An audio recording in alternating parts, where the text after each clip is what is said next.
Hello, hello, hello. You are very welcome to the Overlap Rugby podcast. I am Daragh. My esteemed colleague here is Shane. Hello. Two brothers talking all things rugby from the point of view of Leinster and Ireland. That's right. We do have another massive show for you this week. The lengths of these shows just keep going and going and going. But there's a lot of Test rugby happening, and none more so than this weekend, as we have reached at long last a finale for the international season. It is the last Test week of the year. After this weekend, there will be no more Test rugby. There will be no more Tier 2 action, no more Tri-Nations, no more Autumn Nations Cup. Well, there has been a lot of giving out in the rugby media. I'm going to be sorry to see it go. Some regrets on the season. It hasn't been a perfect one, but it's always going to have been a mad year. It's true. But yeah, exciting times, and we are going to mix it up. We have been opening in recent times with the Tri-Nations games, but as a result of a decisive result last weekend from the All Blacks, the Tri-Nations has been cast into the shadow a little bit, in that it is all decided. Yes, pretty much. Yeah. Save for a 100-point drubbing one way or the other. So we're going to leave that, put that a little bit back in the show. We're going to open with the Autumn Nations Cup, where we'll be looking back on last week and previewing, obviously, finals weekend. And we'll be doing that in chronological order. So you can find the games you're interested in. Obviously, I suspect most people will be interested in the big final between England and France, which we'll talk about a little later, because we're just going to go through the games in the order that they'll be played in. We will then move on. We'll talk about the Tri-Nations. We'll look back on the All Blacks' decisive trophy-winning performance. Yes, indeed. We'll look ahead to the Pumas and the Wallabies. We'll make mention of, obviously, that sort of jarring and terrible news about Pablo Matera and Guido Petti, and we'll discuss that a little later on if you're interested in that. And obviously, that awful news. Awful stuff from the boys, to be honest. But we'll make mention of that then, and then we'll also discuss the Tier 2 series between Portugal and Brazil. We're also going to briefly mention Moana Pasifika and their first outing against the Maori All Blacks, which promises to be a bit of a dinger. And then we'll also look at club rugby, where the Mitre 10 Cup wrapped up, where Currie Cup is just getting underway, and there were some decisive results there as well. We'll briefly touch on European rugby and then wrap up the show with all of the rugby news of the week. That's right, yeah. And for those who are interested or enjoy the show, please do like and subscribe down below. For those returning, obviously, welcome back and hello. This is going to be, obviously, as we said, the last test week of the year, I guess. So it's going to become a little less frequent. We aren't going to be able to do a show next week because of work commitments. So we're going to be a bit less frequent in our programming, but we will still be doing some shows over the next, dropping in and out. And we kind of want to take a chance to do a bit more specific topics. So if you have any topics you'd like to see us go into in depth, now is kind of the time, because we're in the off season from international rugby, so drop them in the comments too if you want to see us do breakdowns of teams or of plays or whatever. We're going to turn our minds out to doing some of that. You could do a team of the year, something along those lines. We're just kind of fishing for the options to do. We might also drop in and do a little reaction or something when the World Cup pools get announced, depending on how juicy some of those fixtures are, because obviously that always comes very early, and that's always a very exciting thing. Yes, indeed. So we might drop in then, but we won't be around next week. So we're disappearing, perhaps not entirely, but along with Test rugby, we're going to be taking a wee break. Yes, but yes, for those who are interested, of course, do still like, share, subscribe, and all of that. Yes, and then without any more of that ado, I think we can crack on into it. We open the show, as we mentioned, with the Autumn Nations Cup, and it is grand final weekend. The Le Crunch is going to be the showpiece event, obviously, but we're going to begin just by looking back on last week's action. Absolutely. I'd opened with the three games last week were we would have thought in advance which way they were all going to go, and they did all play out one-sidedly. Yes. But Wales-England was definitely the game of the weekend. Just as far as quality of the rugby on show is concerned, for sure. I mean, Wales put up a fight. England were too good for them in the end, but it was definitely made for some compelling viewing. It started quite positively for Wales. They had that Dan Biggar, I thought, put on a really excellent show in that opening half.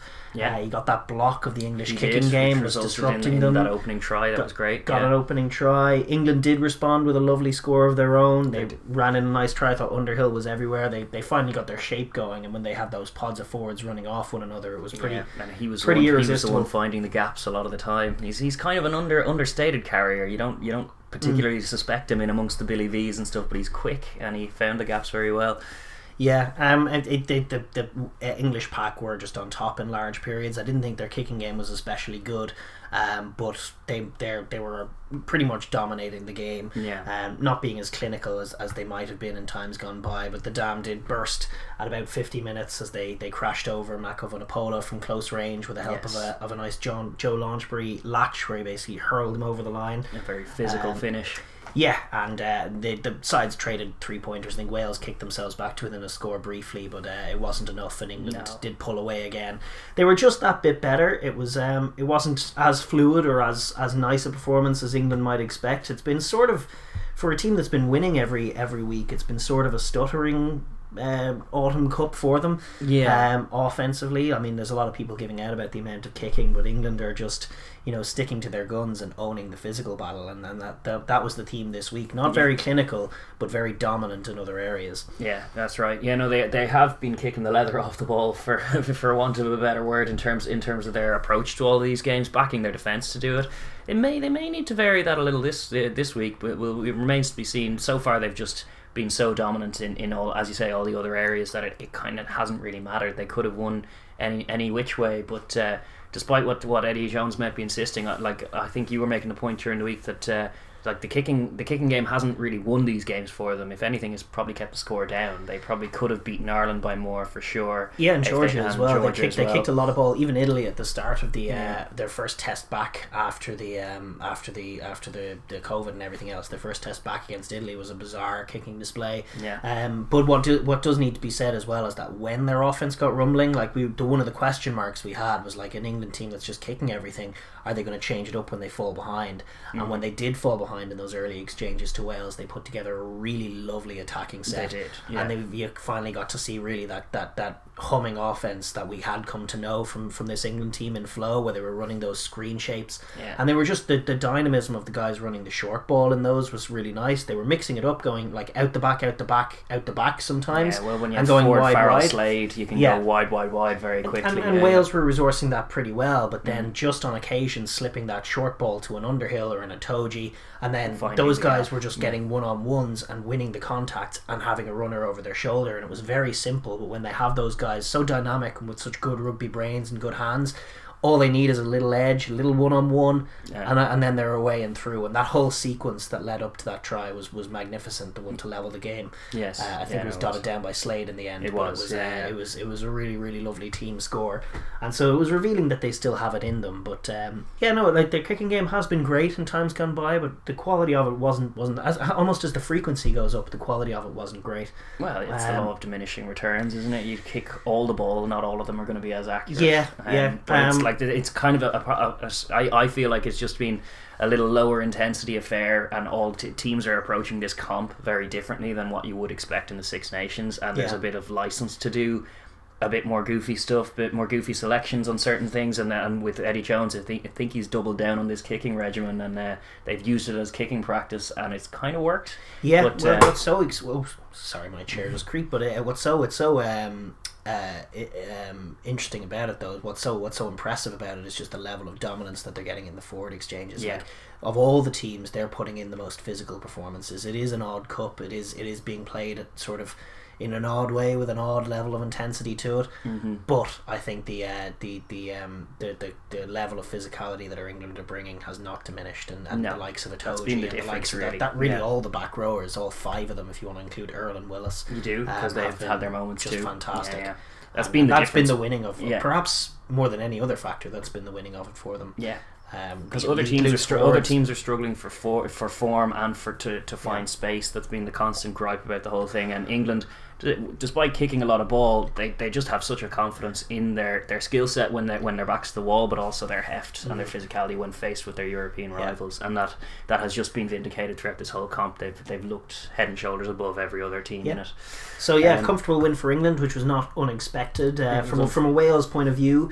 They had their moments. I thought they obviously made a better fist of it than Ireland did, which was not unexpected. Just knowing them and their history, they do tend to show up for these matches. I thought Dan Biggar did a really great job in that early game, but he was just being so minding their kicking game and watching it, and he did end up putting them under pressure. You know, he got that block on Slade, he took a couple of high balls magnificently, and he got England second guessing themselves, and sometimes Ben Youngs was putting in hurried kicks poorly, so he actually did a really good job of disrupting his it. own kicking game was very good as well at times. He's definitely Wales' best 10 by quite some distance. He stepped up in a massive way, and especially with all the question marks that were coming in. Bigger still has such big game hustle that you'd have to respect it. But ultimately, like, despite, I actually thought some into Pivac's credit, some tactical nous and some good wise performances and good performances from Bigger and Alan Wynne-Jones, there was just a gap of quality, and we talked about England dominating those exchanges. As like Jake Ball really worked really hard, but in the back row and everywhere else in the pack, they did just struggle to cope with the physicality of England. And just as the game wore on, Wales were making more errors, England were edging most exchanges, and they ended up just owning the territory, and Wales were making a lot of hustling, defending and keeping the score down. But in the end they creaked and they couldn't really get back into it. They probably should have recognised, they should have played with a bit more when they were chipping their way after England took that try on 50 minutes to push it out to 11 points. Wales had a couple of visits to the 22. I know this is a bugbear of yours. You know, they kicked their way back to within a score, which seemed okay. Like they took a kick and we were questioning it, but then they managed to get up the pitch and kick again. But they didn't really get another chance after that, and perhaps there needed to be a recognition that their excursions into the English 22 were pretty rare, and that they did need to really have a push and get a try to make a game of it.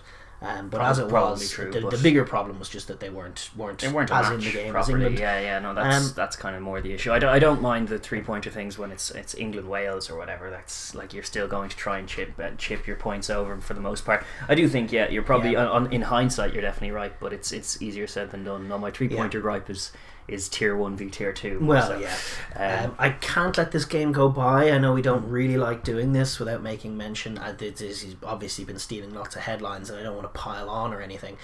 But the performance of Romain Poite in the middle, it was really, it's deja vu all over again. Well, just been there forever. Just from a refereeing point of view, I thought he had a really like you wouldn't really dig into it if it wasn't a thing that had been so consistent, but he had another really erratic display.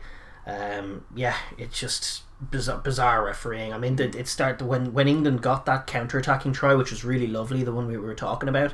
Like, it actually opened with a high shot on Bigger in the air. Now, I'm not one of these guys who goes back like you see some football fans when they can see the goal going, well, actually, it should have been our throw-in, 2 minutes ago, and then you wouldn't have scored. You have to play the whistle, and decisions go the way they are, and you have to just deal with the situation you're presented with. And Wales didn't. England managed to take a very clinical score, but it did start with a high shot on Bigger, and what was bizarre about it was that Poite's TMO came into his ear and was like, Romain, clear high shot on 10 red, and Romain was just running, goes, no, and it's like, what are you talking about? No. There was a clear, it was bizarre, and they didn't go back and check it, and it was a clear as day high tackle. Yes, it was. So it wasn't limited to that. The scrum officiating was horrendous. I thought poor Samson Lee. Yes, Samson Lee is now going to be demonised in Wales. He's hauled off after 42 minutes. He did nothing wrong in those scrums. A couple of the ones they said he pulled down, he just absolutely did not. It was the English loose head who was at fault, Mako, and the ref just decided that Samson Lee was in the wrong. And the other thing he was doing that was really bizarre, he ended up pinning both teams for early engagements. And then if you actually listen to him, the way he's setting a scrum, he's like a quarterback, like Aaron Rodgers trying to draw defense offside. He's going like, crouch, bind, set, and like then guys were going, he's like, oh, you're early. So why are you trying to catch him offside or something? Like, what are you doing here? I know. It was an infuriating decision. There was also the foul play from Elliot Daly that he could have picked up. The headbutt from Ellis Genge that happened right in front of him. The headbutt from Ellis Genge did look very headbutty, and it wasn't just England by any stretch. Like, no, it wasn't. You went through the whole game. It never is with plot ref games. Like, it's bizarre to me that he's still there, because we watched. It was I think it was a Pro 14 final. The Ospreys beat Leinster in the RDS many moons ago. A last minute Shane Williams try stole the game at the death. But it was another one where he had decided that our dominant scrum was doing something wrong and kept pinning us despite and it was just, that was when he got on our radar as like, what is this guy doing? And then since then he's he's gone from strength to strength in terms of his career and his reputation. He's done Lions tour. He did the big the key fixture in the Lions tour and botched it. That's the most criminal one. Like he made a statement. We make deal. He said that to the two captains as he reversed a decision that ultimately he gave the All Blacks a scrum instead of a penalty for a clear penalty offence that would have won them the series, which was bizarre. But he said the phrase "we make deal." Like nothing big is made of it. Like I remember, and Welsh fans will remember Chris White decided, I think it was a game against Italy. I can't remember the year, but Wales were playing around 2006, something like that, and it was a poor Wales showing, and they were behind, and it was very poor. And they had a chance. They were within a score. They had a chance to go to the corner, and they asked, "Is there time for the line out?" This was before the new laws where you. It was worse again. I remember this. They were actually 3 points down, so they did kick under the sticks where they could kick for a draw, or they could go to the corner and go for the win. And they said, "Is there time for the line out?" And then he said yes, and they kicked it out, and he blew it up.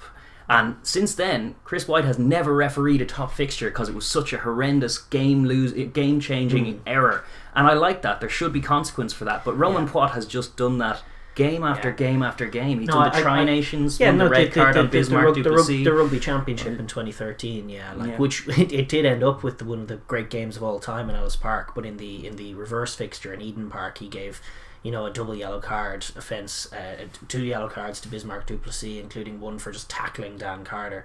And he's had a series of erratic performances, and it's a common thing to hear people giving out about refs, and I don't mean to pile on. No, we don't do it very often, but Poite is a guy who, and I was just reminded of it watching him last week. He's a guy who has been very consistently very, very bad for a long time, and there just doesn't seem to be any consequences for it. And the high profile games he's screwed up, and the low profile games, and it still wouldn't surprise me to see him ref in the World Cup final in 4 years time. It's just one of those things. This guy's pretty incompetent at what he does, and there should be consequences for that. And there have been for other guys. I don't know why he's your man Steve, what's his name, the guy, Steve Walsh. He didn't. I think he just retired. Oh, I thought he got dropped. He got sacked by the IRB. I thought over some controversial decision. I don't know. But it's but I mean, a lot of the same guys do tend to just linger in rugby refereeing. But Poite in particular is especially bad, and I think everyone knows at this stage. So it's very strange that he's been allowed to linger for so long. But it wasn't a decisive factor; it was just a gripe, and it was just something that needs to be said. But we will move on. We'll park that, because referee chat isn't becoming really, and you should respect the ref, but my God, there should be consequences for things, and a bit of hindsight, a bit of kind of study of your own performance. Well, I don't know why he's still there, but anyway, we'll move on, because there were other games that last weekend. France hosted Italy in the Stade de France, and despite a courageous enough first half showing from Italy, it ended up being 35-5 was the final score, and kind of to be expected. France, with their changed squad due to the Eleanor, kind of forcing their hand with that. They did look every inch that in the first half. They were disjointed. They were a bit arrhythmical, a bit erratic.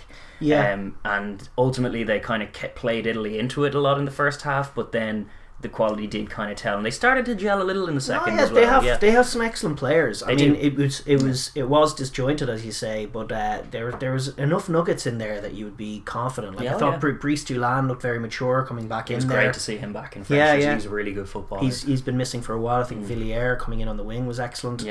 Lovely, lot of speed to him, took his try very well. Yes, he did. Likewise, Jonathan Dante at 12, very physical.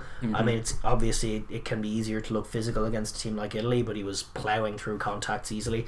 There's still a lot of talent in France, and there's still some very nice players. I mean, the back row of Woki, Makalou and Gelange, clearly full of potential. There was playmaking towards the end of the game. There was stuttering as well, but they're make no mistake, they're quality players. Yes, and dangerous players. I mean, all from with good instincts. From a rugby point of view, obviously it's frustrating that the Eleanor have stopped the main side from playing. But from a 2023 point of view, from France's point of view, in that way, it's probably no harm getting these guys in and getting them some experience, because some of them will be able to make the step up and will be making a name for themselves. And the average age across the board from both squads is so young as well. They do have such talent, and that back row. Was it Woki, Makalou and Gelange?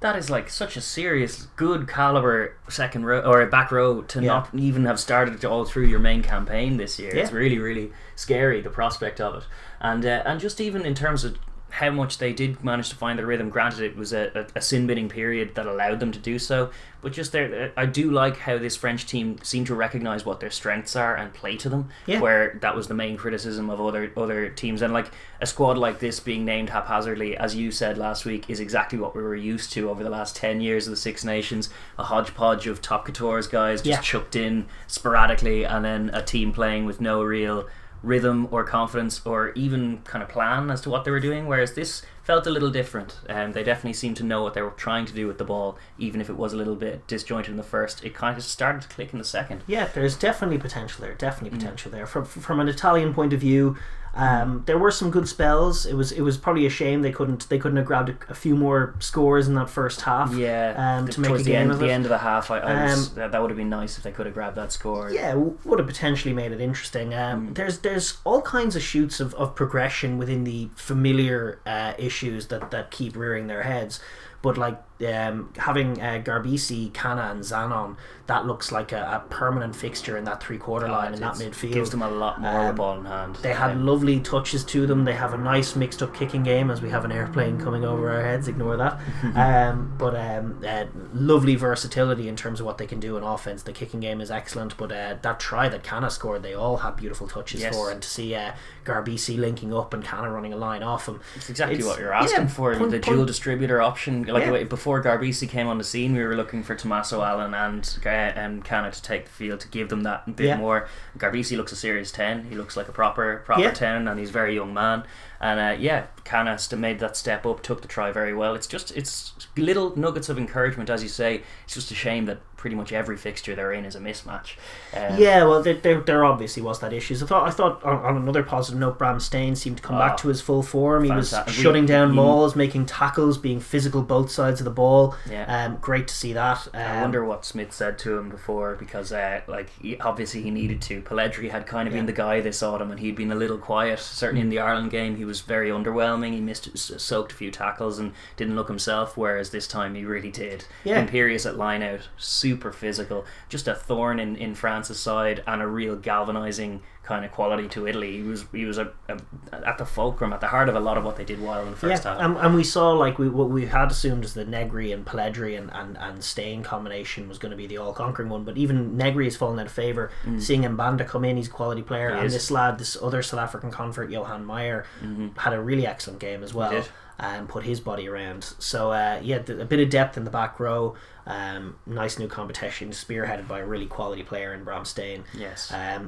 The familiarity that does come in, and the reason why the scoreline looks so ugly from an Italian point of view, apart from some butchering of some red zone offense, is what happened after what I thought was a harsh sin binning of Trulu. It was one of those slap downs. Nige gave it. It's one of these things Nige has said so often that has now just become the thing. It's like two hands, if you're going for an intercept, two hands you're good, one hand you're bad. I understand why they do that. It's because people are decent at making it look like they're having an attempt at the ball without doing so. But in this instance, I really thought he did a little finger flick. He had his hand out and he was trying to rein it in. I thought, and I actually thought he nearly got it. And if you've got to get it in another universe, like I thought it was harsh. I think a knock on would have been a reasonable call. But that doesn't excuse what came from an Italian point of view, which was just melting down essentially. Like they conceded one score and then just quickly another. They completely lost the heads. They weren't thinking anymore. They were bringing the ball over the line. The Dulan break for the Teddy Thomas try where he busted through two tackles. It happens every time. The classic Italian tackle technique returns when they're feeling either hard done by or tired or both, or the game's not going their way. They're Whereas lacking a bit of hustle. In the first half, they were so game for that. They were actually hitting and disrupting the French, forcing them to earn the contacts they won and the space that they had to attack. Whereas in the second half, the curtain, the kind of floodgates opened, and that was all she wrote. Really, the French looked very, very good at taking those tries.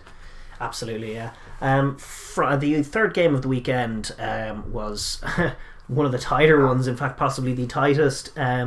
Ireland and Georgia. From an Ireland point of view, obviously everyone's gone mad. The media are gone mad. It was another stuttery bad performance. Yes, stuttery is one word for it. It was not a good performance from Ireland. No.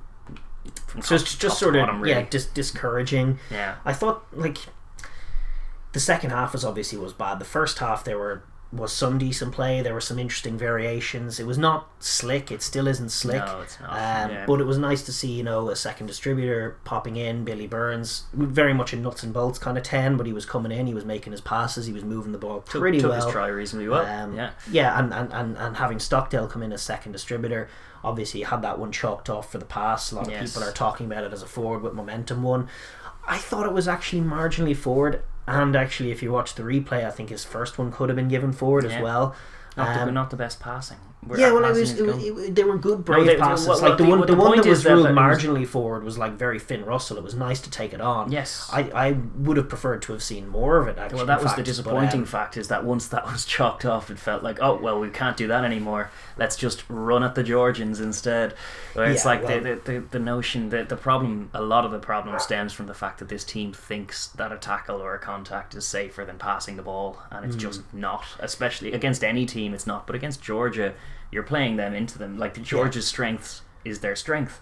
Like, and I'm sure there were a lot of guys this week, I'm sure, in the Ireland camp who were feeling tired bodies and bruised bodies, even though we only limped to a 13-point win against Georgia. Why am I feeling like I got the kicked out of me? And it's like, well, because you kind of did. You kind of went into that scrap and made it scrappy. Yeah, it got ugly for Ireland then in the second half. They struggled to move the ball, as we say. Like we pointed out, obviously last week we went and did that footage breakdown, just looking at they're not isolating where the space is.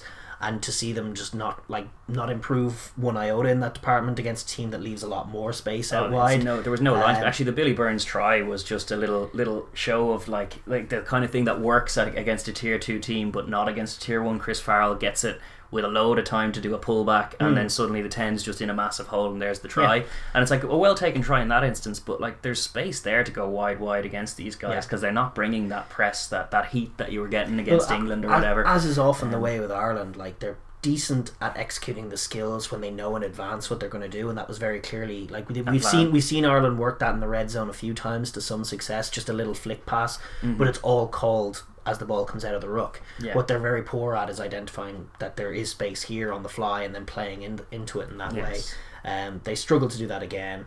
There was actually more problems even, I thought in the second half there was just body language wise, they didn't look good. They looked disjointed and disinterested. Was very low. There wasn't a lot of sort of getting together and talking with focus and encouraging one another. None of the backs in conference or the forwards in conference. It was kind of just a bunch of guys hands on hips going, almost waiting for the game to be over. And obviously the worst part of Ireland is the red zone offense, which was, they got held up over the line I don't know how many times, and they never really moved the ball, and they kicked the ball so often, kicked chances away. Against a team that like you don't need to turn a defence that's not giving you blitzing you with line speed. When you're against England, I do understand that you will need a bit of tactical kicking in over the top, that obviously you need to check their defensive hustle before you can find that space, or before the space is even available a lot of the time. But with Georgia, they were just bringing no speed. They were kind of trucking up in a little bit of line. Some in the tight, but they had there was space out wide, to be sure. But the familiar issues with quality of pass and quality of vision and identity of space. Another defence kind of had them figured out, and they took a very long time to score.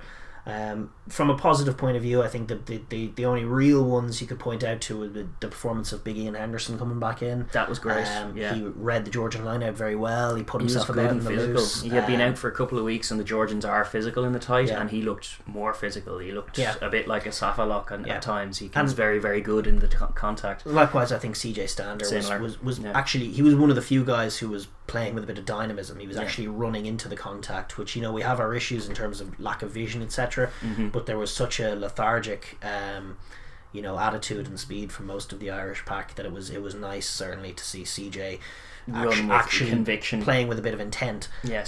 But generally speaking, we got a pretty dry track. It wasn't the wet weather we predicted, and to rack up I think 3 points in the second half against Georgia was a consequence of being blunt. And I think we all know now that there are serious issues with the Irish offense in particular. There was some of the talk after the England game that the line out was a disaster, and that was the reason. If we just got the line out and the set piece right, we would do things. We actually, the line-out worked very well this game. They managed, like with Henderson and Byrne in there and Herring, I think they had more options. They went to 6 more often. The line-out looked pretty good. We got a lot of clean ball, and as you say, we either kicked it away or just didn't identify space. So it's like the issues run deeper than just getting the nuts and bolts right. They need to start attacking space. There was one, the Georgian penalty in the second half, the 3-pointer they got to make it 10 points for Georgia, which we'll get onto Georgia. They like full credit to them, but that exact phase started from a perfect clean line out off the top. The ball kind of, we had I think it was 8 on 6 were the numbers as it came out to the 10, and we did work that pretty well. Got our 13 Chris Farrell into space where all the wingers had bought in. All he had to do was float it over the defensive line to 2 men on 0 out wide, and instead he took the contact. There was no one there to ruck him out, and then it's a penalty. Instead of being a 7-pointer and a lovely feel-good score in the second half, it's a 3-pointer for Georgia, and now we're 3-0 down in the second half. And they just, from there, as you say, the hands on hips, the energy level just kind of dipped, and there's no real, doesn't seem to be confidence. Like, confidence is based on evidence. There doesn't seem to be a lot of evidence that what they're doing will result in tries, whereas before... And every time they try and move it, they're stuttery, and every time they do try and throw the pass, like you say, all he has to do is float the pass, especially in the midfield. Like, they're trying to bring Keith Earls's and Stockdale's in to throw or even passes. Keenan's, and it's like, why are the centres having to be bailed out of their passing duties by the back 3 men? Traditionally, centres are better passers than wingers. Like, one of the main concerns when you convert a winger to a centre, obviously defence is a big concern, but also it's like, can he distribute? If you're going to be playing at 13, you need to be a distributing force and a visionary force, and it's like, I'm sorry, but Chris Farrell isn't. And there was an article I was reading in retrospect that Ireland's centre partnership of McCluskey and Farrell can weigh a combined 35 stone and is our heaviest in our test history. And it's like, there you go, like complete misplaced emphasis there, because like, how in the world is a 28-year-old McCluskey who, I'm sorry, he's very club level, he's a very direct guy, he's never made the step up, we've given him a lot of minutes already in the last cycle, he's going to be 32 at the next World Cup. Kieran Frawley is cutting it up for Leinster. How is this guy ahead of him in the thing? I don't know what we're doing in our centres, and it seems like I'm not the only one. There was chat to that effect as well. Yeah, but it's a concerning time for an Irish fan. It is, and we are. I'm certainly getting tired of having the same conversation every week. Listen, I suspect you'll be reading a lot about how world class the Scottish defence is after we have a crack at attacking them this weekend.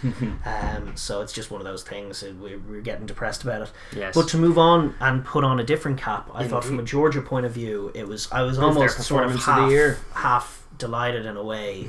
It like when I was watching the game, just to see some plays from Georgia. They finally, like, we the meme of Georgia is that they're so physical that they love the wet weather. They were actually quite much happier to play on the dry track this week. They had a nice pitch, and they could move the ball a little bit. I think you can't really. You have to start with Kvesaladze and that magnificent score.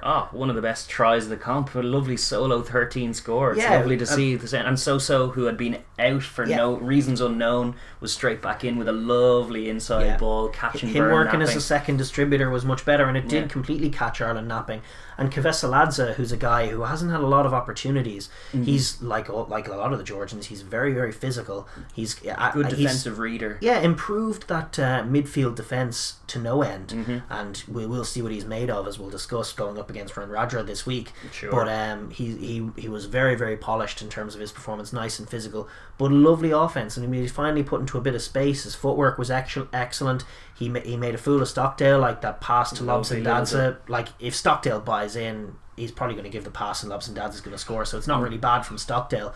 But it could have made it awkward for him. He could have given the pass. It might have been one of those unslick line break not turned into tries. Yes. But actually, it was just about their only line break of the tournament. So turning it into a 7-pointer is excellent. Excellent. Really nice and clinical, and great to see. Lovely finish from him, and definitely a highlight reel moment. Yes. There were other positives as well. I think Tato Absendadze, who I've been watching for a while, obviously is a former Terranure man. Yeah. Really starting to, like, I think consistently improving. There. He works much better with Sosa there, because he doesn't have the burden of responsibility of being the only distributing player there, because Lobs, like, even from 9 they just kind of pop it off. When it gets out to the back men, he needs a bit of bailout, and he's getting better. He's getting more confident. His passing's getting better. His goal kicking is right there. It's no issues with his goal kicking at all. If ever they can give him the penalties and the chances to get some points on the board, he will. His kicking game from hand is improving constantly. His passing is improving constantly. Yeah. You're always in this awkward spot if you're a talented kid from a tier 2 nation, where you might get thrust, like especially with Georgia, you're going to be thrust into a 10 shirt at age 20. And it's have a to bit stay mental. there for the next 15 years probably. It is mental, Like, but right now, like he's relishing in it, and he's got his gig in the top couture, playing for Breve. He's got some game time there. More power to him. I think he's probably exactly what Georgia need, and it remains to be seen what his ceiling is, but for the time being, massively improved. I think next step wingers for Georgia. If they can get some pace on the wings, they'll be a much more dangerous side. For sure. The physicality of the Georgians on defence. I mean, we give out about Ireland and their attack, but I mean, to not be broken down by that, like Wales were opened up ultimately by Ireland. Like, it was a second string Ireland team. It wasn't quite the same team that played Wales, but they weren't opened up. They were pretty consistently made themselves very tough to score against from short range. And every time Ireland tried to blow the house down, they more or less stopped it. Good grappling as well. Their technique in terms of it's terrible from an Irish point of view to get held up over the line so much, but it's excellent from a Georgian point of view to get that wrestling going. Wrestling background. Use the little sambo or whatever, and just kind of wrap the ball up and tie them up. Like, very, very good and game for the contact. All of them are to a man. Like, despite Ireland playing into their hands at times, they really did. You only play outs in front of them, and they were game first. There wasn't a hint of checked out. They were the ones more to the emotional pitch of the game than the Irish, for sure, and they were good value for their 10 points. 100%. The issue, one of the issues that comes from the Georgians, one of the negatives to take out of the game, is just the scrum. I mean, they've done okay they did so win far a in this handful tournament. of penalties, but when you think about, like, Ireland were fielding a tight head at loose head and kind of an out of sorts. As the game went on, they got better, but I keep going back to Nariashvili at loose head, and they do have depth at loose head. There's no reason why this veteran has to play every week, and he's not doing the business that he used to do. And the Georgians have relentless depth, and you saw that when the bench came on. I actually thought when Cian Healy came on for Ireland, he was under enormous pressure, and he's a guy who's getting on himself at loose head, and he was like, there were penalties could have been given against him, and there were a couple of scrums where the ball went out just in time before he creaked. But relentlessly physical and a huge amount of depth, young aggressive props. The under 21 guys need to start getting a look in here. You have this old guy, this old man in there keeping them out of the jersey and really taking away their number one strength. And I don't mean any disrespect to Nariashvili, what a servant he is, and he's been in Montpellier forever. He's one of their most experienced players. But he's not doing the business at scrum time. He doesn't have the same raw strength or dynamism that he used to have, or that a lot of the up and coming guys have, and it's taking away what should be a dominant platform for them. Well, to consider just their history and the fact that they always are strong in that area, and it's a bit anomalous to see them only being like on a par with the tier 1 nations. They should be kind of shocking some of these tier 1 nation scrums. That's what they usually do. They do have the guys to do it, and I think they will in the years to come. There was the one major negative to the game from a Georgian point of view was Becca Gergadze's injury. That was horrendous. We were bigging him up last week. Our thumbnail curse continues. Yes, every time we pick someone to put in the thumbnail, they seem to get injured. Or not play or something that goes wrong for them. But this was awful because this guy, we mentioned him last week. This guy's as legit as they come. He's one of the best eights in the world at the moment. I think legitimately, he's very, very good. He was making excellent plays. There was a couple of times he was like an NFL defender. He was batting the ball. He got a couple of nines. He got a couple of turnovers against Ireland on defence, making big kicks, batting the ball away. He's got lovely footwork. He's got great hands. He can really move in the wide channels, and he's been almost a talismanic figure in this Georgia team. He's the next generation of Gorgadze, where Gorgadze was just a monster. And he was absolutely, like, this guy, he's a little smaller, he's no less combative in the physicality, but he's probably a better rugby brain. Totally. He's like, he could play 10, how good he is. He certainly slots in at fullback under the high balls a lot for them. He's looking a little like a vintage Parise performance a lot of the time, but it was very disappointing to see him. He went down, take a knock. He didn't even take a knock, but he went down. You could hear the screams off him instantly, and it was so bad. And with the no crowd in there, you could hear it, and it was obviously terrible. In clear pain, and then to watch the replay, it's hard to imagine that it's anything other than a torn ACL. That's right, probably, which is a season ender. that's the amount of soft tissue injuries and the amount of ACLs specifically that we're seeing in both rugby and sport broadly is pretty terrible, really, without the pre-season and since everyone coming in since that long period off during the lockdown, etc. It's no good. You lose a little muscle tone in inertia and then suddenly you're thrust back into majorly physical contests, and that's kind of the result a lot of the time. It's we're seeing a lot of it. It always seems to be the worst ones who go talisman figures, and Gorgadze is no different, and we wish him obviously all the best and a speedy recovery. But broadly though, without that caveat, that was a really great gutsy performance from Georgia and their highlight of the autumn thus far.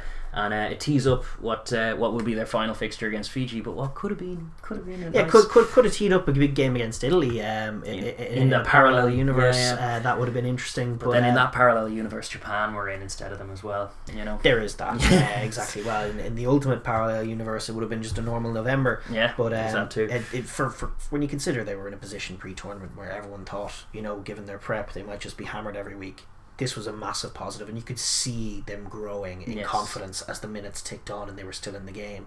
Like, they almost didn't believe it at times, but then as they approached the end of the game, they looked proud and happy with themselves, and that's actually the mentality they need to be in. Because sometimes they get, they start feeling down. They do when teams are moving around them, and you can see them, the heads drop. Their confidence is a brittle enough one, but when they're confident, they're bloody dangerous, and so it does tee up this week's game final very weekend, well. Indeed. And we will pivot on to our previews now, starting with that game. We have Georgia v Fiji, an excellent, we billed it during the World Cup as the rugby's ultimate clash of styles, and it kind of really is.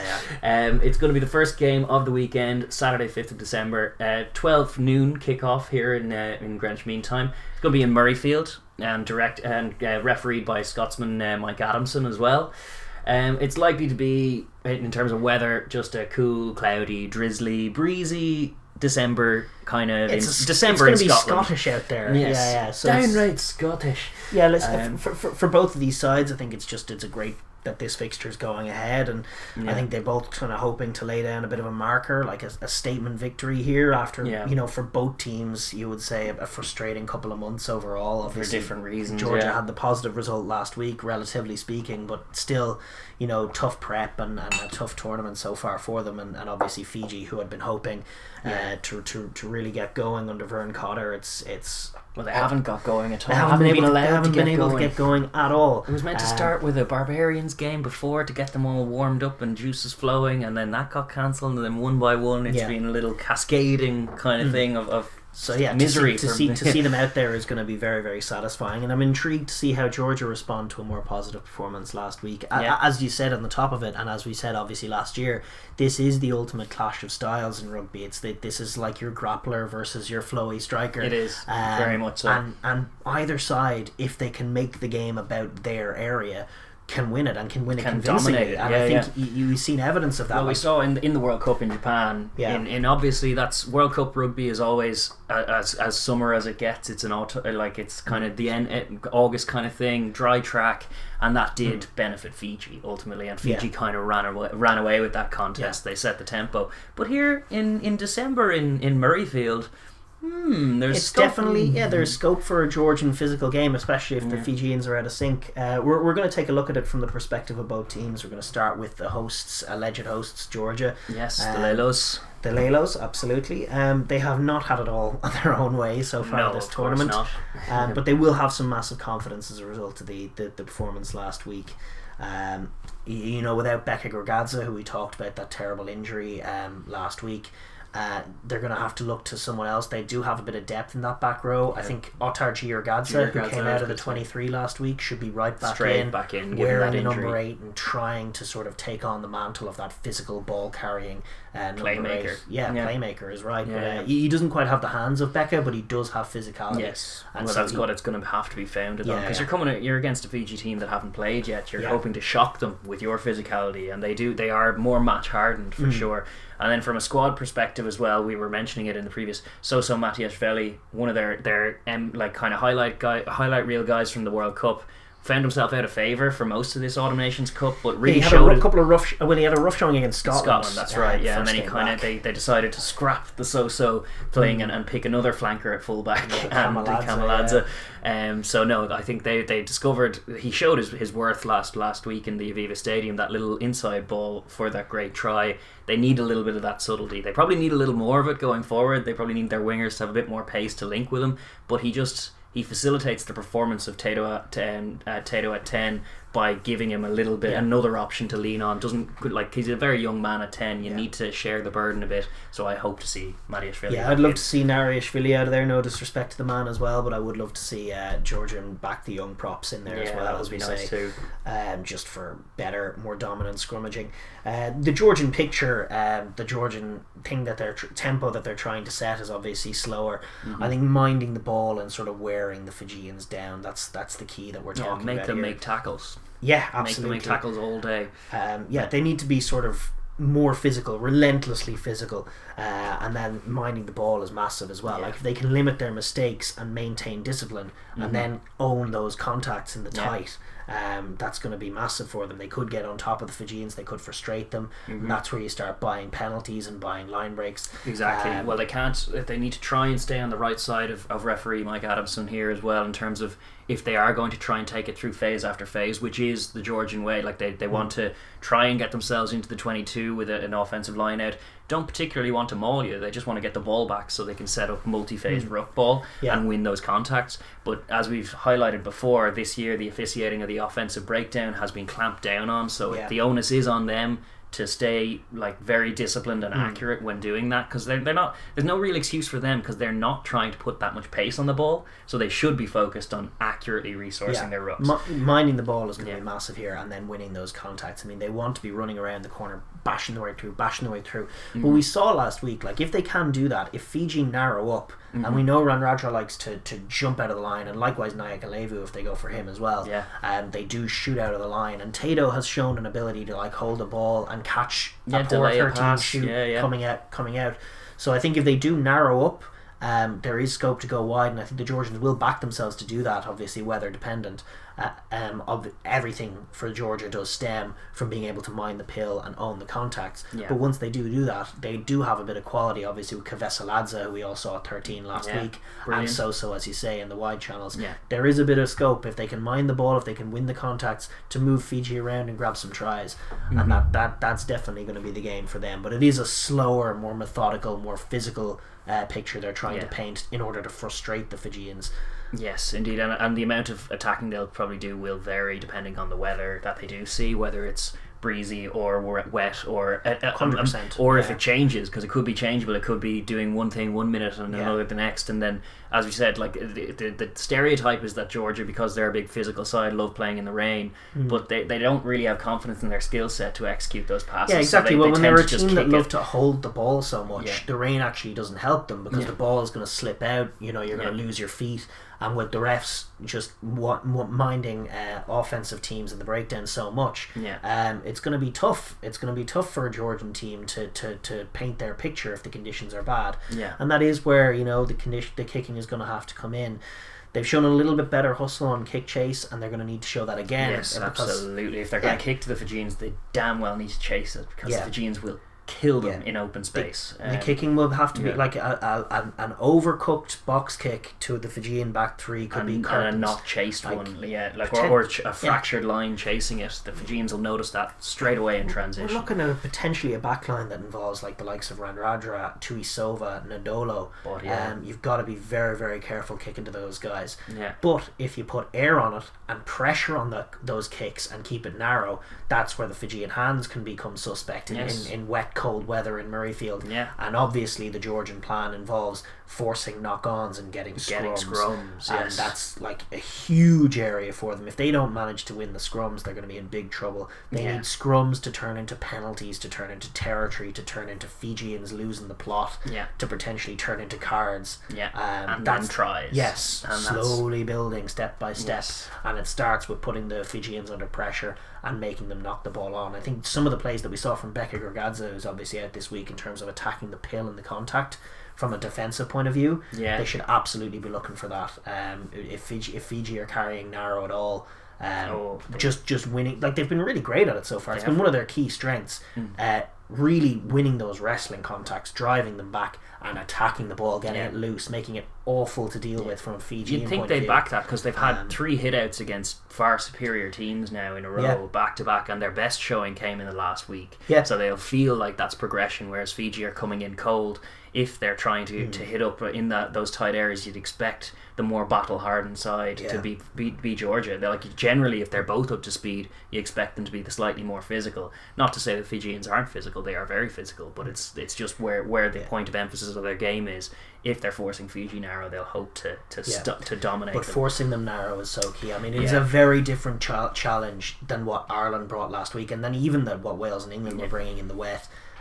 Fiji are going to be going wide. They're going deep, going wide, setting a tempo that's very alien. From a Georgian point of view, winning the individual contacts is going to be huge, but keeping their width is going to be huge as well. They don't need to get sucked in, because if a Fijian prop goes into contact against one of your props, you're gonna back your prop to dominate that contact, to drive him backwards, to give Fiji nothing, to make it slow.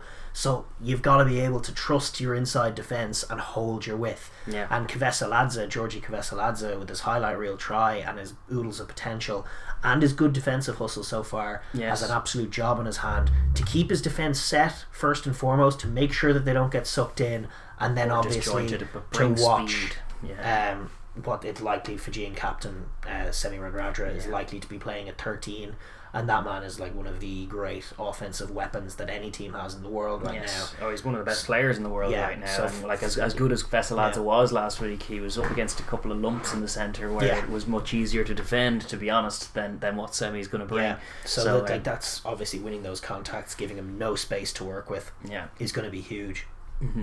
But making it messy, not giving them any clean and quick ball, and forcing them to operate from deep, and forcing them to operate, with unclean ball is a massive difference maker. If Fiji can get front foot ball and Georgia are standing off them, that's when Radradra is just unplayable.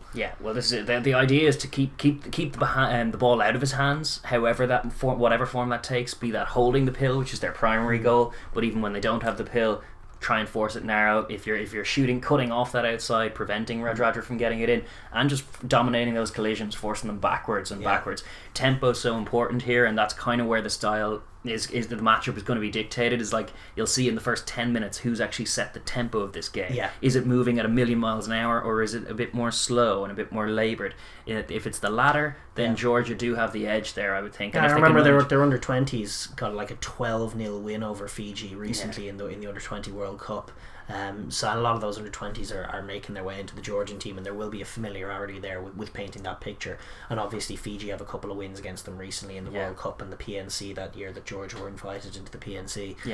So they'll be comfortable and understanding, knowing what they need to do. From a Fijian point of view, in terms of moving on and looking at it from their side of things, I think first of all we're just extremely excited and relieved that they are going to get a game. Take the field. We're going to see some flying Fijians on the field at last. My God, it's been a long time coming, and this competition desperately needs them. I mean, we forget, but the squad that they have is so brimmed full of talent.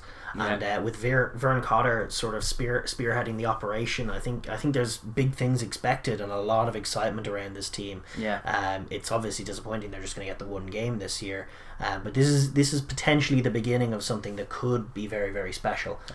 They certainly have the talent to make it so. They always have. In terms of the squad, we don't have the teams yet, unfortunately, shooting this on Wednesday afternoon. But we do have the side that was named prior to the cancellation of the game against France, which was Murray Valu at fullback, Josh Tuisova on the right wing, Nadolo on the left wing, Botia and Naika Levu in the centre. This was after Radradra was given COVID. Then Ben Volavola and Lamani maintaining their roles in the halfbacks. And then a sort of a less experienced, not less experienced front row with Ravai Matavesi. I don't know the tight head. Dogue, I guess. Doge. And then Ratuva maintaining his position in the lock. Tuisue and Kunavula. Kami Kamaka, I think that's correct, and Johnny Dyer making up the back row. Very much a discrepancy in terms of sort of name recognition and quality between forwards and backs, you might say. Like they don't obviously have the the Brasiliatos in the squad at the moment, or even William Mata is in Edinburgh at the moment, having dipped off a little bit.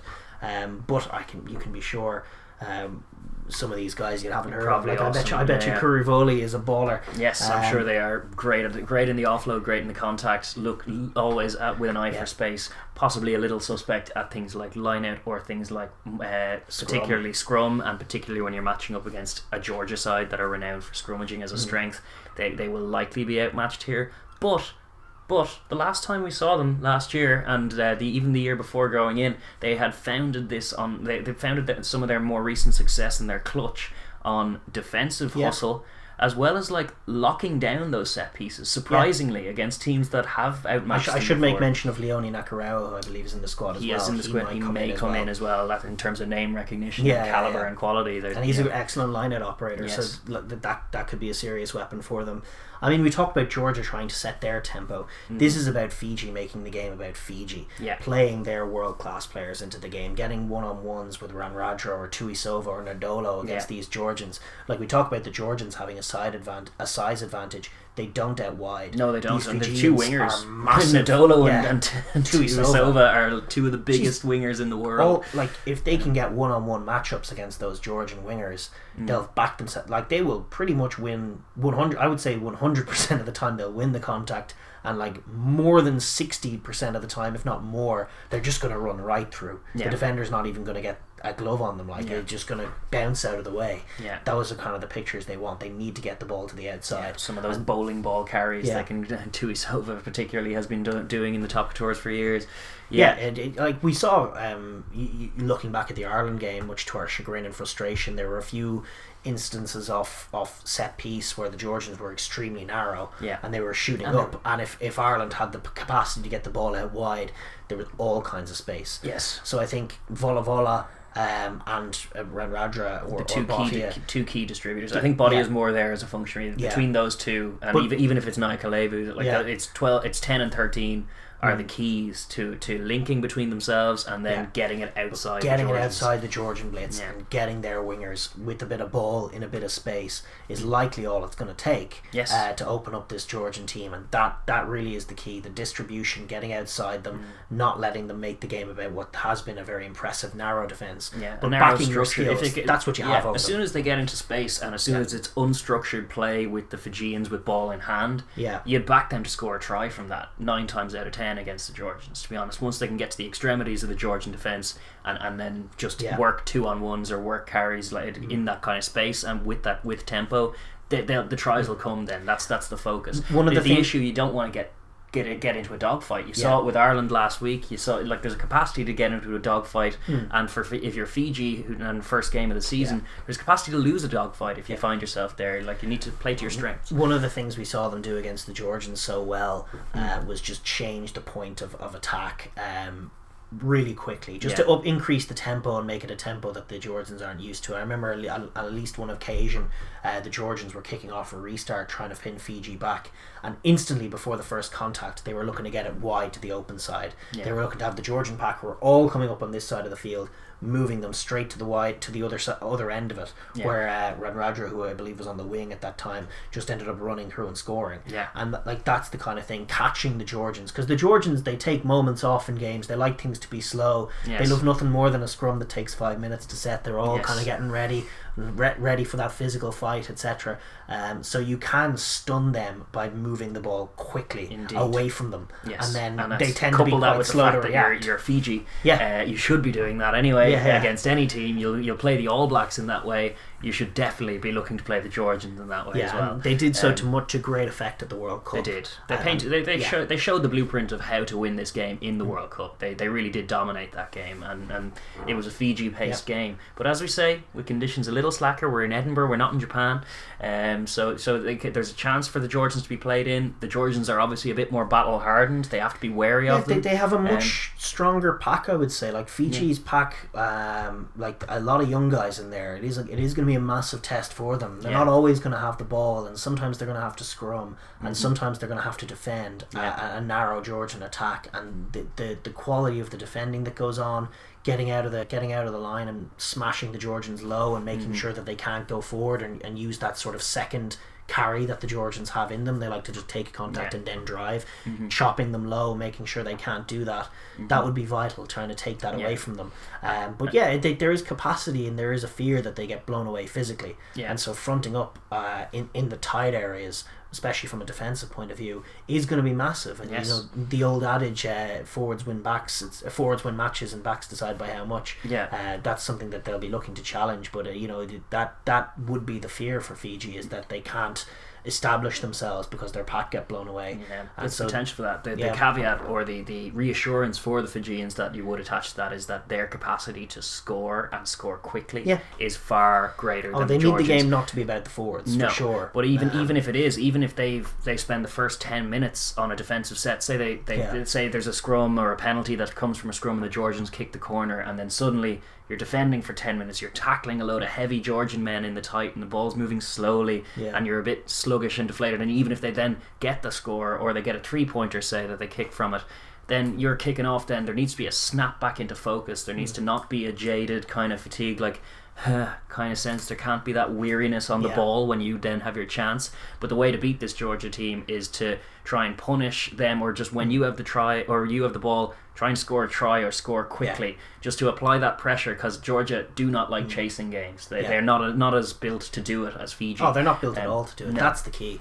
And the other thing is just like occasionally you see Fiji have sort of attitude issues where things go wrong, but they're a side who've had it all put against them. They've been quarantined. They've had this opportunity to set the world alight that was granted to them this autumn and taken away because of COVID. It's so unfortunate, and it's kind of ironic. You know, Fiji was one of the countries to completely eliminate the virus so early. They haven't had any cases really, I think, since like March or April. Their whole team has it over here in Europe, and they haven't been able to play, and it's got to have been immensely frustrating for them. They need to respond to that. They need to be together as a group, and they need to believe in themselves, because there is a quality discrepancy here that is massive in terms of the raw skills and talent, and even potentially the physical attributes. When you start looking out wide, some of these specimens that the Fijians have, they always have that advantage seemingly going up against just about anybody, and even more so against Georgia. They need to believe in themselves. They need not to be rattled, not to feel sorry for themselves, not to start forcing things to too be early, on the front foot and just believe that they're a better team, because they are, in terms of the quality of the players they have. They have some sensational talent, and if they can start if they can go in with that mindset and that mind frame and just be glad to be finally taking the pitch, as opposed to pissed off. Go out there, express yourselves, throw the ball around with reckless abandon, just play with a smile on your face, and that will be enough to unlock the Georgians if they can do that at all. If they can if they could grab 2 tries in the first half, that's nearly an insurmountable lead, given their capacity to score versus what the Georgians have. Well, the Georgians have to win this game for 80 minutes by dominating every second of it, whereas Fiji only need to win a few moments to kind of take it away from the Georgians, and that's kind of what I expect. Will we call that your prediction? That's my prediction. Is a Fiji win for the tournament. That we start with predictions. My prediction, it's a funny one. I mean, it's always hard to know. It is hard to know. As you say, ultimate clash of styles could go either way. Yeah, Fiji have been, behind closed doors. Some of the talent is phenomenal. I mean, I don't think we've seen enough of Tuisova, Radradra and Nadolo on the pitch together in a Fijian jersey, and I think the potential is there for that to just be awesome. Yes. And there's potential, if I call Georgian win here, for me to look very silly, because they could run up a score. Fiji, they could win this by more than England did. They have that potential. They have unbelievable raw talent, but I do worry about that pack, and I do think that there's an awful lot of talent in that Georgian pack as well, and an awful lot of physicality. And maybe if it's cold in Scotland, there is scope there for the Georgians to do a bit of damage. Maybe this is utterly naive. I think, if I'm honest, if you run this game, 10 or 20 times, I think Fiji win most of them. But there is a pathway there to Georgia, for Georgia to win. It involves dominating the game physically and frustrating the Fijians and forcing knock-ons which are punished with scrums, which become penalties, which become kicks to the corner, which become relentless carries in the 22, which become more frustrated Fijians, maybe a high tackle, and then all of a sudden a card, yellow card for a driver, that kind of stuff. Then all of a sudden we're scrumming again until there's constant scrums, maybe another yellow card. That's what Georgia like to do. Just can't be utterly frustrating and not allow Fiji into the game, not allow them those offensive pictures. And so for colour's sake, I'll say that's the way it plays out. I do think that Georgia need a win, and I think need one. Well, they may well lose the game, but I think it would be great for them from a confidence point of view to get a win. And I think one way or another, like, it's going to be hard to read into what anything Fiji do because of what's happened. They haven't really had a chance to build at all. They haven't had a chance to train even. Like, they've been all self-isolating. So from a Vern Cotter point of view, he hasn't really been able to get his teeth into them yet. And I think one way or another, this will be a coming team, and I'm very, very excited to see what he does with them. But obviously, we've missed that this year. I'll say Georgia in a tight one. I'll say Georgia 15-12 or something. That won't satisfy the neutrals who are hating on this competition. That'll get Stephen Jones right in another op-ed. An ugly Georgia win against a disjointed Fiji. But I love that. I know, That's not just great. I do love it. I think both sides will have chances in this game. I think there will be a bit of push and pull. I think Fiji will be shocked by the physicality of the Georgians, but I think the Georgians may be shocked by the techers and the response then that comes. That's what you want to see, really. Exactly. I would like to see a ding-dong battle, and I think in that Fiji's capacity to score will see them through, possibly by about 10 to 15 points. You're probably right. Right. All right. Our next game of the weekend features our own vested interest. It is Ireland v Scotland. What? Ireland aren't playing, are they? Yeah. Oh. Are you sure? Yeah. You're going to be treated to some lovely Irish footy. You know, my mother told me never to. If I don't have anything nice to say, don't say anything at all. So I think I don't think we need to preview this one. You can talk Scotland, man. Yeah. It's going to be on Saturday the 5th of December as well. The 2:15 kickoff at the Aviva Stadium, reffed by Matthew Currie of the RFU. Weather conditions, probably no surprise to either teams. It's meant to be around 8 degrees, chilly, bits of rain, like shower and patchy sun. It's just a chilly December day, which is to be honest, between both these teams, Ireland and Scotland, no surprises to anyone. It's actually pretty tepid out here, so it's perfect conditions for winter rugby, which both sides are used to. Obviously, this is the third place playoff, I guess, third and fourth place teams. Both of them would be slightly disappointed to find themselves here, but probably not wholly surprised if they're being honest with themselves. But some silverware on the line in the second fixture of the Saturday afternoon. Silverware? You get a bronze medal, isn't it? Yeah. Bronzeware. Okay, yeah. You do find it hard. I mean, we spoke about Ireland earlier. I mean, I'm joking well, I don't know if I'm joking when I say I don't want to talk about Ireland that much. I mean, it's been, from an Ireland fan point of view, it's obviously very disheartening, deflating. Yeah, it's just sad, when the team has basically been just on a downward spiral for 2 years and it doesn't look to be improving at all. And it is gut wrenching. At times, these are the moments when Ireland pull out a performance. But certainly on the evidence of what we've seen so far, out of sorts. A decent performance against a poor Welsh team in terms of when they can get on top of teams physically. They're pretty good at seeing them off, and when they are better than their opposition, they're pretty good at limiting their opposition opportunities and winning games. When you were looking back in the aughts of an Ireland team, you saw a team that was all razzle-dazzle with a load of talent that used to win big games against teams they really shouldn't have beaten, and away from home in Twickenham pulling out big wins, and then would inexplicably lose the week after to a team they're probably better than. So we've reached a level of consistency and development where we actually do beat the teams we're better than when we can beat them up. But by God, we have done so with very little invention, and we're just kind of square peg round hole, pang pang pang. A lot of the way we get relentlessly negative when we talk about Ireland, and it's not my go-to when I'm talking about rugby at all to be negative. I think that most teams are positive, most teams are beautiful to watch, but from an Ireland point of view, it's been very bludgeoning. It's been also from a rugby point of view. No, it's been very. It feels like we're the bad guys. Yeah, it does. We play very silly rugby and sometimes get away with it because we're so physical. Yeah. But the intelligence of the group seems to be gone. like maybe they'll be egg on my face and they'll pull out a result. A result does feel pretty necessary in terms of the complaints about the team are arriving at boiling point in terms of our own media. It's like the Welsh were the first to get really on the backs of Pivac, and while nobody's quite on the back of Farrell, I think people are just on the back of the team generally, and saying like, you know, this hasn't been close to good enough. It gets worse every week. The team are ugly and bludgeoning and losing a lot of the time and unconvincing in just about every showing. It's hard to imagine like the Andy Farrell's not going anywhere until his contract runs out. You know, there's no precedent for. There's no way they do it in this time either. Buy someone out of their contract. Like, there's just no way. So his contract runs through to the end of next year after the Lions tour. So he's going to have a Six Nations anyway. But even so, it feels like a loss here could be something that would be too difficult to recover from. Some of the talk out of him in after the match, saying like, I think his quote was like, "We lacked the courage of our convictions," which was an interesting. When you couple that with how proud he was of the boys after the England showing, and you're like, what are we talking about? It doesn't really make sense. But I feel like looking at the team in that second half, where they were kind of, you know, hands on hips, heads down, not really talking, not playing with much initiative or much intent, or much direction, that a defeat here would be a real nail in the coffin, and it would be hard to imagine them recovering from that.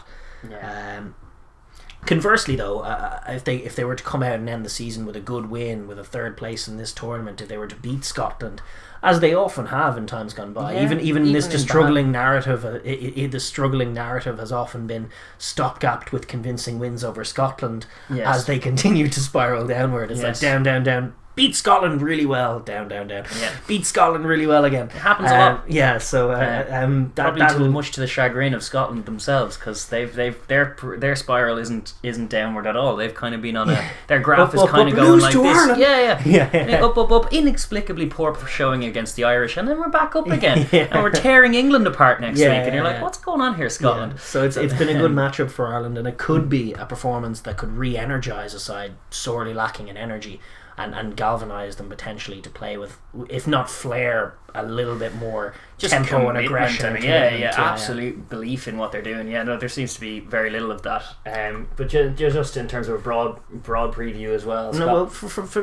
Sorry to interrupt you.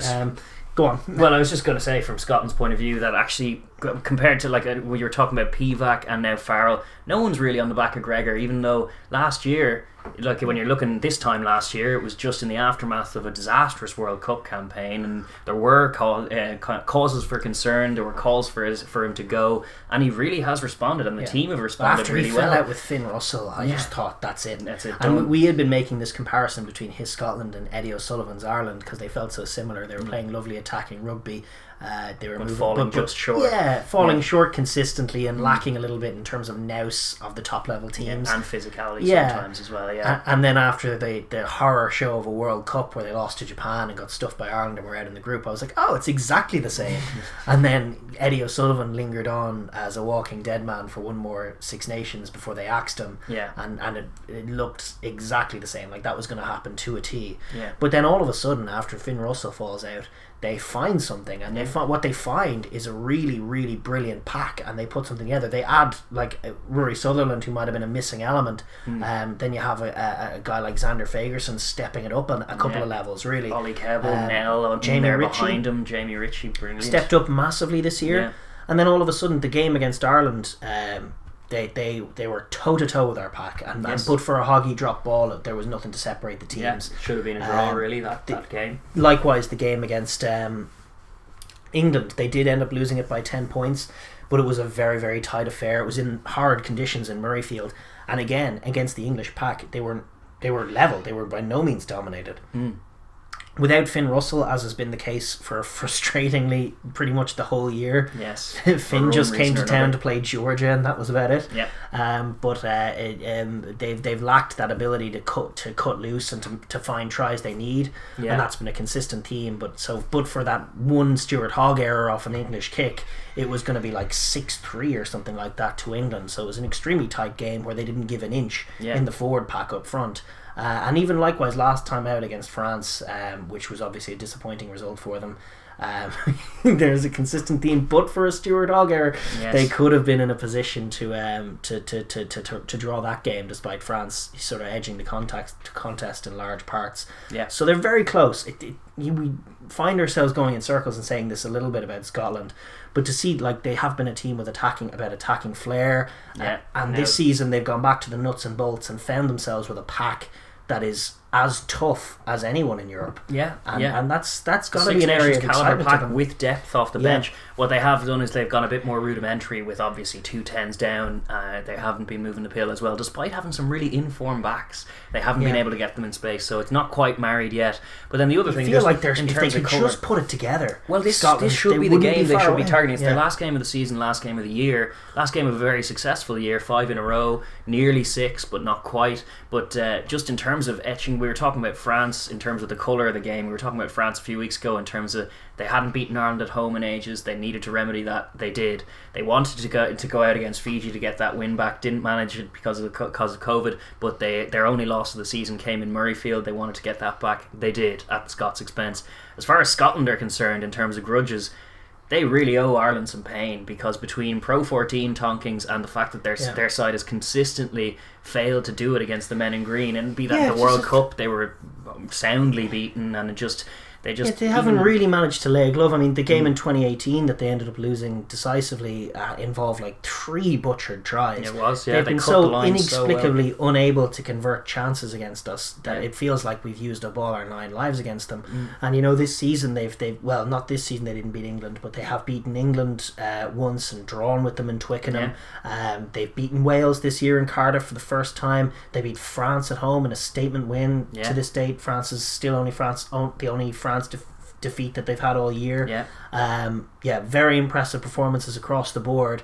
They've had wins against Australia, but they I think they've beaten us once in the last 9 outings dating back to 2013. They had 1 win in 2017, but outside of that it's just been non-stop losses, and that feels, for 2 sides as evenly matched as these two, you might think it feels very strange that the record is so unbalanced, and they'll definitely be eyeing this. I think one of the things that's encouraged me from a Scottish point of view, I remember before the Ireland game at the World Cup, Stuart Hogg was coming out and saying, like, make no mistake, our goal here is to win the World Cup.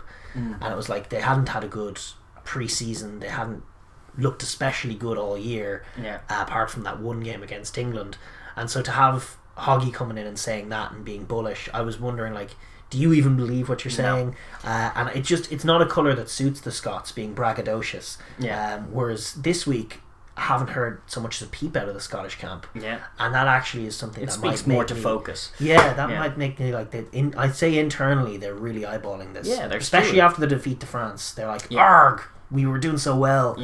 Let's get the Irish. Let's get them. In Dublin. Irish are rubbish this year. Let's get them. I'd say that their major focus should be for sure. But we'll just pivot on just to do a brief review or a preview from both sides' points of view in terms of the game itself. Starting with the hosts, and that is ourselves, Ireland. And just, I suppose we're kind of looping around again. The quality of rugby we've seen from Ireland this year has been pretty poor. Pretty especially poor on the offence. Like their defence at times has been very good. That they obviously switched off for that try. There have been some disconnect in their defence, but the defence can't do it all. The main gripe is their offence has been struggling to get anything. 100%. That is problem 1, 2 and 3 as far as I'm concerned. Apart from maybe the focus and drive of the team in terms of attitude and galvanising that. I mean, in terms of squads, I guess, to start us off, there's been some troubling news. I think Ed Byrne at loosehead, as we suspected, not going to be involved. Will Connors out injured. He's been in Form 7. James Lowe not going to be involved. And Billy Burns, who made his first start last week, not going to be involved. However, there is the return potentially of Sexton and Henshaw. They are back to full training. That's good to hear. Interesting that Eric O'Sullivan is the only other loosehead. Now, the Finlay Beelum experiment didn't work at all. But the language they used about Eric O'Sullivan was that he's just training with the squad, as was Harry Byrne. So he's not in the squad. They're training with the squad this week. Which leads me to believe they're not an option. It leads me to believe they're not going to go with it, which means that they're going to go with either Beelum or Porter as a loosehead, which feels fundamentally silly. Given that there are good scrummagers all over the provinces who could fill that jersey at Loosehead. The potential danger that's in there against the Scottish That's scrum. true too. But yeah, they have decisions to make. Well, the more sensible of if you're going with a Porter or a Beelum at Loosehead, go with Porter. And bring John Ryan, who is a very good tight head, who actually monstered a few scrums in his few test minutes that he's had for reasons unknown. Get a Munster prop is a far more fearful prospect than a Connacht prop. Well, John Ryan is a hidden gem for Ireland. He's a spectacular scrummager. He's very, very technical in everything he does. He's a really, really excellent player, and it's good to see him in the squad getting his chance. And I suspect he will be in there somewhere this week. But it's going to. I doubt they're going to deviate from the Finlay Beelum dynamic. They're going to start Keane, I'd say, and bring Beelum off the bench. With John Ryan coming off the bench on the other side and Porter starting. Elsewhere, it's not so certain, and we don't have the squads, so that's going to be limiting in terms of talking about them. I'm sure you'll all have them by the time this video is out. We're shooting it on Wednesday, which is just one of the things that goes on in rugby world. You can only shoot once a week. What are you going to do? So they have massive decisions to make in terms of like the back row. I don't know if they're going to go with Josh or bring him in or not. I think Byrne was probably out again. I think he did provide a good line out option, which was useful, but he also Ty Byrne, but he also switched off on the. He was at fault for the try. He's not physical enough to play against Scotland. No disrespect, but I think it's a question of whether they go with O'Mahony, Stander, and Daragh, or Josh Stander and Daragh. Yeah, obviously with Josh at 7 in there. Because one thing that we learned from the England thing is O'Mahony, Stander, and Daragh doesn't really work as far as pace. I think we were sorely lacking for speed on the defensive line. We were always lacking for speed though, aren't we? No, but one thing's without the ball, between either Will Connors or Josh van der Vliers, that style of 7 is he sets the defensive line's tempo, and without him there was none of that. So I think one of them has to play, and if Connors is unavailable, I think it will be Josh. One would think from a defensive point of view, as you say, to adopt that mould so they don't have to change their system. And pressure, they have a guy like going up against Scotland with their third choice 10 there. You want a pacey 7 to pressure that ball, to be honest, no question. Speaking of speed, they'll have a decision to make between Murray and Gibson Park. Murray's kind of been wayward in terms of form, but it wouldn't surprise me to see them go back to him. Sexton and Henshaw could come straight in. That would improve them on what they saw last week, for sure. Sexton's still quality, but and then the back three as well. Without James Lowe, we would suspect Conway will come back in, and the question is whether Stockdale will make way, or whether Earls will make way, or whether Keenan will make way. It remains to be seen. But beyond the squads, in terms of what Ireland need to do, like we constantly speak about how as a team they need to evolve their game and attack. Let's be honest, they're not going to do that. They're not going to change what has been a 2-year trend in a week. Yeah, probably not. That there's just they're not going to rock up on the last week of the season and all of a sudden start flinging the ball around to the wings and scoring pretty tries. No way. Yeah. This game against Scotland, against this monstrous Scottish pack, is going to be about a battle. Yeah. And what Ireland need to do to win this game is win that battle. And like last week and times against England, they weren't really as up for the fight as one would expect an Irish team to be. Yeah. And now this week is really, it's a time to respond. It's a time for the team to lay down a marker and say, listen, we're not going to throw this guy Farrell under the bus. He's going to be with us one way or another. We need to perform, and that involves just simple things like running on both attack and defence as the forwards, like running into the contact and through the contact, and on defence, second shoves through the contact. I mean, too often everything Ireland are doing is static, and that's just down to the quality of the individual play from the individual player. Why aren't you running onto the ball? Why aren't you sprinting into contact? One of the guys who's doing it is CJ Stander, but not enough of the other guys are doing it. And I think in terms of supporting each other and winning those tight carries, like that's going to be everything. Winning the forward battle is going to be everything. And if they do that, as we've seen in times gone by against Scotland, they can then suck them in, and then even towards the end of games they end up scoring some decent tries. But it's about winning that battle. Coming to the pitch of the battle that's going to be put in front of them. Like Scotland will be eyeballing it. They owe us pain, as we were saying, so we need to match it and exceed that. We need to surprise them with how up for the game we are, because it's the last game of the season and neither side wants to go away losing, because it's a long few months to have that as a hangover. Like it's much better to win your last game of the season rather than to lose it.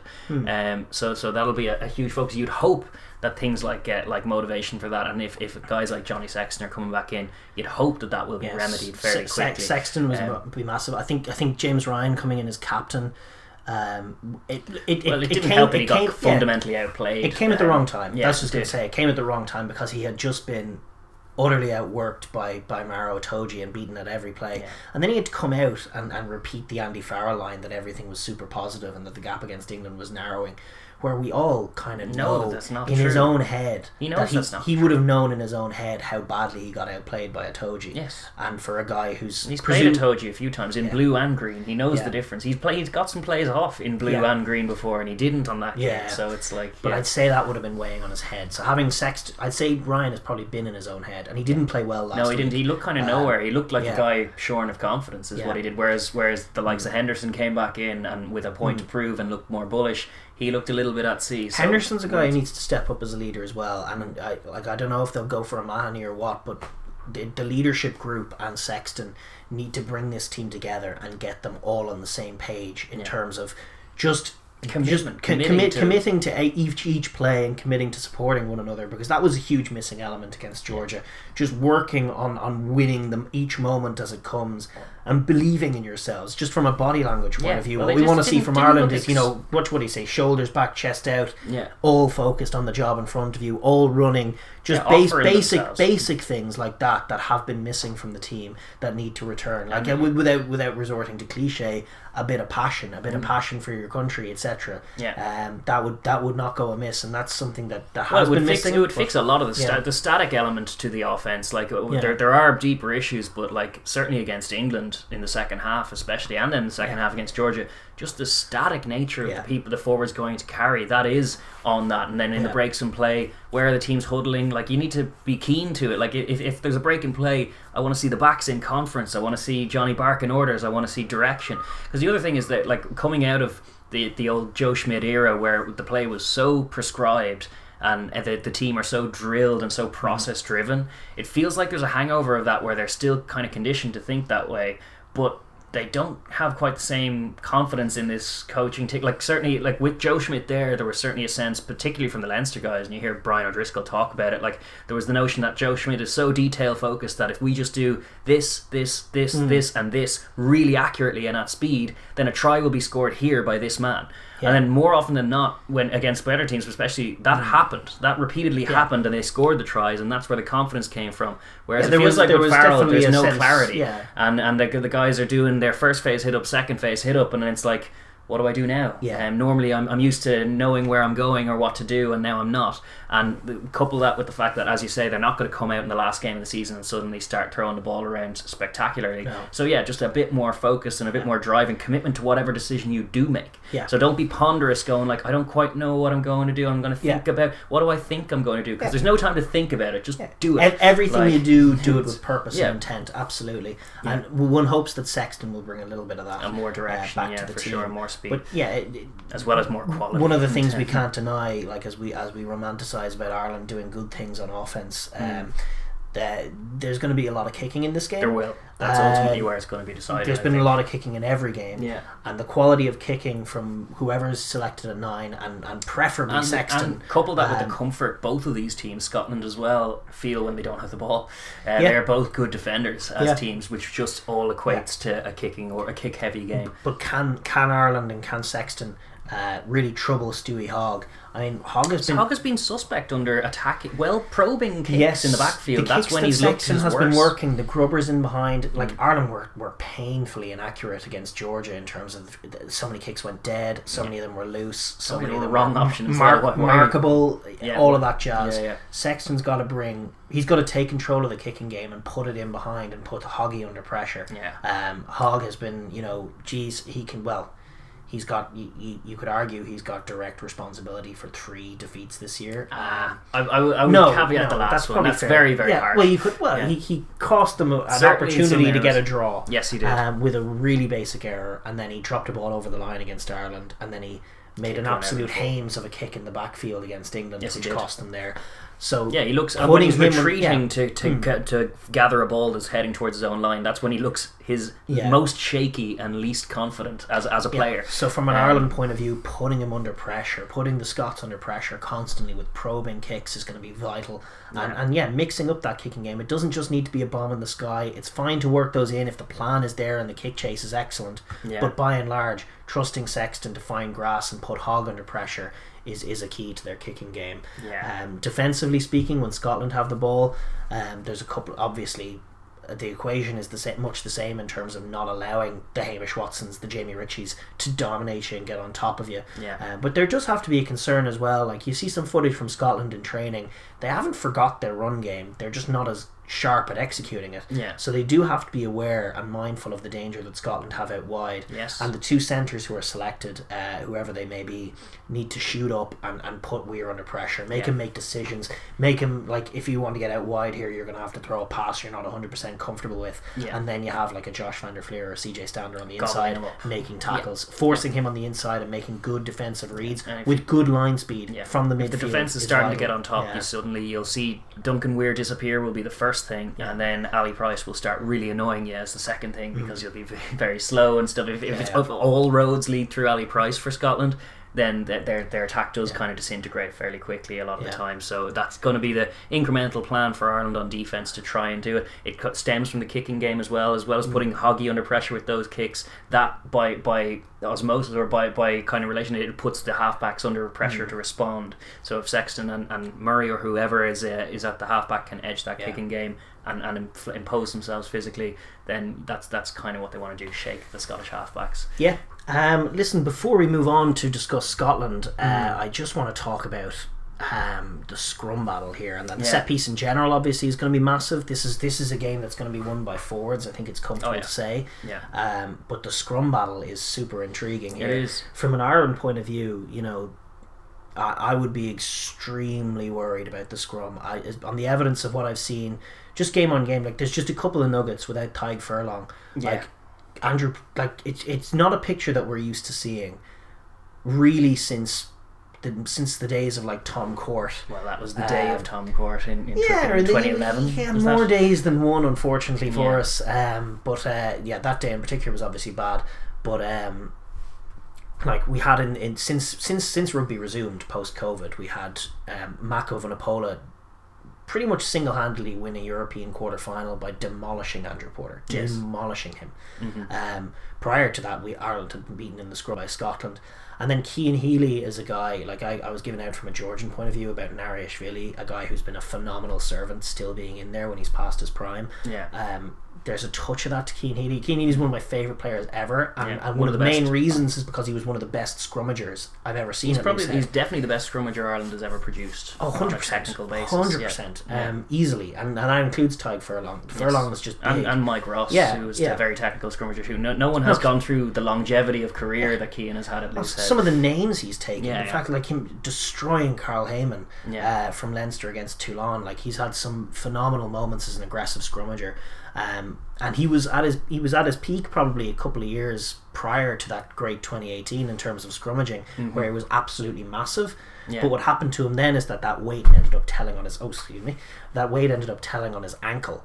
And then he couldn't support it. So what he did in 2018 was he trimmed right down and got to a more sustainable weight. And then he was still good that year in the scrum, but Ireland, despite their success, never really made it about their scrum.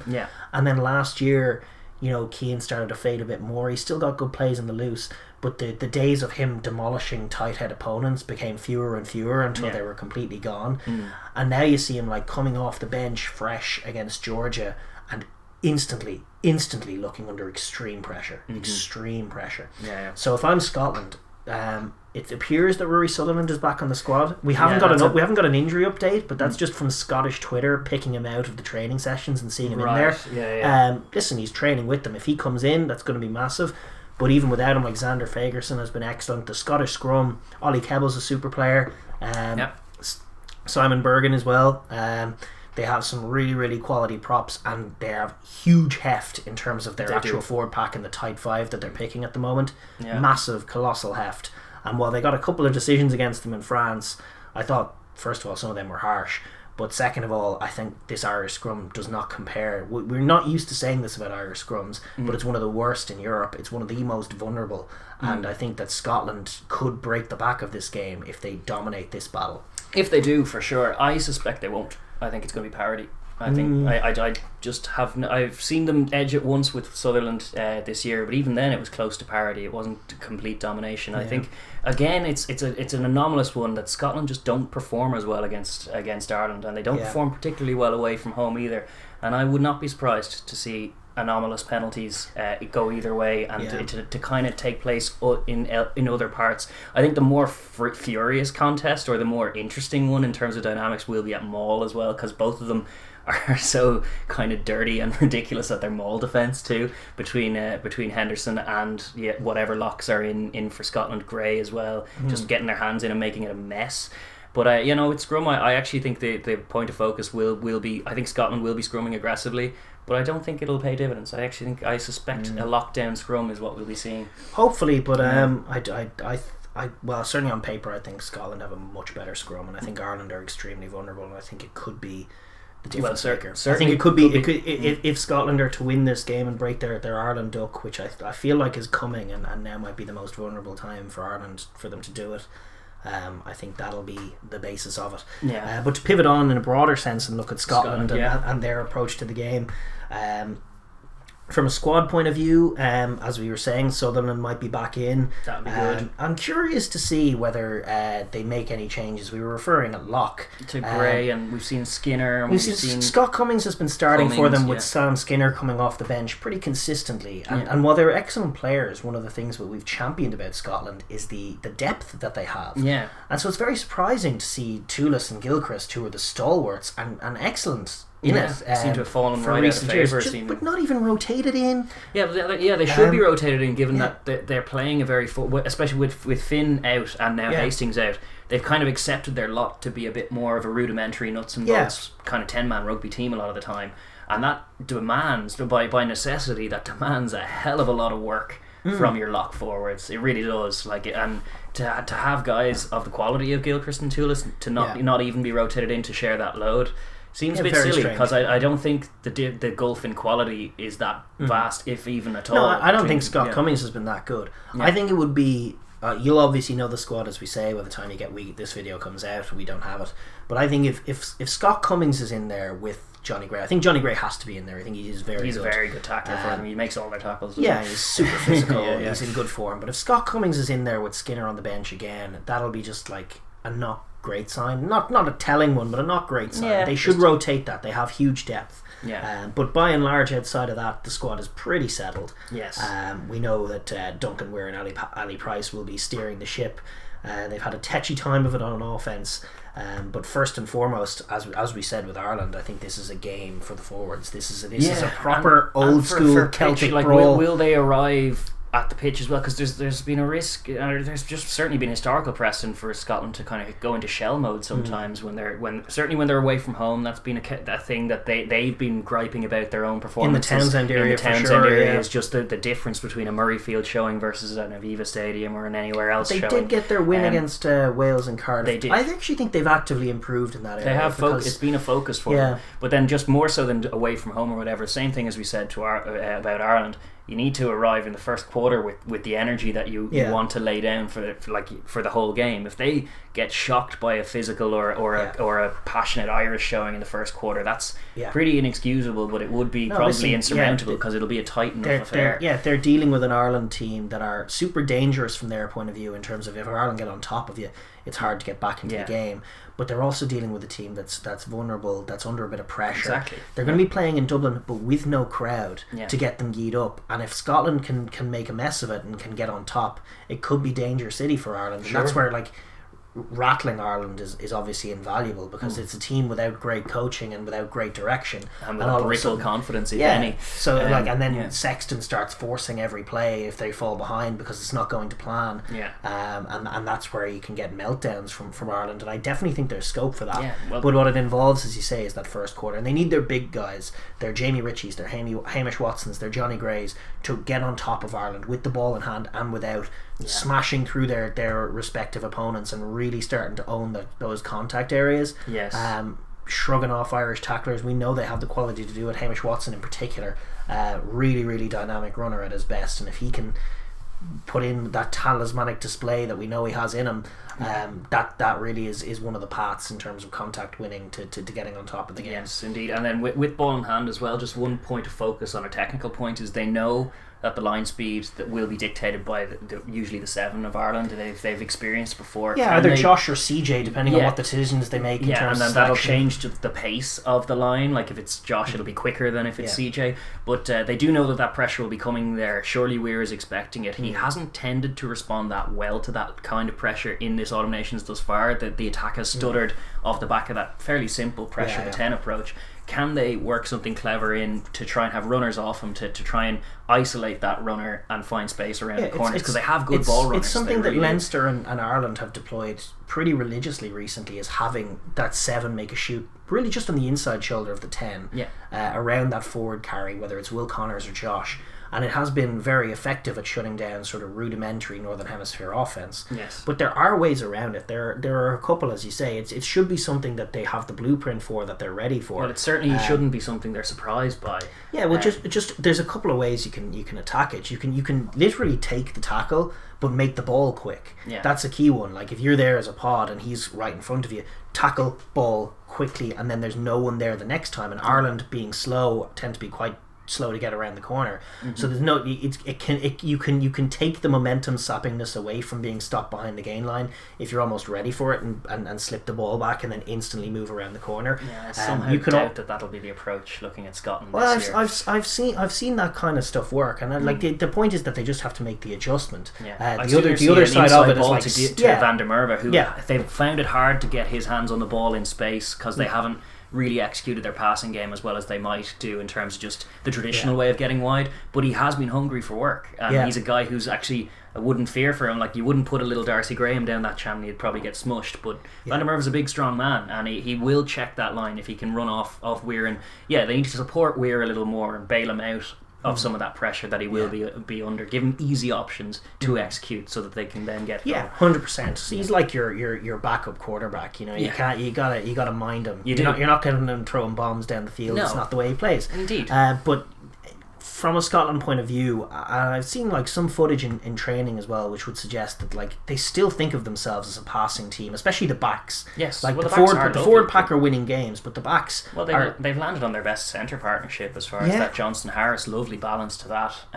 They just need to. And they have been running off each other, those two guys as well. And Stewie Hogg can be a link man as well. He can. It will involve a bit of Hogg at first receiver again, or like even second receiver. Well, like I think on occasion, like Weir will have to take a contact, and Hogg needs to be straight in there to bail him out. What I would like to see them do once they get on top of a couple of tactics is really do probe the 13 channel, be it Chris Farrell or someone else. We have seen England shock Ireland by moving the ball wide quickly. It's probably something they're not quite expecting, and just with a little bit of a screen ball, they don't obviously have Finn Russell, but still trying to work it onto the outside shoulder of the 13. Ireland can get narrow sometimes. Yes, they do. Always, pretty consistently, in fact. And especially when you consider the fact that there's been so little wide offense in the tournament so far, and there has been space out The default of the Irish defence is going to be to sort of sit in and get ready for the big tackle. And Scotland, I would love to see them like. Jamie Ritchie is a guy who works really well in those wide channels. I'd love to see them deploy him out there in support of a couple of wingers. Even Hamish can be tenacious and pacey out in that wide channel. Absolutely. But just trying to work at getting outside the 13 channel, and that's when Ireland's scrambled E really comes under pressure. And we've seen like the likes of Stockdale, etc., make huge errors in terms of scrambled E. Their back three is a completely untested, we don't even know who they're going to select. We don't even know who they're going to select, but it's certainly what you used to associate with Ireland when you had a Rob Kearney in the backfield was just a real solidity that is kind of a decade in the making.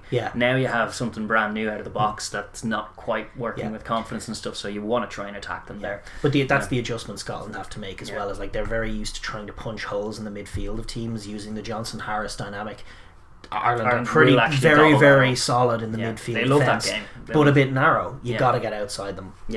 Definitely a big area. And then, as we said, with Ireland's point of view, Captain Hoggy, very decent in attack. can he dial it in on the pendulum, because Ireland will kick the ball. They will need to be alive to it. He'll need to just be assured and confident and put in a captain's showing. Kind of, if he can claim a few high balls in the first half, that'll give oodles of confidence to the way they want to play the game then, because just the difference, you see all these former players talk about it. Brian O'Driscoll's a big one when he was singing Rob Kearney's praises. Is just the difference it makes having a guy in fullback who's going to clean up those balls, make no issue about it, especially if he's your captain. Just to have him be assured and be confident and make a statement or two early on, that'll suddenly give the likes of Weir or the likes of Price that more confidence to go wide or to flash wide, because they kind of in the back of their mind they're thinking, even if this goes wrong, Hogg might bail me out, so that it gives you a bit more confidence. 100%, and shutting down that kicking game will be massive. And likewise on defence, I mean, we can't overstate enough, this is a Celtic brawl. This is going to be a physical fight,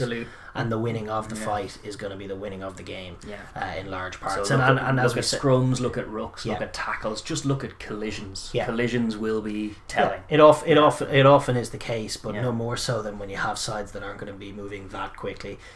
Scotland, even to get their out wide picture, are gonna need to own that forward battle. So that's going to be massive for them, and that's the winning of the game for them. They have to show up with the right body language, with the right attitude, with the right focus and self belief, which I think they're developing to turn over an Ireland team at home that while sluggish can still perform to a level that is going to be tough for Scotland to face. So in terms of predictions, what are your thoughts?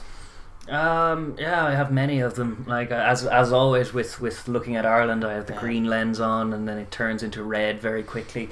It's very, very tough to say. I actually suspect we will edge it in an unimpressive showing and limp on. And sort of like the game in February where they won by 7 points. Yeah, something scrappy without much on show from us, and maybe Scotland even having the better of the chance, or the few little bits of continuity and decent rugby are actually on the Scottish side, but we just edge it by winning collisions. You just don't back that Scottish clutch to get it done again. Yeah, I kind of think a combination of Scotland bottling it and us being physical but rudimentary will see us limp on. And I actually kind of I don't know, the Ireland fan in me is kind of torn, thinking like, is it better for us to get an absolute pumping at home at the hands of Scotland and then just get Farrell out? No, they're not going to get Farrell out. I know. They could lose by 60. Farrell is in till the end of his contract. I know. Of course, it's better to win games than lose always them. 100%. I suspect a scrappy win for Ireland, just to be honest, where my head's at. I guess that's probably what the bookies suspect as well. I mean, I don't know, it's tough for me to say, obviously,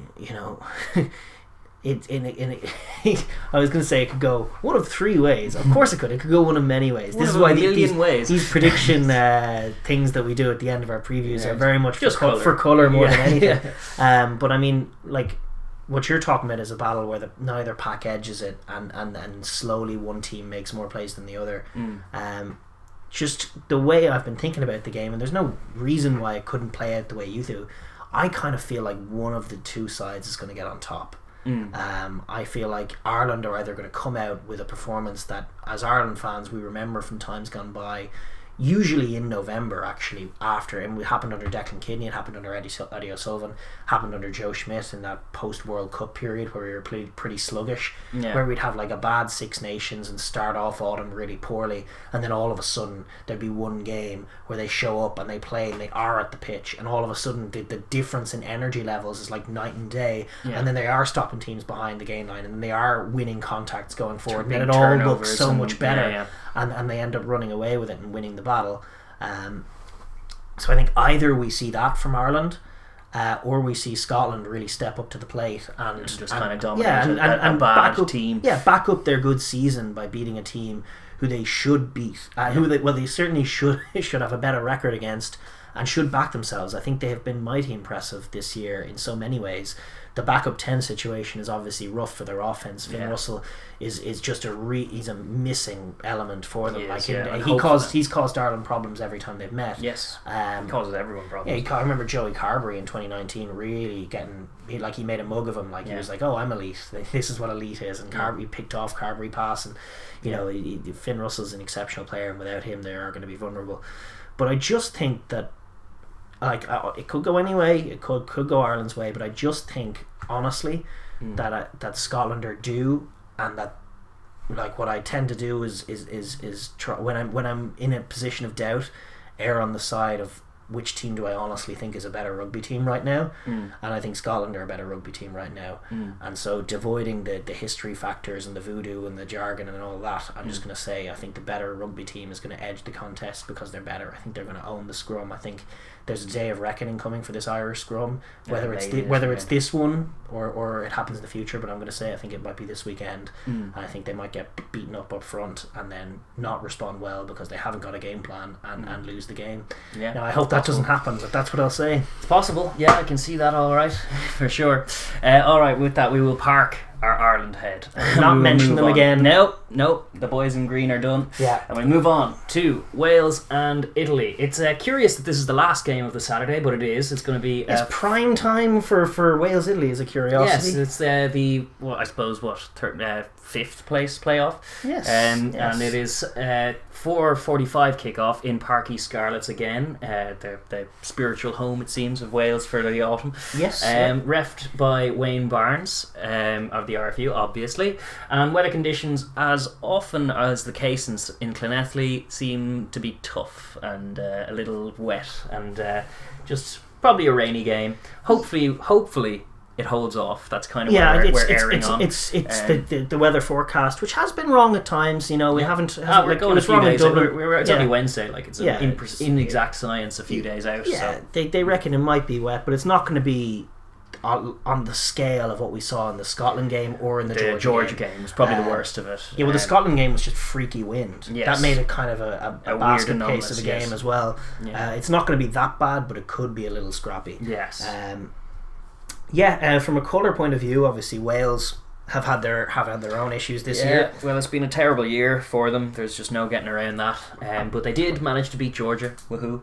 And they put up a better showing against England. To be honest, there were kernels of positivity, but again, it was a defeat, and it's very tough to. The spin has been more positive. Like a couple of weeks back, the pitchforks were out, and now this week you have like Ken Owens and Alan Wynne-Jones and a few others coming out and saying, no, we trust this process, we like Wayne, it's going to happen, it's going to be slow, it's a transition, we're moving to a different way of playing, which, to be fair to Wayne, was the model that he implemented in Scarlets. Yes.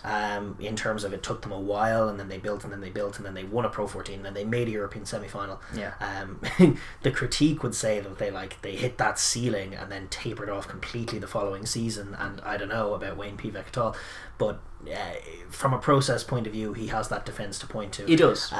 So there does seem to be a bit more positivity around this Wales team, and certainly finishing the game with a convincing win over Italy would be a nice way to put this year to bed, with a bit of confidence, a bit of spring in the step, and then they can come back in for what will be a crucial and decisive Six Nations campaign next year. He's not going to get that much time. He's not going to get to have catastrophic Six Nations campaigns 2 years in a row. If he goes 1-5 in the Six Nations, or 1-4 even in the Six Nations, again, that's probably curtains. That is going to be curtains.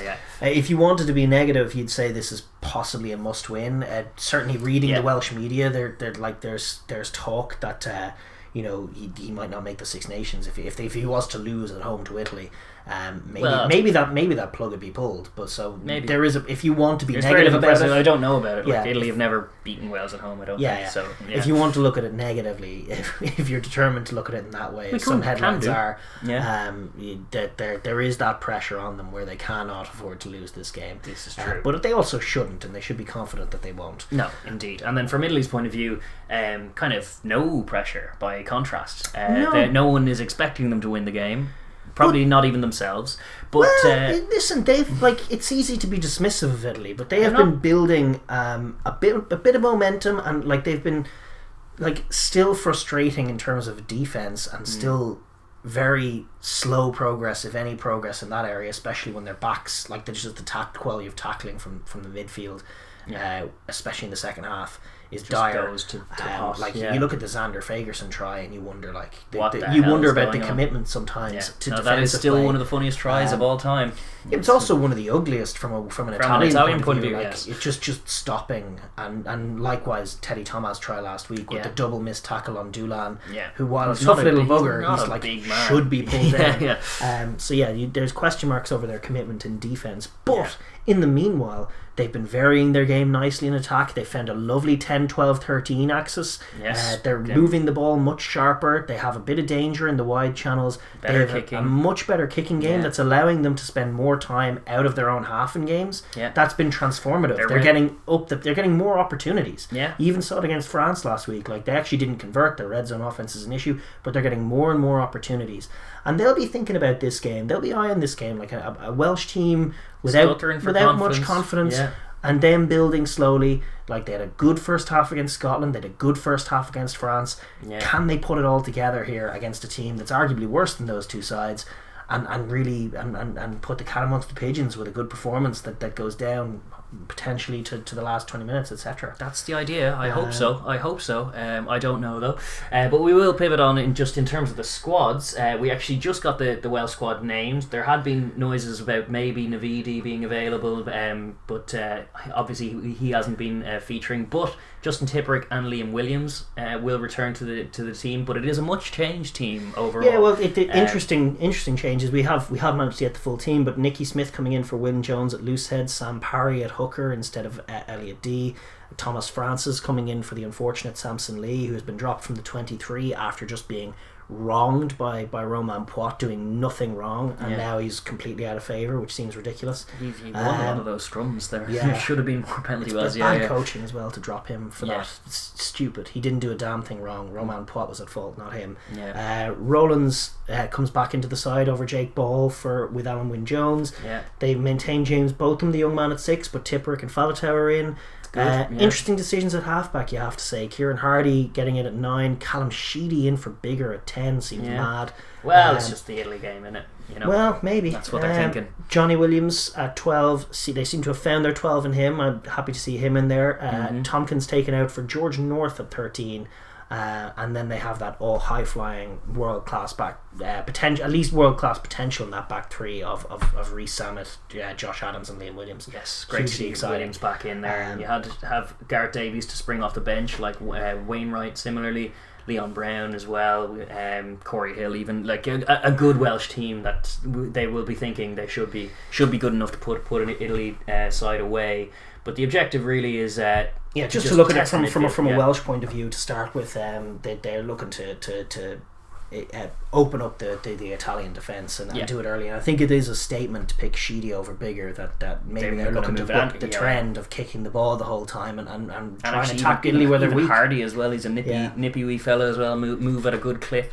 And George North in the midfield, returning to the 13 shirt, is an interesting one. I'm curious how it power and speed. Like, this is what when Wales were at their absolute best, they opened up Italy by making them make hard tackles against fast big guys in the wide channels. And they have lethal danger out there. So it does need to be getting the flow going and punching holes, moving it away from the ruck, not playing the likes of Bram Stain and that big back row that Italy have into it from a defensive point of view. If they can not feature at all, they will hose Italy, to be honest. And I think the signs are there from what Pivac's offense tries to do with the ball. Like, you've seen it struggle against the top tier defenses, you've seen it kind of not quite gel, but you have also seen it click on one phase and cut England apart on a few occasions, certainly back in the Six Nations. They should, with this selection coupled with like the notion and the intent they will have to play, they should be starting very quickly and trying to spread the ball and trying to force tackles out of Italy, which they are game for in the first quarter, but that diminishes if one try goes in, then another. They should. Shrink. I mean, there's a lot of kicking these days, and I'm almost never surprised. Like, if they end up having Sheedy come onto the team and put big bombs up to attack Minozzi. There's potential for it. Liam Williams is one of the best aerial operators in the world if you can get him after it. But I would like to see where Italy are weakest is in their defence and working them from side to side and owning the ball and owning the contact. And having a side back themselves a little bit more with ball in hand. That's kind of what this Welsh team kind of need. If you're going to do an emblematic performance, like, there's very little, a lot of the times, that the people feel like the Italy game, you can't really learn much about it. It's kind of it's a poison chalice. Like, either you win comfortably or it's a very frustrating, disappointing day out if you don't. And that's kind of, there's no in between. But when you're looking at a Wales side like this and it's the last game of the season, why would you kick the ball that often? Like, really try and hold it and move it about. You're at home here. You're against Italy. Like, even though there are no fans in the crowd, give your fans at home something to look at. You have Louis Rhys Sammet on the wing. get the ball in his hands. You know, Adams as well. Like just probe that midfield defence. Yeah. Like it make Carlo Canna have to tackle George North, and likewise Zanon. It'll really hurt what they can do to you on offence. Exactly. And like obviously if the weather's bad, you're going to have to play in some kicking, but make it be attacking kicking. Be a little more creative with what you're doing, and do back yourselves, because the Italian defence has not really stepped up, especially out wide. And they do need to back themselves and generate a little bit of belief in terms of the style that Pivac wants to play, which is flowy and is wide slate of an ability. You can paint Rook that picture, 2 passes before the next contact, those kind of things. And they're like, where Italy are strongest is their big back row that's going to try and attack the pill and rip it loose. You've got to get it away from those guys. You've got to move it into the midfield, have George North smash it up. Quick ball round the corner, all of a sudden Sheedy has it and he's instantly giving it on to Liam Williams, who's looking at maybe a 2-on-2 or a 2-on-1 with Rhys Samad on his outside. Like that's the picture. And just beating them with speed and power. And Italy tend not to cope with it. No, they don't. They don't at all. And Wales do love to play that way. So I would love to see that. Obviously, there will be some bombs up there, and I back them to have the edge in that area. I would hope again, Sheedy, like he the onus will be on him to kick a bit more accurately than he did. The weather conditions forced his hand against Georgia. He did have to kick a few times, and they weren't. They may great. do again. They may do again if it's ugly in Llanelli. They may force a few kicks. Bit more accuracy from Sheedy. This is another chance for him. He needs to up his game, because it wasn't that impressive a showing against Dan Georgia. Bigger is still firmly number one in my mind. 100%. So this is a good opportunity for him to mix his game as well. And then just in terms of the tide as well, obviously you do want to move it about and make it about power and speed in the wide channels. But the guys who are in there, Rowlands has got his chance on the back of his Wasps performances. Really did disappoint in some of those key decisive games earlier in the tournament, the Autumn Nations Cup. He kind of disappeared. He was not good against Ireland, and he was not good against England either. He's back in there. A big showing owed from him. Making things scrappy and being wise to the fight that Italy might bring. Italy have been tenacious, especially in the first half. Like the likes of Alan Wynne-Jones at line-out time, having to negate what Bram Stein is bringing and being ready for that game is going to be crucial. And just getting your hands in everything and spoiling it, making things ugly, making things slow, not allowing the Italians to get on the front foot is going to be crucial as well. There is a concern, like Zanon is a fine attacker, and Italy are moving the ball pretty well in that midfield. And George North is. That's what I was going to say. Like, George North has had defensive issues in the past, and now he's in a 13 jersey. And also, there's the Welsh centres this year in this Autumn Nations Cup thing have looked disjointed, regardless of who's in there. They've rotated them. And sometimes the line has been fractured due to no pressure at all. Like there was a first phase, I will go back to, I mentioned it last week as well, but there was a first phase move that Ireland did that a few weeks back that Sexton just ran through a mighty chasm that should not have been there at all, and the two centres were out of line and no one was talking and no one was signalling, and it was just like a weird systems error that's like ugh. And Italy, as you say, have a bit more competence in this area than they used to have. They will look to target it, so don't be fractured, be decisive. And it'd be nice to see them be assertive with their line speed. They used to be so ferocious it's with something it. That they've changed. Like they sacked their defence coach obviously, but like so they don't really know what they want to be on defence. Sometimes they're pushing, sometimes they're pulling, sometimes one guy's doing one thing and the other guy's doing the other. The Sean Edwards is gone, but the identity of aggressive line speed and chop tackling and breakdown nightmarism that he brought, just suffocating defence, one of the best out there. To see that have totally leave the Welsh team is a problem, and it's something as soon as possible they need to rediscover. Against Italy, it's such a good thing too, because as much as they do have the dual distributor thing, like they're only like they're a lower level of dual distributor, to be honest. They're a tier 2 one, so if you can bring that bullying speed and you have a guy like Tipperick who's so pacey who can apply that pressure, force them to kick loosely to you, and then you have your back three designed for kick return, tailor made, but you need to force their hand by putting the pressure on them and then receiving the kicks gratefully and then going into your offense transition very quickly. 100%. That's what you want to see from a Welsh side, is just a more assured and a more rounded full performance. Absolutely. They will have a little bit of test in terms of the pendulum and the young men on the wings. Well, Josh Adams is not a young man, but they'll just have to be mindful of the varied kicking game that Italy are bringing as well. But from an Italian point of view, they have, as we say, they have nothing to lose in this. Their squad's finding a rhythm. They're adding a little bit more variety and a little bit more energy every week. Bram Stein found some form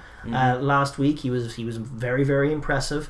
and Wales have been struggling. And I think this game, if you're Italy, if you're Franco Smith, you're looking at so far. You're looking at this as a potential game to really make a statement. Yeah, for sure. To add a layer on top of what you've done the last 2 weeks, which is like compete for 60 minutes, maybe compete for 70 minutes, rattle Italy, and it's not a question of changing much. It's a question of executing really well. It's a question of getting Bram Stein on top of that Welsh pack, supported by his quality back row teammates, and then putting the pressure on Wales.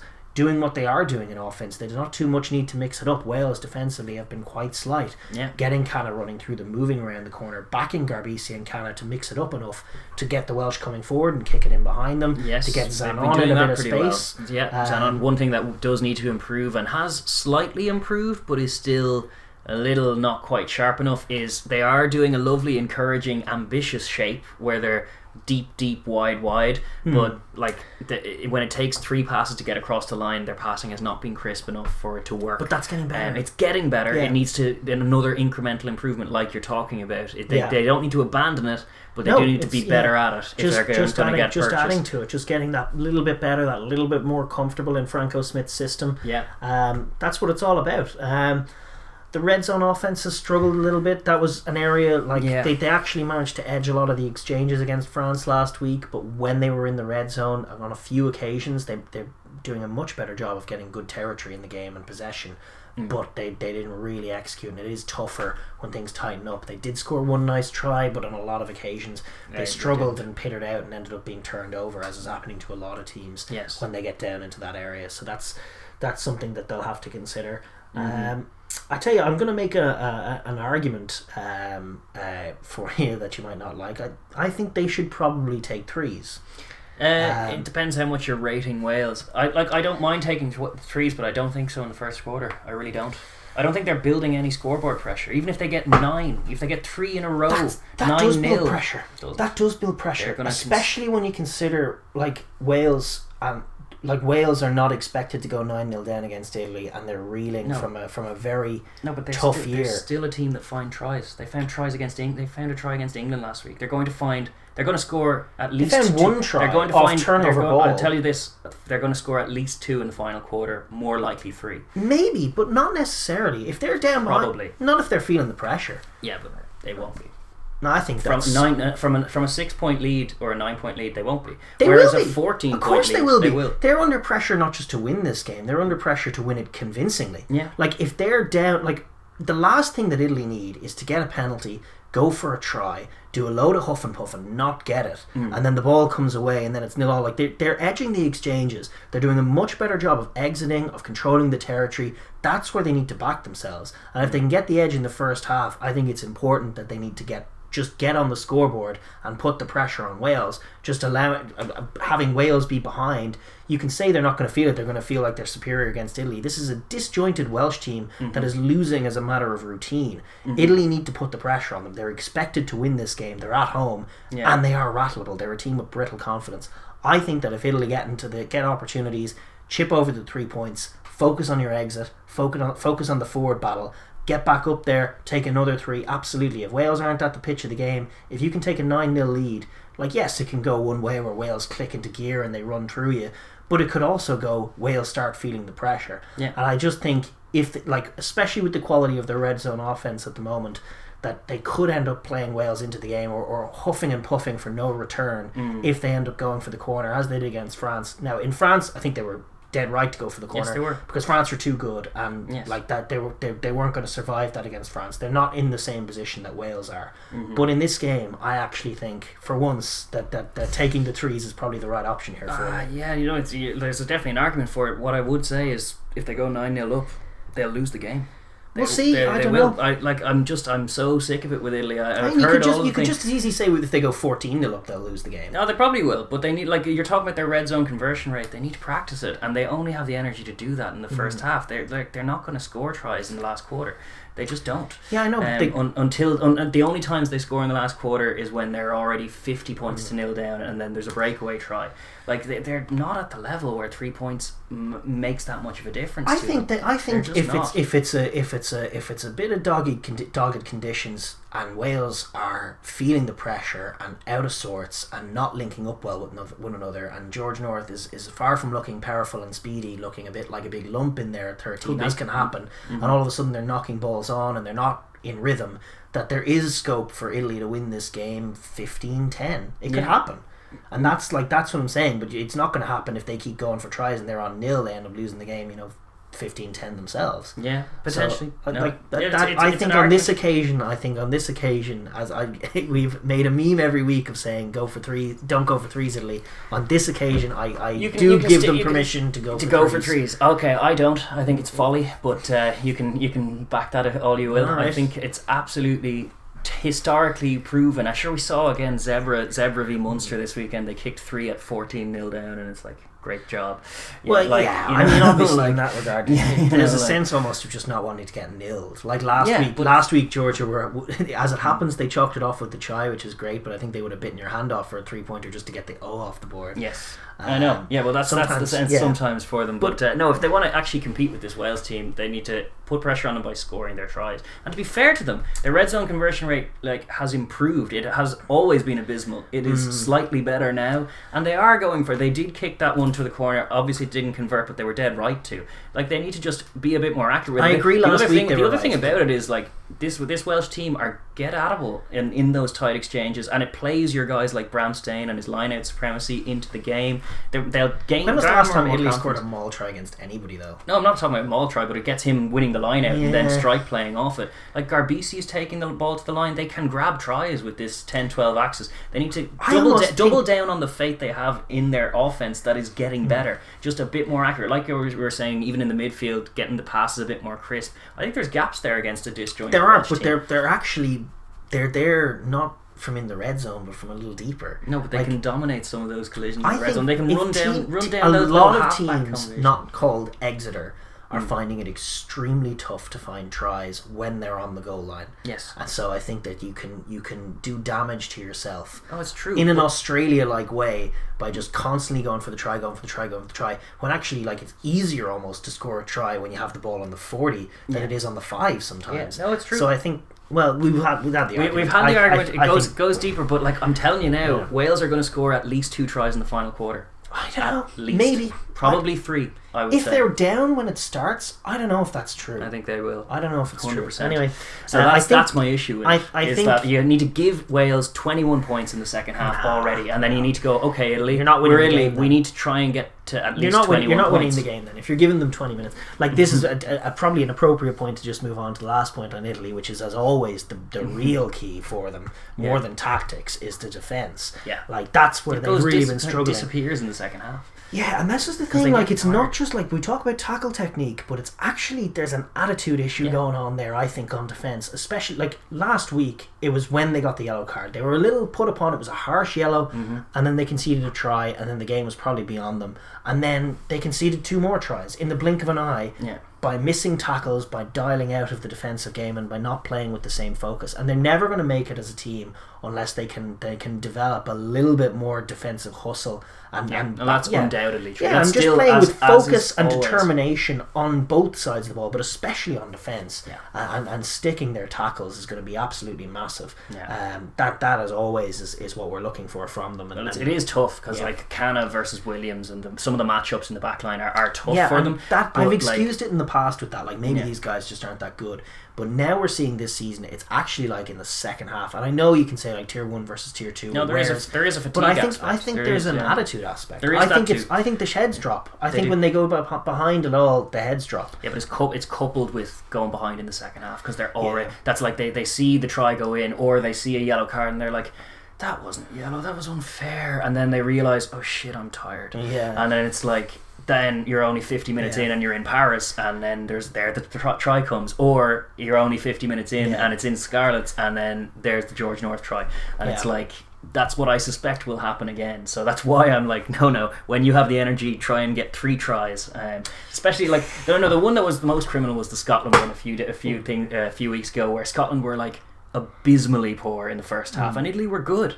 And they kicked threes as if they were in that contest for the whole thing, or as if they were going to be the same team they are now in the 80th minute, or as if Scotland were going to keep playing the way they were and the half-time break wasn't going to make a difference. It is. All of those things are going to be a factor. They need to start thinking in terms of, let's try and score 20 points a game, because they don't consistently reach 20 points and they consistently lose games. I think the first thing they should try and do is score 20 points. Well, I hear three you. tries is easier three tries is easier than 5. What is it? 6 3-pointers. How many 3-pointers do you have to kick to get 7? 7 3-pointers. But you might only need 1 try if you can rack up the score. I mean, we're going to go in circles to keep having it, but I think I believe it so much. I know, and I think you were right about Scotland, because Scotland are a superior team playing with a lot of confidence. But I think against Wales, like, especially when you factor in the difficulty all teams, not just Italy, are having in scoring from 5 metres out, that actually the more prudent thing to do might be just to say, alright, we have the lead now, and while Scotland were supremely confident to go, I don't care mate, like, we're going to come back and do it,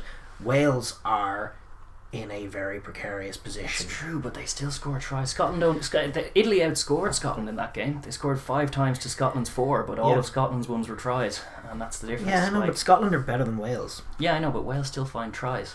We'll see. We'll see if they do. Well, anyway, in terms of predictions going forward, I think we'll have a scrappy game. Italy will kick a few 3-pointers, maybe have the lead at half time or be close, and then Wales will blitz them in the final quarter and win by about 19. I don't know what's going to happen. I think Wales probably too good, but I do think there's scope for an Italian win. I think if Italy go for the corner, they'll fail to score tries. That'll be my retort. So 6 small tries for Italy. No tries. Yeah, they'll end up on nil. They'll kick 4 penalties into the corner and have like two not straight 9-outs and a bad transition. Honestly, I think and then one penalty I honestly think that's Faletau gets. A better thing for them to do than to be on 6 points at full time. You know, it depends. What if they win 6-5? I'm going to predict a 6-5 win for Italy. Alright, with that ridiculous chat, I suppose we'll park it, because I think Wales are going to win that one. But yeah, we'll move on to our final and the main event of the weekend. We have England-France for all the marbles, for the Autumn Nations Cup honours that have been half a marble, maybe for a whole half a marble that has been dwindling as far as esteem with each passing week. It's certainly getting a lot of criticism as a competition, which is a shame. It's a shame, because it's a good idea if only it could be executed. Well, better. it's not a question of it being like the problem is that people are lashing out at the Autumn Nations Cup as if it's responsible for dead rubber games happening with no crowds in autumn. Like an ordinary autumn series, like, it doesn't have the intrigue of the All Blacks or the Springboks or the Wallabies. It was never going to, because of COVID, and so this in its stead is obviously going to feel worse. But like a normal November series is way worse actually than a proper competition. And so I was super encouraged to see the Autumn Nations Cup come in, and now to see that like already Scotland are booking their internationals for next year, and like it's going to be at least another year if we do see a tournament come in autumn instead of the usual friendly matches. But how quickly people forget, like a game between Wales and Argentina next autumn is going to be even more dead rubbery than anything you've seen in this tournament. So you'll have a checked out Argentina, and say actually the Springbok showings as well. It's a good solution to the problem. Just like have the similar format, bring those teams in. You got some silverware. If you have crowds back, suddenly you have a bit more impetus. Like, it also hasn't helped that Fiji haven't played any rugby, but these two teams have played rugby between England and France. We're just regarding the game itself, it is going to be a Sunday game. So it's a 6th of November, 2 p.m. kickoff. That's Greenwich Mean Time. Like any good cup final. Yes, indeed. Sunday afternoon kickoff. Nothing says important game like a 2 p.m. kickoff on a Sunday. Indeed, it's going to be reffed by Andrew Brace and in Twickenham. In Twickenham, and the weather gods reckon it might be a wet one in Twickenham. It seems there's going to be a bit of rain coming across. It's to be raining all week in London apparently. But listen, it might sort of ease off, and we might get some half decent conditions in Twickenham anyway. It's December. What can we expect here? Just in terms of colour of the game, then, like as we were saying, it's the showpiece event of a very often maligned competition, but actually a good idea, and should be committed to more so, because people forget just how bad some of those autumn games can be, regardless of it gets overshadowed by the one brilliant game involving the All Blacks, where like Scotland nearly beat them, or Ireland nearly beat them, or Ireland do beat them that one time. Like all of those are great games and great moments, and we would never want to do away with that. We would obviously include all the Southern Hemisphere teams and everybody together, but getting a tournament instead of the friendly games, just so we can avoid those dead rubber games between the likes of Wales and Argentina that are played at 0 miles an hour and are won like 20 points to 11 that everybody instantly forgets about as soon as they're over. I think it's important to factor that in when you're criticising the tournament.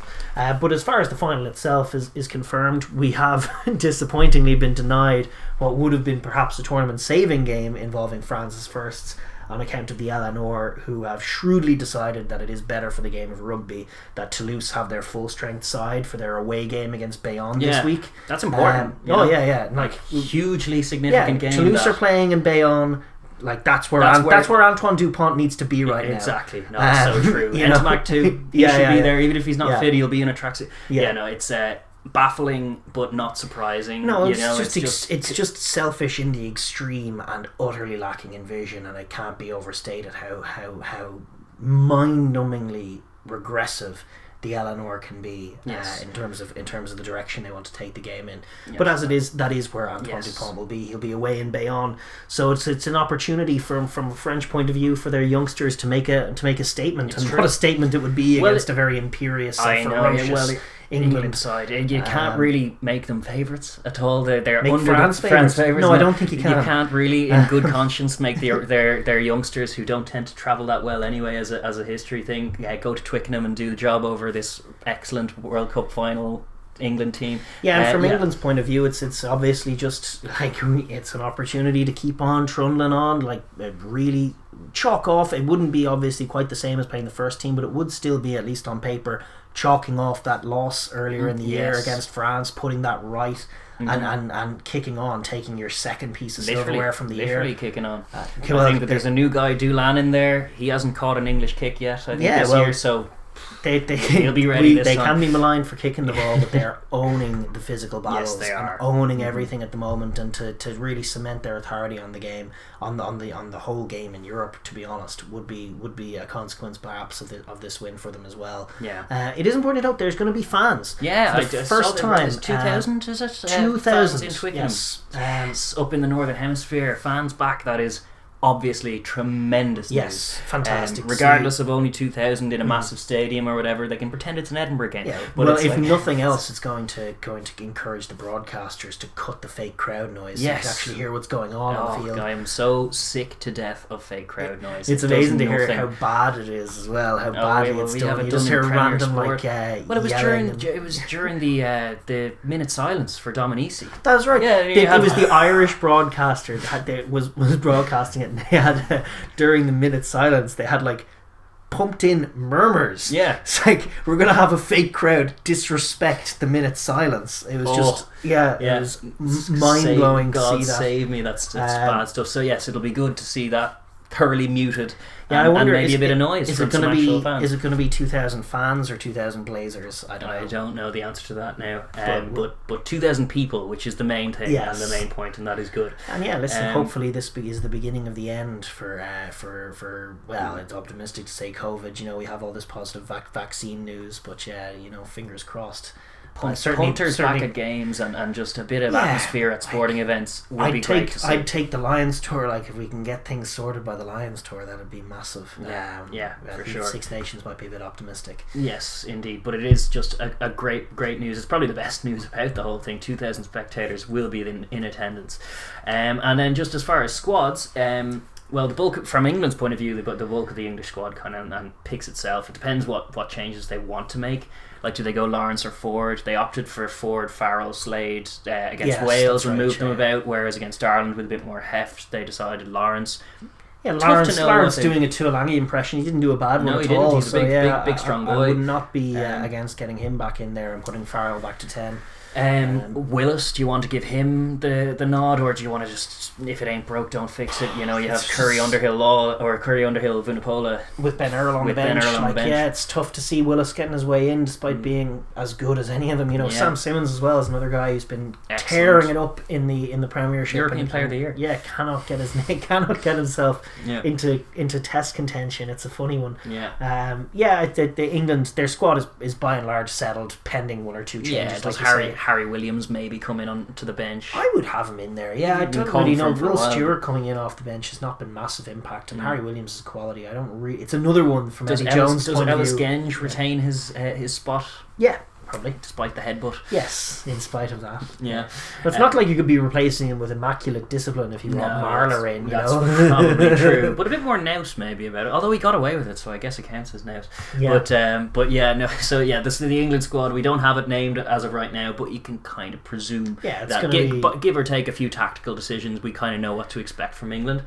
France is the one where things are a little bit shakier. Baptiste Serin and Teddy Thomas both had to depart for top couture, so they won't be in action too. The Eleanor shrewdly depriving us of them as well. I'm pretty sure Bordeaux's game this week is pretty important. Serin is Toulon, isn't he? Serin is Toulon. Yeah, you wouldn't know because they don't even broadcast their games outside of the country. But anyway. Yeah.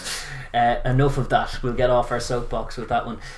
But Sebastian Bezzi does come in, who is a very, very good scrum half. Excellent. He's the understudy to Antoine Dupont, and sometimes plays with him when they move Dupont to 10, which they do at times.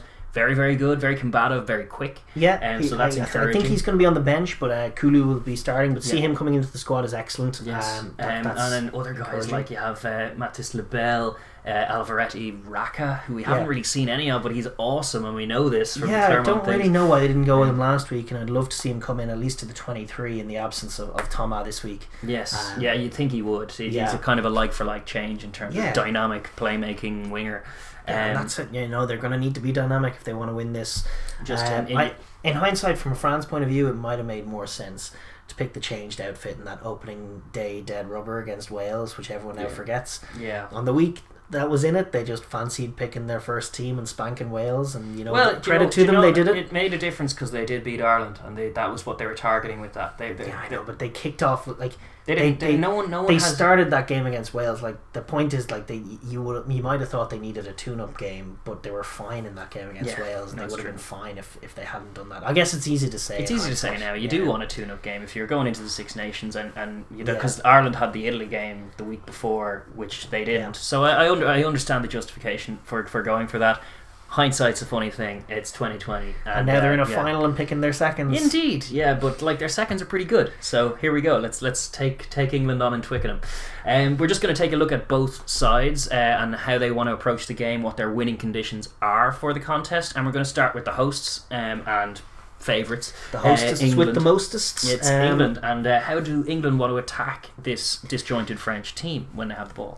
Well, it's an interesting one. I mean, they have looked absolutely imperious at times with ball in hand, against even against Wales. A lot of people found that frustrating, but once they went that 7 points behind, they put together a lovely attacking sequence where we saw that sort of screen shape return off the front foot ball. They had like options out the wazoo, as it were, like where a back has the ball, he can flick it in behind and they can go wide, or he can hit the forward runner. And on a few occasions they opened Wales up by hitting the forward runner. He was just one-on-one with a Welshman, and I think it was Underhill on a couple of occasions, and Currie once, just beating that contact and then instantly having a runner on his outside. And that is when, like, we forget, with all the kicking they've done, England's offence circa 2019 and building up into that World Cup was one of the most polished, modern, sophisticated. It spread from Mark McCall's Sarries up, and they finally worked those multiple screens, multiple lines running, deception and pace and depth. And then excellent support play, contact winning and support play off the back of that, with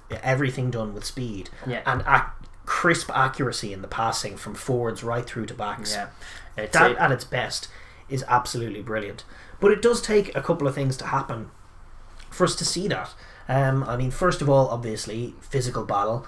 England have been brilliant at it so far. France are going to bring heft. Even this young French team, they're going to do their best to bring at least more heft than Macalou. They're not small. They're just a bit more disjointed. So England do, and I think the South African final was evidence of this. Like, for them to get it off, they can't be going backwards. They have to be going forwards. And so it does take a couple of hit ups from the likes of a Billy V, from the likes of maybe an Ollie Lawrence if he's in there, for them to get around the corner and really get that humming.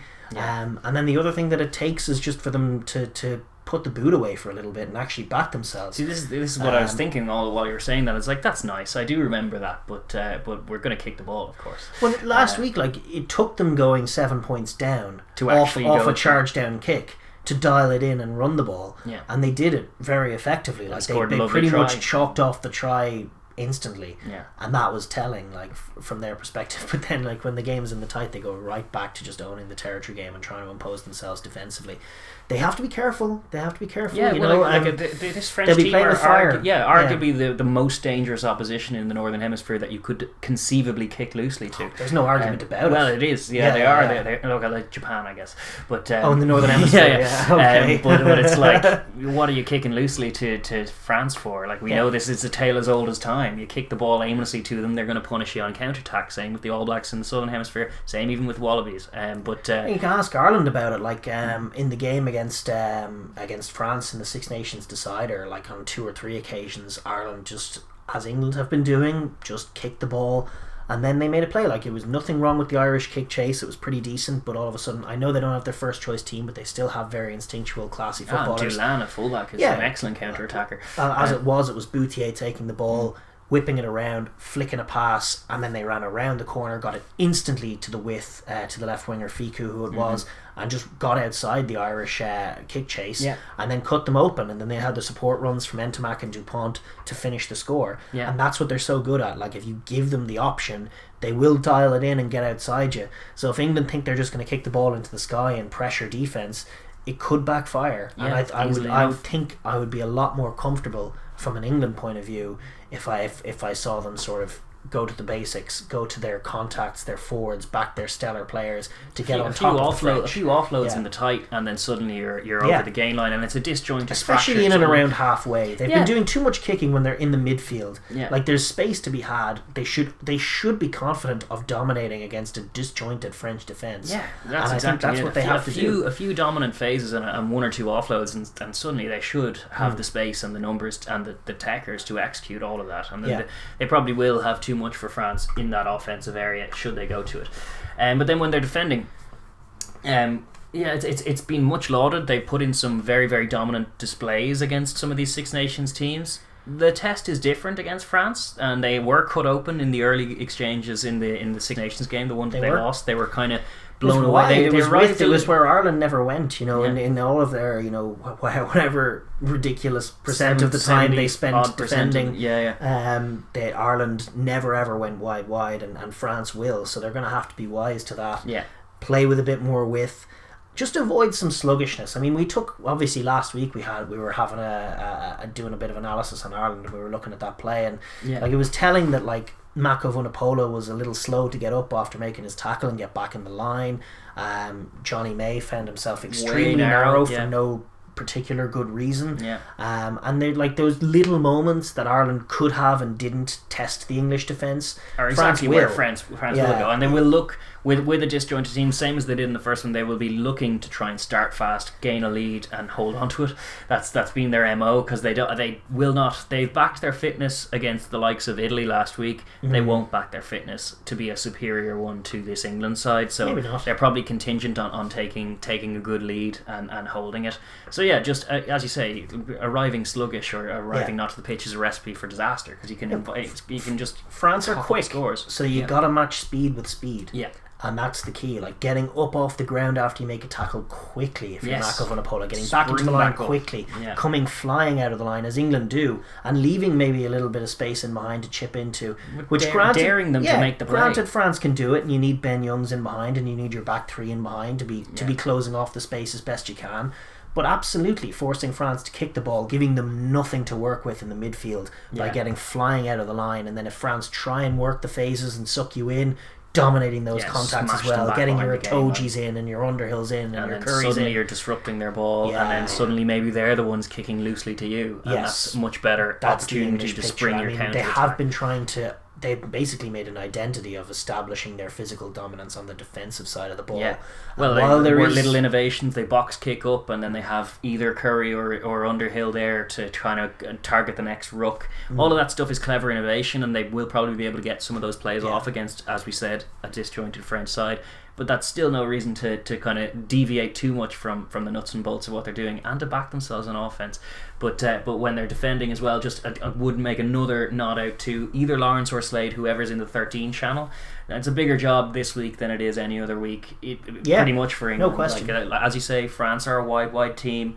The main defensive kind of fulcrum in that pivot point, the pivot point on defense for a team's doing that is the 13. He needs to make good reads and physical hits behind the gain line. Yeah, if they do that, they will shut line them speed. down. I mean, it'll be there on the inside, so you've got to bring it yourself from the 13. You've got to lead that line and just leave Jalibert nothing to work with. Yeah, force like Jalibert is a very fine 10 when things are going forward, but he won't, like, if he sees the line being cut off, he won't probably throw the speculative pass. And he'll be the other thing he won't do is take the contact. No. So chances are, if you paint him a negative picture, he's just gonna very Frenchly dink. Yeah. And then the ball, like, they won't be ready for it, and England will be, and 9 times out of 10 it's going straight to England. Yes, indeed. And that's the kind of thing that exert, you want to do. Exert pressure and capitalise on mistakes. Make Jalibert operate in no time. Yeah. And I think that will be enough, and that is pretty much what they're trying to do, is pressure them on defence into making the mistakes that give them the scores that ultimately take the win and the trophy. Yeah. That's what the game is. Then just we'll pivot on to the set piece, which is an interesting battle. Obviously we have the English scrum, which is like a bludgeoning force right now. It's a bit of a bruiser. They're big, they're strong, they're heavy, they're quite young. So they're still dynamic, and it's just there's a big job for we have young props. Is it Nettie and Aldegheri will probably be they're the incumbents anyway, and then Collinger and Antonio were on the bench after. Weenie Antonio is a big hefty tight end. He's a good scrummager. Wouldn't mind seeing them bring him into the first team. I'd understand if they didn't. They obviously didn't have any problems with Italy last week. No, who does? Exactly. A different kettle of fish altogether. They're likely to have their hands full. I mean, they can all scrummage. They're young French props. They're all going to be aware of the scrum. The props as well, though. The England are just so hefty as an 8, and France are relatively slight as an 8. You get low. This is where it comes down. It's a funny old world. Like, the heft is important, but if you can get your body position right and your tight head's technique is solid and you're low and compact, and then you have an 8-man shove. That's a basic thing that you can lock down a scrum. And I actually think Eddie Jones's Japan were a great advocate for that. In the PNC, they were up against bigger teams every single time, but they were very compact, very low, and they dominated. So just from a technique point of view, France are going to have to be sharp because obviously alive to the danger that England will scrum for penalties, and France know about scrumming for penalties. None of those props are strangers to it. They need to be alert to it. More than that, they have been pretty consistently launching very effectively off set piece, and that carried through last week to this second string side with Villiers getting a lovely try off set piece as well. They're trying to punch holes off set piece, so it's vital that they're not disrupted. And it's going to be tough for them at scrum time. It's going to be tough for them at line-out time as well with Maro Itoje. I think the absolute assassin. Avoiding mauls is probably a good call for them. But just even securing the ball. Mauls. They're obviously less drilled because they're a newer team and they've just had a hit out against Italy pretty much to get them primed for this. Like, they're not going to be as well drilled or well organised when they're just a hodgepodge pack. But what they can do is get clean ball off the top and maybe move the English pack around. That's obviously a more prudent thing to do because Itoje is just an assassin. I think they will. At ball time, he will kill you. Getting if they can manage to between the guys, the second rows and the hooker and the line out calling. If they can just secure the ball. I mean, they do have in actually in 6 and 7 in Woki and Makalu, if they stick with the same lads who played last week, very athletic line out options, which is a wise and good thing to have in the team against this England team. So mixing up the calls and that is another kind of parallel between their first and their seconds, because they do all of their back row in their first team are line out options. And where their second rows are kind of hybrid guys who aren't necessarily the best aerial forwards, but their back row all share that job, and that has carried through. There's been a lot of what is good about this second string side is that the macro seems to be the same picture. They're kind of marching to the same beat as the first team, even if the personnel are different. That's probably been the main point of encouragement from this whole thing. But there's no sense reinventing the wheel, and there's no sense going down a blind alley. Itoje's in mauls. You better not be mauling. No, and even more so, just securing the ball would be vital, and that involves obviously usually calling it to a guy who isn't standing next to a Toji. That's a good one. Having a legit option at 2, 4 and 6. Getting up in front, like if Johnny Hill is there next to you, getting up ahead of him. Like I'd like to, McAlew would be a guy who could really bail them out because he gets up quickly. He does. He's very, very dynamic. Good spring on him. Up and out, and the ball's away. It's how you get you get around this bigger, stronger pack by being a bit quicker and sharper. It has to be that way, and moving the point of contact. Yeah, and that's a decent pivot point to look broadly on France in terms of what they're trying to do and in terms of winning the game. From an offensive point of view, they looked a bit disjointed against Italy to start with, but then they started to look jointed by the end, which is good. Like points of optimism. Like as we said, they're marching to the same tune as the main team. So we know they're going to be wanting to flood wide channels, flood narrow spaces with a lot of numbers. They're going to want to do so quickly. They're basically broadly going to want to move them around and capitalise on kick return. They do.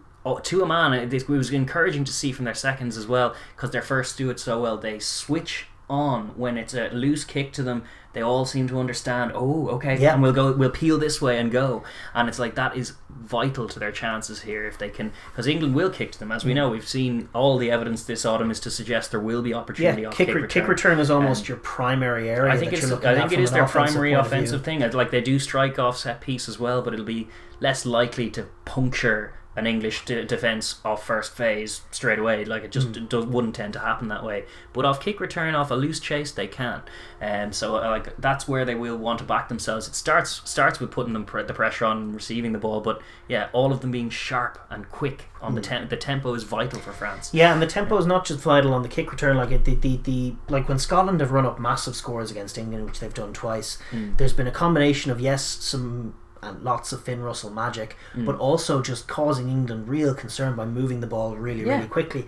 And it's one thing that, like, Eddie Jones's England, as good as they have been, they're very, very slow to adjust when things go not their way. So mixing it up between like sort of sharp lines with crisp passing a la Finn Russell, and then just going wide, isolating the weaknesses and getting the likes of Villiers into holes, and then being clinical. I mean, it's one thing we can back France to do in most instances is be clinical and finish line breaks with good support running.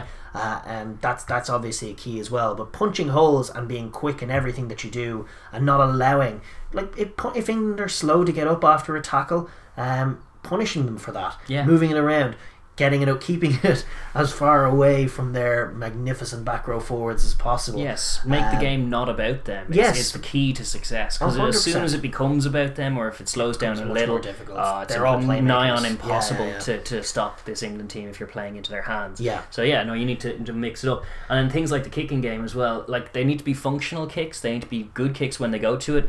But I wouldn't get involved in a kicking duel with this England team as well, because similar to playing your forwards in, you're playing them at their game, and as Ireland can attest to, they're better at it than you, so don't try to beat them at it. Obviously you'll need to go to some kicks sometimes. Well, whereas most important is on exit. I mean, I remember like the real sort of almost game changing moment that came in the game earlier in the year that France won was when Boutier managed to make a kick from his own goal line all the way down to the 5 up the other end.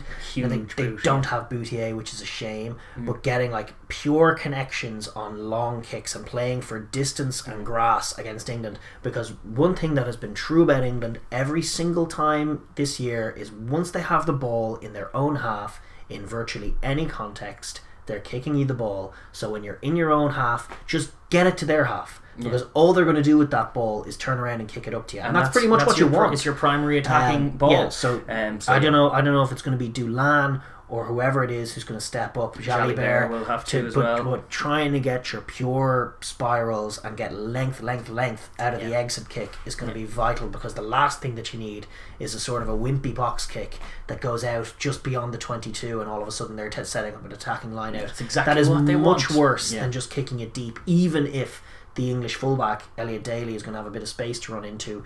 The way they've been playing this year is they've just been kicking those balls. It's true. So getting those long, deep kicks off exit. A bit more shrewdness and a bit of nous in the kicking thing. And then similarly, just as far as the kicking thing, the drop goal that Jalibert kicked was a very encouraging one as well, because it was well executed for one, a good strike, but it was also well timed. It was the right option at the right time, because the attack had stalled and he recognised it. He sat deep and he kicked quickly. It goes back to the point that I was making about Italy when I was talking about them kicking threes. Obviously, like with France, it's even more so.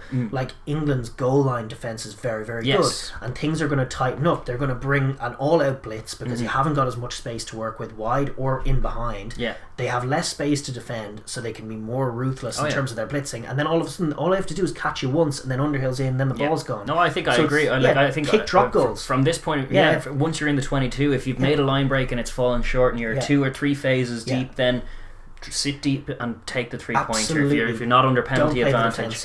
Yeah, because again, it's England's strength, it's not yours. The multi-phase attack of France isn't necessarily the best. Whereas France are more likely to score off a scrum on halfway than they are if they get 5 phases or a kick deep return or a turnover from 60 metres out is probably easier for this France team to convert rather than 20 phases on the hammering on the English line. So having a 10 there who's confident with his drop goal, but also has the recognition to try and just slot in and take them. Jalibert needs to take control. This needs to be the day of Jalibert. He needs to, like, if France are going to win this game, it's going to involve a really classy showing from that young man. Yeah. And it's a day for him to step up, and that involves taking control of it and taking drop goals when they're there and calling for it, being in charge of that offense. I know French 10s sometimes don't do it. But we saw with he's the more experienced took control of the Irish game and had a very assured, very coming of agey kind of performance for a man, and it would be nice to see Jalibert do something similar, because it's just there are sprigs of optimism. And likewise, Louis Carbonell as well, who's in the squad. Carbonell he's a serious prospect, and off the bench, if it comes down to it, him closing the game, he could be clutch drop all time. Yeah, for sure. But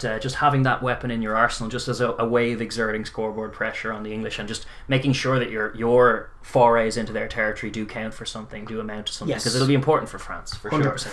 And then defensively, like it's a big job. It's literally a big job. It's a very elite, very dynamic, very powerful offense that'll be running at them, and they're a little disjointed and a little fragmented themselves. We saw against Wales how tough it is to rein in when you're not winning any contacts. And like as well as Biggar can play, and as well as Alan Wynne-Jones can play. Like when they are running that screen shape, and when they first get some go forward ball and then get around the corner and run that screen shape, and then their options are between whipping it wide, and then if you bite in on that, they're just going to give it to the short runner, and he's going to have like one defender to beat who's actually a little off balance himself when they're at tempo. And usually what happens is they're just going to bust through, and even if they don't bust through, they'll bust half through. There'll be a man on his shoulder who'll run straight through you. It was brutal watching them do that to Wales, and you couldn't expect anything else if they keep running that tempo against France.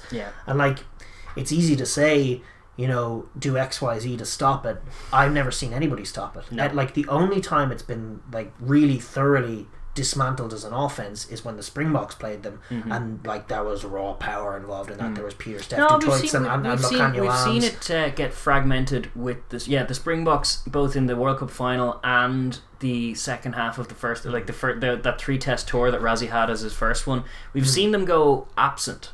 We've seen when like if France can start, it starts with the offense, because Scotland did it as well to them. They if they concede a couple of tries and suddenly it's not going well, and they've got a prescribed plan to kick the ball, do X, Y, and Z. They are not the best team at adjusting on the fly. In fact, it normally takes them to the end of the half of stuttering and thing before they get a bit of messaging on. And that was change. Sort of what I was trying to say. I probably misspoke a little. Was like saying I've never seen it stopped when it's in rhythm. And in terms of disrupting the rhythm, then that's how you go about that is important. And I think a lot of it is game management. A lot of it is like forcing them to play in the wrong areas of the field. If you give them clean line out ball in your own half, you're going to find it very, very difficult to stop them. We know this.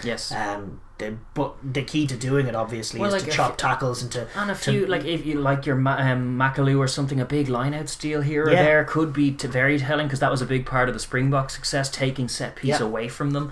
All of that would could just take one or two big tackles, big turnover inducing tackles to try and stifle the English offense and also bolster your confidence. It's got to be sort of like chop and jackal. Chop and jackal. That's your mantra. You're not the Springboks. You're not going to be able to Eben Etzebeth, an Englishman, and haul him backwards. Never going to happen. Not with this young French team. So you've got to get in low and just limit their yards after the contact and do your best to slow it down such that they never get that sort of beyond the gain line quick ball football tempo that they like. But it's going to be hard to stop them, and it is going to involve, a game management to prevent them having that many opportunities. What I will say is there's some encouragement you can take if they are, bloody minded and stubborn, and Eddie Jones is like, nah mate, I figured out rugby, you just kick it all the time. Yeah. That's rugby. And that's a real game of rugby. I finally figured it out. It's just kick the ball always. And like we saw early game against Wales, when they weren't even looking to try and move the ball, they were just trying to kick the ball. And then Dan Biggar was like, all right, I know exactly, I don't even need to worry about a pass or about a step. You're going to kick it off your foot here, Slade, who it was, Henry Slade, and he just blocked it. And like France should be looking for that. If England are going to play like that, blocked kicks, that kind of thing. Absolute charge down tries. Great. Yeah, that's another thing. It was such a positive picture to see Wales do for that, but then such an intimidating one for England to come back and score an awesome try themselves. Yes. Well, it feels like it is a gimmicky thing when they're just like once they're behind. Oh right, well now we'll play a bit of rugby, and so it's like it's a curious one. But it was interesting to see though that like from last week, like in times gone by, England have been disrupted, and as you say, it's taken them till half time to adjust. That instant response that they did against Wales was a good adjustment, was sign of progress, and as you say, this English, it's such an intimidating prospect for this French team. Obviously they'll need all of the 50-50s and a few more big moments to go their way. Doesn't need to be good under the high ball. Some of the Indian kicks are drop deep and bomb. Like Brice Doolan, he's going to be under pressure. He's diminutive as a fullback. He's pretty small, so like as good as he is in the air, he'll be under pressure. Like a well-timed kick where he has to do it on heavy traffic with a bunch of Englishmen or around Johnny him. May competing with him. He's got to win those battles. If he doesn't, it's going to be curtains. Yeah, no. To be honest, I think it's a very much an uphill battle, and France are in a position where they will need the breaks. They'll need a few England bailing them out with inaccuracies, as well as a few rubs of the green from the referee. They'll kind of need a collection of all of those things and some heroic showings from some of their own men if they are to get a win here. But I think it unlikely. And speaking of, I suppose we will predictions for the game. I'm leaning towards quite a comfortable but not that score heavy England win, probably around a 12. Similar to what they've been doing. Just comfortably the better team, but not actually reflecting it on the scoreboard. It's hard to know. I mean, I would, if it was in Paris, I'd be a little more bullish about the French ability to disrupt things and find tries, as we've been talking about. But they're bad away from home, and they're especially bad at Twickenham. Yes. Even though it's a bunch of young guys, some things do carry over, and the Twickenham factor and dynamic is also, England just play better in Twickenham. England do play better in Twickenham. That's always a fact. When a lot of teams are like, oh, we always lose in Twickenham, and I'm like, yeah, but you're Romania, that kind France aren't quite Romania, but they are up against it. And just the Twickenham factor, England are so good. They're purring, they're too physical, and I don't know what to expect. I'm kind of baffled at the amount they're kicking the ball. It could work, they could put Doolan under pressure, and that could be the picture. But what I suspect, I saw enough nuggets of it in the Welsh game that we might actually get to see some of that lethal English offense. That'd be nice. For the tournament's sake, I hope you're right. Yeah, you know what? I'm gonna be a hopeless optimist and predict a high scoring game, as I did in games, like in many games that have proved to be, dogfights. Oh, you're saying like 31-29 to England? No, I was gonna say like 35-20. Yeah. Okay. Yeah, that would be. I'd take that. Yeah, take that. France probably wouldn't, but no, but that's what I'll say. Okay, yeah, we'll leave it at that then. All right. And yes, we are going to change gears completely. We have put the Autumn Nations Cup and all the European rugby and the end of that season to bed, and we're going to move on now and take a look at things down south, because boy, the reason it's pushed back is it was all decided. Yes. There was no dramatic conclusion to the Tri-Nations. No sirree. The All Blacks said... There was a hint that there might have been. There was a massive hint that there might have been throughout this game, but the All Blacks came through in the end with a dominant performance that has ended the competition in one fell swoop. Yes, the backlash. Yes, we fear the backlash. It was feared, and it did come to pass. 38-0, an absolute tonking for the Pumas. Yeah, and that was something, wasn't it? Yeah, really, really decisive. Literally decisive. It pretty much claimed the Tri-Nations, as we've said. Want to make mention to great pre-match and preamble as well, and the All Blacks offering that little tribute and the show of respect to Diego Maradona was really good. Probably edged the emotional pitch, where we were critical of them in the first meeting of these two teams for not really arriving at the right level of commitment and passion. It was the Argentinians who were lacking for it this time, and it was between all of that. The All Blacks we've seen the fallout from it as well, and we'll touch on that obviously in later on. But yeah, absolutely, it's one of those things where the All Blacks are. Tend to be extremely classy as a rugby nation, and are really excellent at paying tribute, and they're also not silly in that it was a gesture so profound and so good that it perhaps stole the emotional edge, as you say, away from the Pumas, who might have had that to build from, and I certainly think there was an element of truth from that. Not that was the intent. A little look when it panned, just as Reid laid down the thing, it pans to the Argentinians. Kane, sorry, puts it down. Can't read. I'm in the past here, but it cut to the Argentinians, and it was actually Montoya, I think, who just did a little kind of nod of reverential respect for that gesture, and it was all as lovely as it is, it was kind of like a concession already of well, it's just some this of that thing bite. where the in the winning game they built it all off this idea of they're not respecting they must show respect, which to be honest was a little contrived to begin with, but it was probably something they had to believe themselves. But the All Blacks are pretty respectful at the very best of times. They have every excuse to be arrogant bollockses given their record in rugby, but they aren't. They just aren't. No. And absolutely, they certainly couldn't feed off this idea that the All Blacks aren't respectful. No. They are extremely respectful, but what they did on the pitch might have been a bit disrespectful. That was disrespectful. They tore them apart, and it was as we've said all through the season, it was physical dominance. Yeah, that's where they went back to. But boy, did they do it, man! It was just different. They didn't allow them a moment's rest, the Pumas. No. They managed the territory really well. They didn't allow the Pumas to make it about their defence. They still struggled offensively, as we'll talk about, and it was a long while getting it going, but they owned the physical contests and the physical battles so much better. I thought a Currie coming in at 6. He may have grabbed that jersey for goodsy because Frizzell was absent in the first one, and it was then the difference was stark. He was making play after play winning after play. contacts on the ball, that's not been happening for the All Blacks against these Pumas. Not been happening for anyone against these Pumas. Artie Sevilla as well. After the first, he was absent in game 1 with the Pumas, and he was everywhere. It was the play, him at his barnstorming playmaking best. And even we were calling Dane Coles had his worst showing in an All Black shirt. Right back at it, grabbed the opening try, really good. Best performance of the season. Where was he? He was on the wing, dotting down the try. He's better deployed there. There was a bit more savvy. It was a more rounded All Black performance. But then the one that was the most surprising for me was the scrum. I had no notion that was what was going to happen to the scrum. It was one of those things. The All Black pack are surprisingly heavy, and they scrummaged as an 8, and Joe Moody had his best shout in an All Black jersey, and the Pumas had this changed team where they'd taken Alamano out, they'd taken Cadela out, they'd taken Tata Shaparo out at Loosehead, and it was not as hefty. Struggled for it. Yes, and the All Blacks made them pay, and that was game changing. That was the Pumas then had no real way into this game. It revealed some of their shortcomings once that they weren't showing that exceptional kind of physicality and raw passion that they had in the first thing. Once that was gone, exactly. Just edging all of those forward battles, all of those little exchanges, and then on the other end of it, doing to the Pumas what the Pumas did to them when they had the ball. They got out of the line, and they gave them nothing to work with, and they left them absolutely rudderless with ball. And they eventually ended up kicking it loosely a lot of the time. And then at the very end, to seal it, Will Jordan took 2 intercepts off them. Good defensive pressure against loose kind of pattern. That's the All Black picture as well, because they were chasing the game. That's what they wanted, rather than the first one where the All Blacks were the ones chasing it, and they couldn't get a thing off, and it's like, why are the All Blacks so stuttery and they can't really do anything? But when the All Blacks are at their best is when a team is chasing them.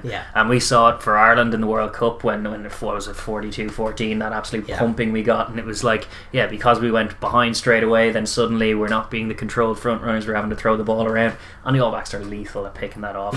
And Will Jordan, by the way, what the hell is the reasoning behind him only seeing 20 minutes of test time in this whole window? It was very non-All Blacks to not throw. They obviously threw Caleb Clark in, which was great, but they could have had him and Caleb Clark and Bodie.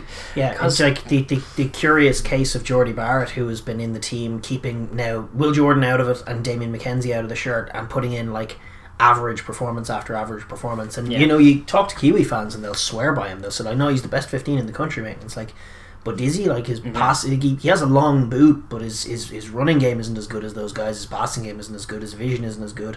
So I don't really know what they're seeing. If you're picking for his aerial dominance because he's a big 6'5" yoke of a thing, then you're not being the All Blacks at all. But also, that cross kick was inexplicable. He should have converted that. It was the one in the first half. The one in the first half to go 14-0 as opposed to 10-0 up. That should have been a Jordy Barrett try, but it wasn't, and it would have been a Will Jordan try. Well, he came on and made that point. He probably confirmed, like he made clear when he came on that he should have been there the whole time. Yeah, exactly. And that was definitely true. I will say, like, from a general point of view, like, the All Blacks owned it physically, and that was very good, and they ended up winning, very, very commandingly, 38-0.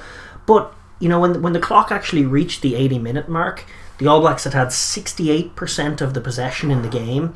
They had dominated both of the set pieces and just about all the forward battles, and their offense had yielded 17 points. Yeah. Whereas their defense had yielded 14. They had a 31-0 lead. Now, they did get that try at the end, the very long sequence of play. But I don't know. Like, they needed a bonus point to put this championship to bed. And I don't know if they're going to get it if they don't get those intercept tries. Yeah. So I mean, it was like, from that point of view, there's still a lot to work on in terms of, like, every time they need a result, they're going back to the bludgeon, and they did out bludgeon the Pumas, but they weren't that slick at the end of the day. Where what you really want to see from an All Black team is a bit more slickness, a bit more creativity, and a bit more spark. Well, because if they need a result, they desperately need a result, so they go back to the bludgeon. If the result in question, or the fixture in question, is against England or against the Springboks, it just won't work. Yeah, no, that's the problem. So, what I will say, though, is I still think, like, obviously they were slowed down in a lot of ways by what happened in the opening day with Rieko Ioane, where he knocked that ball on and he lost the trust of the coaching staff and probably the team, and I wouldn't have been right to persist with him after that. Like, he needed, there needed to be punishment for that. It was bad, and it's still curious that he does the one-handed thing, because it's like, no, you're putting yourself above the team, you're being silly, and there needs to be consequences for that, and he coughed up the try and the game in that.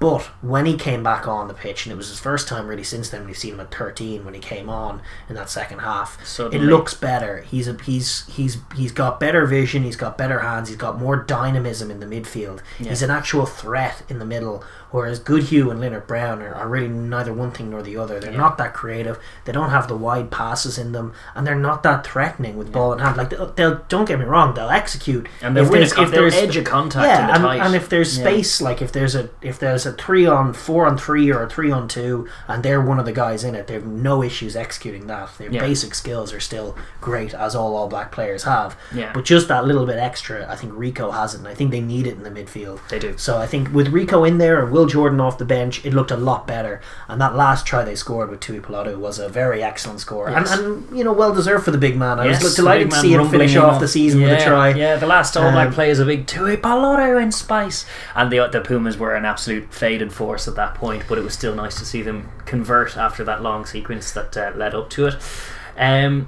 Just a couple, I suppose those are the main things. The only little blight, I suppose, on the performance really is the Lomax shot that he did after 80 minutes, but that was a red card. It's a red card, despite Justin Marshall's grievances about it. Last week it was a red, now it's a yellow, and it's like, no, it's not a yellow. It should be a red. Yeah, it's just blatantly wrong, and you give out about the inconsistencies. What's funny is that the Kiwi commentators are always so baffled by it, and it's not baffling at all. That was an easy red, by the letter of the law. It was an easy red. It was a strange one. They're just unused. The refs down there, they just don't want to give it. And he was like, "Well, he's quite low."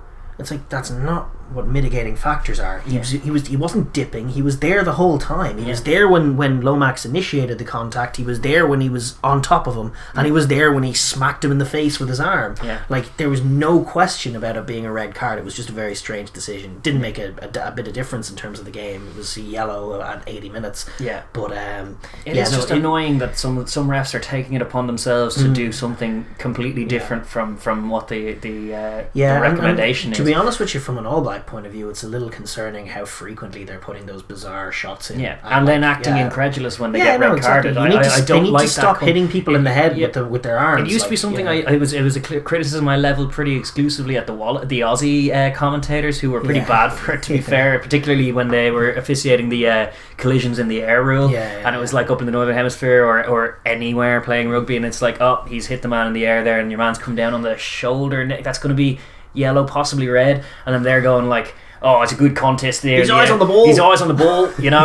Or they're not even talking about it. They're going like, he just drops the ball there, you know. And then suddenly they're baffled when it's like, oh, what, a yellow card? And it's like, yes, a yellow card. Because the guy was in the air catching the ball, and another guy came flying in and took the legs off and sent him spinning. You know? He did 3 flips and landed on his head. Yes, it's a red card. You know, like, some of the incredulous responses that you're getting to some of that is what's concerning me, because it's not a difficult call. It's a clear cut call. But the law, if you read it, doesn't make it unclear either. No, it doesn't. They're pretty clear on the protocols for that stuff. Although some refs are getting very loose with what they define mitigating factors as, which was not the case last year. There was aggravating factors. Mitigating factors. It's a good game. You know, like basically. To look at just from a Pumas point of view, obviously this was a bruising one to take. Literally and figuratively. They didn't have the same emotional energy. The decision to take Tata Chaparro and Kodea out of the team proved imprudent. Well, gee, how badly did it backfire? I've never seen Joe Moody look so dominant in a scrum. I mean, it was great for him, but from a Pumas point of view, it was obviously their scrum was turned to mulch. It's no from good. Strength to weakness in one fell swoop, and then from there, the main issue, as you were highlighting before, it's the offense. They can't move the ball. They've scored 1 try in 3 games now, and even that try was, like as I was saying, it wasn't penetrative. They managed to chip it over the top and get a little bit of luck from the bouncing ball. Like, that's just really not enough return in terms of the offense. It doesn't look like they're working on their ball skills. It looks like they've made it all about like the defense and the niggle and the set piece. And that's what they're trying to bring, just making it horrid. And as such, they look a little clunkier when they're trying to pass the ball. Exactly. Like Kramer had a bad drop. Like once or twice in the second half off set piece, they put together a nice move. But then by second or third phase, it broke down, and there was handling errors. There was unslick passing. It's not something that we associate with Argentine rugby. And while it's fine that they went back to basics in terms of getting there, they had some problems to fix, definitely. But now they've seemed to have addressed the victory over the All Blacks doesn't need to paper over the cracks, because to be honest with you, it was a miraculous draw that they got from a ref's whistle and against a very wasteful Australia team. And then prior to that, they had that really rough World Cup where they weren't creating. They still need to look like the Pumas, you know. They still need to, they don't need to, like, they're talking about going back to their roots of the 90s of being a scrummaging team, and they don't need to abandon the development that they made that got them to a World Cup semi-final in 2015, where they were just this brutally awesome offensive team. And they've got guys like Juan Imov, who we know are classy players and finishers, who they're not getting the ball to in any kind of space. They've got to link up, and they've got to emphasise skills and attack. They've been together in camp for however long. They've got to emphasise skills and attack. Their defence is great, and they still showed some great hustle to keep the score down in this game for large periods. Well, considering the All Blacks had what was it, 70% possession, like it could have been 70. So but for their good defence. But it's not. They're kind of a one-string banjo when they don't have their wide men getting on. It's been perplexing because, as you say, they do have talent. You have your Imovs and your Corderos. And what I will say is, like, De La Fuente and Malia coming in for Chocobaras and Orlando was much worse as well. Like, with Chocobaras and Orlando, you got the sense that they could move the ball, and there was a bit of distribution in there. For sure. With these guys, it was just not there at all. A bit more smashy, a bit more rudimentary, and then ultimately less slick, you know. They did scramble well throughout, which is obviously encouraging for the team ethic and the work ethic, the work ethic of the team.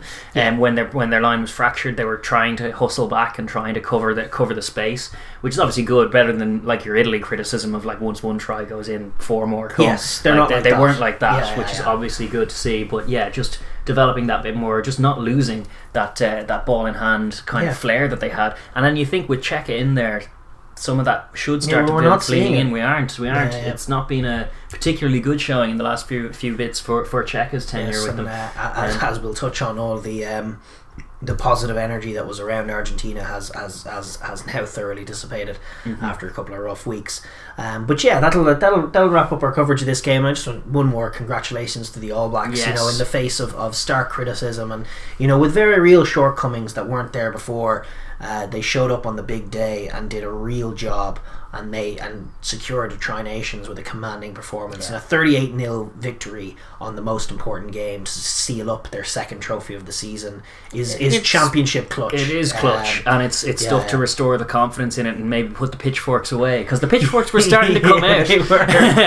So come here, Fuzzy Bear. Fuzzy Bear, come here. You know. So yeah, maybe a bit less of that. They did manage to do it on, as you say, the biggest day on the biggest stage. They wrapped off their season with a tremendous high and trophy sealing win and some lovely tries. So yeah, congratulations to the All Blacks. Fantastic job done. 2020. We'll see you next year. Congratulations, All Blacks. So then we will swivel on to the last game to preview of the weekend. We have the last weekend of the Tri Nations and of international rugby as well. We have the Wallabies and Argentina wrapping up what will likely be the second place playoff, barring a 100-odd point win for either of them, which just feels a little unlikely. Indeed, it's going to be taking place this Saturday at 8:45 a.m. our time, which is entirely reasonable. 7:45 local. That's 7:45 p.m. local. That's in Bankwest Stadium in Sydney. Or Western Sydney Stadium, to those who are prudish about sponsorship things. That's what it used to be called, apparently. Okay, well, it's not the most creative name in the world. No, it's not either, no. But listen, it'll be refereed by Ben O'Keefe. In terms of the weather, intrigue is that according to today's weather forecast anyway, there has been like a non-stop heat wave going on. There's been Sydney. Fires coming up it was hilarious to hear them talking like last week. Like it was like there had been 39 before the game between the All Blacks and the Pumas. They were saying like it's been 39 degrees all day, and but it has cooled down now to about 30, so we won't have the water breaks. And I was like, what? I melt at like 22. I'm done. How do they cope? For the Irish, thanks to the football and hurling championships, the GAA sports in Ireland have been going ahead, and due to some quirk of COVID, they introduced a water break because they were playing games over summer, and now the championship is taking place in November now in December, and they still have a water break halfway through that. 2 degrees. 2 degrees and chilly, and we're still having the water break. So it was just funny to hear that. 30 degrees? Are you mad? We'd melt. You can't even play in that, let alone with no water breaks. But it has been hot. There is apparently a storm coming in on Saturday, which could clash with the game. I mean, we saw a game in South Africa called off because of storm weather. Touch wood, we don't get any of that. Yes. But apparently it could break, so you could get a thundery game, you know, which would be obviously bad, or a lash and rain. Lash and rain in the heat is a curious thing that could happen, Or you could miss it one way or another. But that's a potential possibility. But one way or another, I think we're expecting a bit of heat in this game, which is not something either of these blessed Southern Hemisphere nations will be too unused to. Although it would be a factor if a wee Celtic team Irish were coming in. Scotsman out there, then maybe it might have been more of a factor. They might be pleading for the water break. Just as far as colour of the game, obviously I was mentioning both sides need to rack up a monster scoreline to seal the trophy. I think for the Wallabies it's 101 points they need to win, whereas the Pumas only need to win by 93. So like you got to make the Pumas slight favourites in terms of that, but no. I don't know what the stats men would make of the odds of the trophy not going to the All Blacks, but you got to think it's like greater than 99.9%. Yes, it's not happening. No, so they need to park that. They need to. The opportunity to win the trophy has gone a begging. It's more about it's a 2-test series between these two now, because it's a draw. There's a draw. Win this series, and listen, it's not a non-factor. Like in terms of like, if a victory for either side will leave them reflecting on a largely positive season, you know, from the Wallabies' point of view, they've grown, they've gotten this young side, they've put together some really nice new coaching new players blooded, some really nice performances, a couple of draws, a win, a couple of defeats. Like when you're playing the All Blacks that often, that record's not as bad as it sounds. No, exactly. They've got the win against the All Blacks, which was massive. If they can see off the Pumas here, they will reflect sourly on letting that 9-point lead slip against the Pumas, which could be the difference between winning and not winning a Tri Nations. They'll be kicking themselves in honesty. It's true. But they will ultimately be reflecting on a very positive showing. conversely, if they lose the game, all of a sudden, they're one draw and one loss against the Pumas, and then they still had a losing record against the All Blacks, and everything looks a bit more negative and familiar from recent times. Yeah. Likewise, the Pumas, obviously, they started like a house on fire with that very dramatic win against the All Blacks, and things have kind of gone off a cliff since then. Yeah. And if they rallied and somehow got a win here, they'd be reflecting on a season of Tri-Nations campaign, which was 2 wins, 1 draw and 1 defeat, which is as bad as the defeat was. And an historic win against the All Blacks, which is probably going to paper over any of the cracks, even if they do lose, because of thing. But it would have done, but unfortunately, this is the point. And I know we're 3 hours into a podcast here. It's not the kind of thing you want to be talking about, but we do have to address the sort of elephant in the room we haven't been addressing, which is just the news that came in yesterday, which was absolutely shocking to see from our point of view, which is that Pablo Matera, who is cult hero, just a couple of weeks ago, has been stripped of the Pumas captaincy and suspended, along with second row Guido Petti and replacement hooker Santiago Socino, after racist statements, and that's understating it some. They had tweeted out in the past, came to light last week. So they came to light actually in the wake of a really, and this went unnoticed from me and people outside of Argentina, but a really angry and emotive reaction from Argentine public that really does respect and love Diego Maradona. And from their point of view, extremely passionate people and emotional people, they did not appreciate the sort of what they would describe as a coldness from the Argentine team and just wearing armbands and not doing any proper tribute to Maradona and his passing. And the All Blacks obviously still headlines with their tribute. Yes, and the Pumas indeed. were By contrast, that. So the Pumas actually came out and apologised for that, because such was the angry reaction in Argentina. And apparently, as it is, some Argentine football fans and Maradona fans went and actually checked all their Twitter history and surfaced some absolutely shocking stuff. So it's not something you ever would have thought from Pablo Matera in particular, Pumas captain, a guy I would have really respected. But some of the stuff that he said was extraordinary. In the tweets, like, he spoke of running over blacks in his car. He disparaged Bolivian and Paraguayan domestic workers with stereotypes. He disparaged South Africa. Yeah. While he was there as part of a Pampas 15 that was allowed in to participate the Vodacom Cup in South Africa, and while he was touring there as an under 20 Puma as well for an under 20s competition in South Africa, he said something along the lines of I think it was translated, it's like, "South Africa, baby, at last I'm leaving this country full of blacks."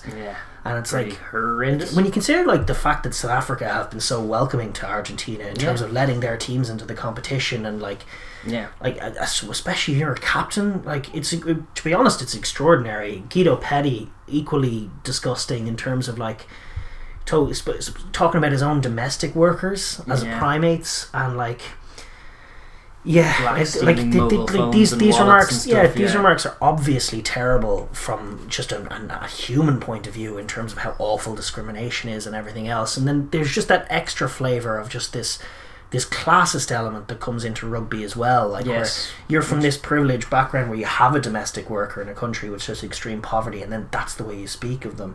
Like this awful attitude that like, at our best, we think of rugby as a game of respect, and it's, as Pablo himself would have said a couple of weeks ago, like, you have to show respect to these nations, and like to see such, like, at its worst, we don't live up to that. At its worst, this sport gets, like, if you ever speak to someone who hates rugby, really hates rugby union, you wonder why, because we obviously love the sport. Like, 9 times out of 10, it's not going to be anything to do with what happens on a rugby field. It's going to be to do with the attitude of the people who play the game and the history of it, and the fact that it comes from this like classist, snobbish, rich background. And this sort of feeds into every bit of that, and certainly the idea of showing respect. I mean, I was reading some stuff from South Africa. I was curious to see what they made, and there's a lot of outrage over there. Like, it's such disrespectful. It's disgusting things to have said. Like, there's nothing really defensible about the statements themselves. The only defense that has been put forward is that it was a long time ago on an account that was since deleted. But that's neither here nor there, really. Well, it's definitely more, it's not unpertinent. Like, this stuff is disgusting and terrible for a leader of a nation, and especially someone in a rugby community, to be so awfully disrespectful and disgusting in the way that you refer to people is awful, and that can't be overstated. Like it doesn't necessarily have to be fatal for these guys. Like, it was the right thing to suspend them in the wake of this stuff coming to light, to take them out of there, and like they can't represent the country for the time being. They were much younger men when they made these remarks. That's true. Can't be understated. It was probably, like, if you're looking at them making these statements on Twitter, like, Twitter was not the place it is now where it's like this public statement. Like, it's hard to think of a world where you could, you know, say this stuff on Twitter and not immediately be pulled up. Like the fact that this stuff's out there. But back then it was more kind of like you followed your friends and they followed you, and it was almost its like own a texting thing. Yeah, it was almost its own little bubble, like a WhatsApp group might be now. Yeah. So it's probably speaks to like a culture and an attitude that was developing around these guys, where this stuff was considered appropriate to say, and even if it's joking in a context, the idea that those attitudes are held towards people, like, that's perhaps a cultural thing, and you'd like to think, you know, it was got past. We can only hope, obviously, that they've learned and will learn further. I mean, we've seen some great qualities in Pablo Matera. I think it's important to point out as well. Like, he would have been one of my favourite people on the pitch. He has been an inspirational role model. His attitude tends to be flawless. He has conducted himself very well, I would say, in recent seasons. And, you know, the hope is that this isn't the end of him. Like, to say nothing of the fact that he's the best in the world in his position, that's almost not as relevant. Like, I remember it would remind you of the situation with Israel Folau, where he was the best in the world, and, you know, you first heard this news and you're like, well, surely Israel Folau is not going to be playing, not going to go away, you know, he's one of the best players out there. And then slowly and surely it did happen. But you know, he very much he kept digging his heels in. The difference between this and Folau, I would hope, is that, like, Matera put the shovel down. Yeah, Matera has apologised and stepped back, and he's right to do so, and one hopes he comes back, and it'll be for him and the Argentine Rugby Union to decide what his future is. But, like, with the Folau situation, he basically made Australia Rugby choose between being, you know, open and inclusive to LGBT people or playing their best player. You couldn't do both. Because he just was like, not only am I homophobic, I'm going to keep saying I'm homophobic. I'm going to preach it every single day. I'm going to say that homosexuality is evil. I'm going to say that anyone who's gay is evil, and I'm never going to stop doing that all the time. And he dug his heels in that way and made Australian Rugby Union make that decision. Matera, I hope isn't. Well, hopefully, that. hopefully not. And he has stepped back and he has apologised, which is already a level of contrition that maybe Folau didn't really show himself with either.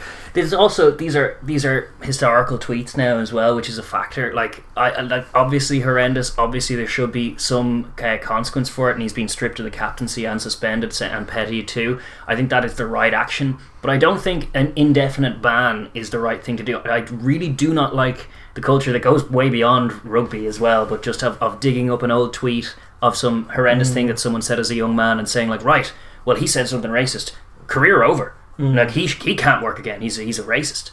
And I'm like, no. Like, to be honest, I don't agree that should be the thing. I think there should be redress to it. It should be addressed. I think it has been. But I think, he's missing out on the rest of the season. Hopefully he shows more contrition. Now, it'll be a different question if he starts getting up on the pulpit a la Izzy and starts ranting and railing about it. I don't think he'll do that, but his character has been called into question, and he does need to step up and respond to that in a real way. And this is... Like, obviously it is something that happened 9 years ago, but it's not something anyone would have associated with him. No. But it was obviously, these were values that were held.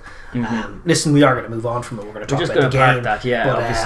It is the big news. It is the big news, and it's something that Argentina Rugby need to look into themselves, because that stuff doesn't happen in a vacuum. If a touring squad of under-20s visiting South Africa are speaking in that way to each other, like, he did not put that tweet out with any expectation that anyone who read it would do anything other than, you know, chuckle. And that's got to be looked at as well. That's the more pertinent problem, I would think. You hear a lot of stuff out of Argentina Rugby about, like, the project players and how terrible it is, and while nationalism is valuable in rugby context, it can go out of sorts if you're being disrespectful and racist. Absolutely. And as Pablo would say and has said, you got to show respect in this game. And for sure, let's hope that's investigated. But listen, we are going to park that. We have to talk about it, but we're going to move back to the rugby. Just as far as squads, obviously there are those updates to do with things. Just from a Wallaby point of view, the Wallabies are technically the home side. For one, they have always been the home side, but they are this time in the fixture. And the good news is that James O'Connor is fit once more and seems set to retake the 10 jersey. That seems to be the talk, which is very, very good news. He was very positive in his showings there. Obviously, the talk out of the camp is about Paisami Pataya as the combination. James O'Connor was doing media and talking, bigging up their combination, so it seems likely that they will be the centres. But then what do you do with Reece Hodge? Do you leave him on the bench? Tough reward for 2 good showings filling in at 10. I would nearly sooner see him slot in a fullback at the expense of Banks. I think he might come in a maybe fullback. even on the wing at the expense of Corabetti is another option. There are options, but Reece Hodge has been brilliant for them as well, but James O'Connor coming back in just makes them stronger. The rest of the squad is pretty settled. We do have a lingering question about whether Taniela Tupou is he going to start or be deployed from the bench. Both fun options. Yeah, it'll be interesting to see. I think they might veer towards the side of benching him and bringing him on just because of what happened the last day. Yeah, well, the last 9 unrequited points in the last 10 or 20 minutes even. They've got to do better in the last quarter, and they will need to add an explosive dimension to break down the Pumas' defence, because it's not going to fall away on its own. It's robust enough. Even against a purring All Blacks, they managed to get some plays off last week. Listen, the suspected Pumas squad to take the field in the wake of the Matera and Petti situation is Tata Shaparo to return at loosehead, Julian Montoya, Kodea coming in at tight head, Paulo Sanalamano to lock up in the second row, Grondona to get in place of Matera, with Kramer and Bruni making up the back row. Azcura to maintain his position at 9, which is interesting given how shaky I thought his performance was. Sanchez back in at 10, with Chocobaris and Orlando renewing their partnership at centre. Apparently Orlando is going to get the captaincy. That's positive. He's been there for years. He is a leader in that team. Yeah, and a back 3 of Buffelli, Delgui and Carreras. Interesting showing. Cordero dropping to the bench there, and Facundo Isa as well, an option off the bench. Listen, we're going to take a look at the match, previewing the game from the point of view of the two sides, and I guess we'll start with the hosts, as you say, the Wallabies. From an offensive point of view, this is this is an area that they struggled with 2 weeks ago. They huffed and they puffed, but they did not blow that house down. No, they did not. They may a bit more savvy with James O'Connor on. To be honest, in the game that they drew with the All Blacks, they were showing a good recognition of few chances, convert them into 3-point scores, and try and build that pressure. Maybe that more assuredness will come into this. They definitely need to learn from. What were we saying? The Argentinian attack and exit hasn't actually been that good, but what has been world class is their defense. So just don't play their defense into the game, really. There was too much. There was too much kick into the corner the last day, allowing the Pumas to make those plays and heaping the pressure on yourselves. Absolutely, I think taking threes when they're there is clearly important. But I also think they'll be keen to break them down. Oh yeah, no, but this is it. Like as you saw with the All Blacks, the scores come easier when you're in the lead. Yeah, like if you're they went 6-3 down against the Pumas despite owning the ball. At 30 minutes they suddenly went 6-3 down, and it was like, how you've played all the rugby, so they will be keen not to repeat that. But if they do manage to kick themselves into a 6 or a 9-point lead, then the Pumas offense, which we've seen their passing game has been less crisp than we're used to seeing with the Pumas. They haven't chased games very well. They have only scored 1 try in 3 games. So you really 3-pointers are enough to exert this pressure on this team that are finding scores tough to come by and finding games tough to do. In terms of working on offense against their defense, O'Connor spoke very intriguingly. He was sort of teasing without giving too much away. He's extremely excited by Paisami and Pataya, and he was talking at length about them. It looks like they're set to renew their partnership, and he was saying they're really excited about their ability maybe to punch holes in the midfield, and that is what they have to be. They did a decent job of finding themselves in the right areas of the field the last time, but getting the ball to those wide channels and then having those guys work off each other trying to punch holes through the midfield. As good as the Pumas defence has been, it has been, built on the back of a forward power that has come out of it. And while they are good at maintaining their width and they do come up in a the few line, of their tacklers, because between Matera and Petti, who are out of the team, that's like 40 tackles a game gone in terms of needs to be stepped up. So the other thing that the Wallabies actually did better than the All Blacks in both games even as well is managing to shift the point of contact so that it's not Kramer who's making the tackle, it's someone else. Exactly right. The Wallabies, with their depth and their speed and their crispness of passing, they did manage to ask different put the pressure questions on the likes of Orlando and Chocobaras. Like, they're young men. That's the spot you need to be targeting. Like, you look at it from a broad point of view, and the Pumas are very, very good at holding their width, and they have, like, to the untrained eye, I guess, just a wall of blue and white jerseys that looks intimidating to get through. But if you stand deep and pick the right pass and have somebody like, whether it's a Poite or somebody picking a line through to those young guys, those Chocobarases of the world, it's not going to be as tough a tackle as the likes of Matera. And we've seen Poite have the ability to bump guys off and to win contacts and then to link get up. A hand free and get it off. He's always looking for that off. He's now 13, I love it. But totally, But getting it in his hands, vital. And then even further out as well, if you are putting Hodge in the backfield, which is a possibility, then you have two dual distributing roles as well as a Poite. There's scope to get very, very wide and test the wide men of Argentina, and then Carreras at fullback, who has been shaky at times when he's been called into do some defensive jobs. Quick. He is quick. He will shut down space. But I think the Wallabies, with their crispness of pass and their tempo, should be looking to kind of run sharp lines off their distributing guys and test the rigidity of that midfield defence and wide defence, and moving them from left to right is going to yield results. At the end of the day as well, they're 4 weeks into this now, and that's a lot. They're not going to have the same perhaps energy levels for 80 minutes that they had on week 1. So tiring them out is going to be for sure as well. And then the kicking game as well, as we always say, varied, probing, not winning just the territory like the All Blacks did last week. The All Blacks dominated it because, as we said, they're not exiting very efficiently, and they're not scoring a lot, the Pumas. So if you can keep them penned in with the ball in their own half, they will probably kick it to you, because they prefer to defending when they're in that scenario. So it means that you'll have more opportunities off kick return. If you can get your kind of touch finders, you can move Carreras around in the backfield, you'll find that it's looser kicks coming back to you and slower chases, and then there's space to attack, which the Wallabies will recognise. 100%. In terms of defence, the Pumas haven't been bringing too much on offence, but from a defensive point of view, it is about sort of just not making sure that they don't get overmatched physically, and making sure that their Rob Simmonses and their Matt Phillips do step up to the contact, because the Pumas at the end of the day are extremely physical.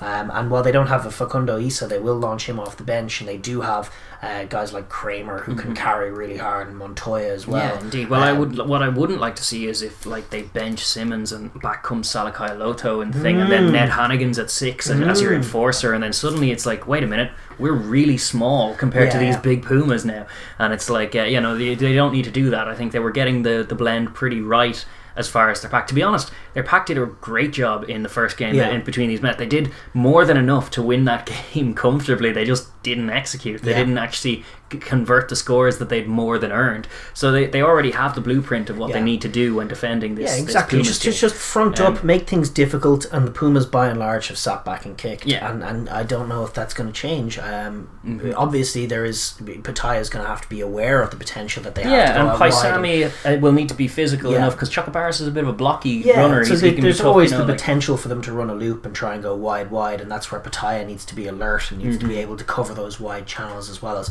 shut it down at times with a shoot, and that's going to be a good test potentially of his reading of the game from 13. Sure, yeah. But by and large, in the evidence of what we've seen so far from this Pumas team, I think the number one point of emphasis is not to give penalties away and to maintain their discipline.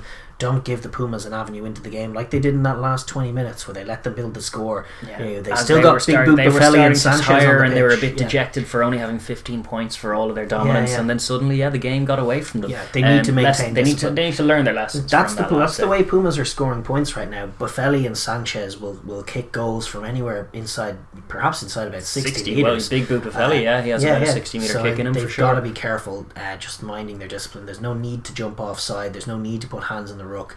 You know, the Pumas offense hasn't been delivering. Just make your tackles, hold your shape, and they will eventually kick it to you more than likely. So the discipline is key here. Yeah, I agree. Then scrum time, or set piece, I suppose, broadly, but the scrum is absolutely vital. The Pumas were like they developed their identity under Ledesma as a scrummaging team. And then they took out their first choice front row and got absolutely monstered by the All Blacks. When Tata Shapiro came off the bench in that All Black game, it flipped again. Yeah. It flipped right back. The Pumas had the edge again. So it was too late at that stage. Yeah. But Tata Shapiro is going to be starting. Kodea is going to be starting. It's a proper task. And if, as we suspect, Mr. Tupou is left to come on and make an impact, which is not a bad play. Then it is up to Alan Alatoa and James Slipper or Scott Seo, depending on who they go for. I'd say they go for Slipper. Slipper's earned it. He's been great, but they need to lock it down. And solidity is 0.1 for things. If they are launching Tupou off the bench, then they're not scrummaging that aggressively for penalties. They're scrummaging for platform, for clean ball, for tempo, to move those guys around. Like as you say, the Pumas have made an identity around a scrummaging team, and while the Wallabies have improved a lot at scrum time, they don't identify as a scrumming team at all. No. They almost resent the fact that they're good at scrumming already this year. So somewhat. So just absolutely, just keeping it clean, making sure they don't give away silly penalties, and making sure they don't get monstered backwards. Yeah. In particular, Alatoa. Well, you want to lock down those first few, because you don't want to get on the wrong side of. It's a Ben O'Keefe. It is, I think, because a Kiwi ref will tend to observe a few scrums, decide who's winning, and then be watching the ball for the rest of it. So if it goes, if he's watching the back and then it goes down, he might just be inclined to go Pumas penalty. Well, sometimes you can get lucky and they just go use the ball. Ben O'Keefe, I'm not even sure if he's up to the job if it's an absolutely massive match. But we shall see. It could be a benefit for the Wallabies if the scrum becomes a non-factor, to be sure. Yeah. And then as for the line out, I mean, it's both sides have enjoyed decent purchase from the line-out drive thus far in the comp. Without being spectacular, I think they haven't quite got rumbling at their best, but in both instances. I'm wondering who will go for it, and will there be an edge got at all? I think there might be more parity here again, and it might just come down to who's attacking more sharply. The only issues that have been there have been from the Wallabies. Paenga Moses solved most of them, but they have occasionally been erratic with overthrows and not straight throws, and like that's something that obviously could play the Pumas into the game if they don't play it right. Overthrow and then a try or something. For the Pumas, I think the maul is going to be huge. You know, they've struggled to score tries. If they can get penalties and get a bit of territories, like the maul has been good. It could be an area to go more for. So scrums and mauls. I think set piece is more important to the Pumas, obviously, because they're set piece oriented. Julien Montoya is more likely to score a try than Delguy or Boffelli. Yes, that's definitely true. That's statistically true. Look at the World Cup. They use their top try scorer. Maul tries. Yes, ideally, if the Pumas are to win this game, it will involve at least one maul try. Yes, and speaking of, from a Pumas point of view, this game, the number one work on, I think, for the Pumas is what they're doing with the ball. With the attack, man, it's so blunt. It's not one of those situations like we were talking about with Ireland, where we're like, ideally they're going to move the ball a bit more, but we're not going to see it happen. Like, they have the skills to do it. They do. They should be doing it immediately. Like, they should be focused entirely this week on ball skills and try and make this a bit more of a shootout and back the defence to still be there if you focus more on offence. Yeah. If they could dial their offence up to the same level as the Wallabies one, their defence should edge it. I think their offence would be great if they put the same amount of work into it that they've put into their defence. Yeah. This Pumas team had an identity of running the ball and offloading, and wide, so many of these wingers have done it and can do it. That it is baffling how blunt they've looked. It's true. Now, that being said, obviously the bit more optimism with the centre pairing, Chocobaris and Orlando, or Chocolando as I've taken to calling them, because I quite like Chocolando. Chocolate Land. Chocolate Land, indeed. Yes, they need to be kind of that delicious with the ball in hand. Yes, they look a bit more subtle. They definitely run off Sanchez a bit nicer and a bit more balanced than the other two. Yeah, Chocobaris is kind of a distributor in there as well. Yes, he definitely has. He doesn't die with the ball very often. And he carries hard when he commits to it as well. They do both of them just run hard with commitment, which is an improvement already as well. And then yes, it'll be key for Captain Orlando to try and provide that link be that link man to get it into the hands of your Carreras, your Boffelli, and it's what needs to be there for them. Like the high kicking game is all well and good. These Aussie boys, they play NFL, they play AFL. They're not bothered by an oval ball in the air. Yes. They can take it, they can mark it, as you say. Like they're like Reece Hodge, Tom Banks. The kicking game for the Pumas would want to be bulletproof accurate to unlock the Wallabies back three. What you're actually going to end up doing if you lean on Sanchez to kick the ball all day is just play the Wallabies attack into the game and find yourself with no foothold in it. Yes, exactly. They have to make it about attack. It's their number one point of emphasis. It's the only thing really I want to see from them. And they've lost really an emotional edge and the side of, first of all, the Argentine public, that I was playing Pablo Matera talking about I'm playing for my country and all this, and now anymore. Half the country fucking hate them, and he's their out. captain's gone, and so they've lost that edge. That leaning on the defense, it's not going to be enough. I think the only way to salvage what was an extremely positive and now is an extremely negative seeming season for me would be to see them actually move the ball and actually remind us of what Puma's offense can be.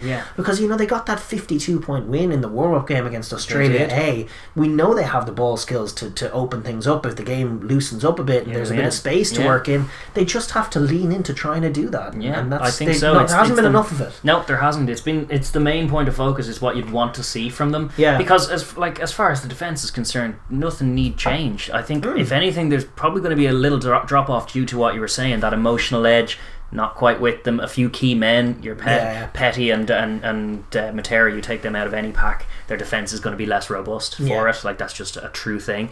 So it with the defence, they're well drilled, they're physical, they will be shrewd enough to try and defend the Australians all day.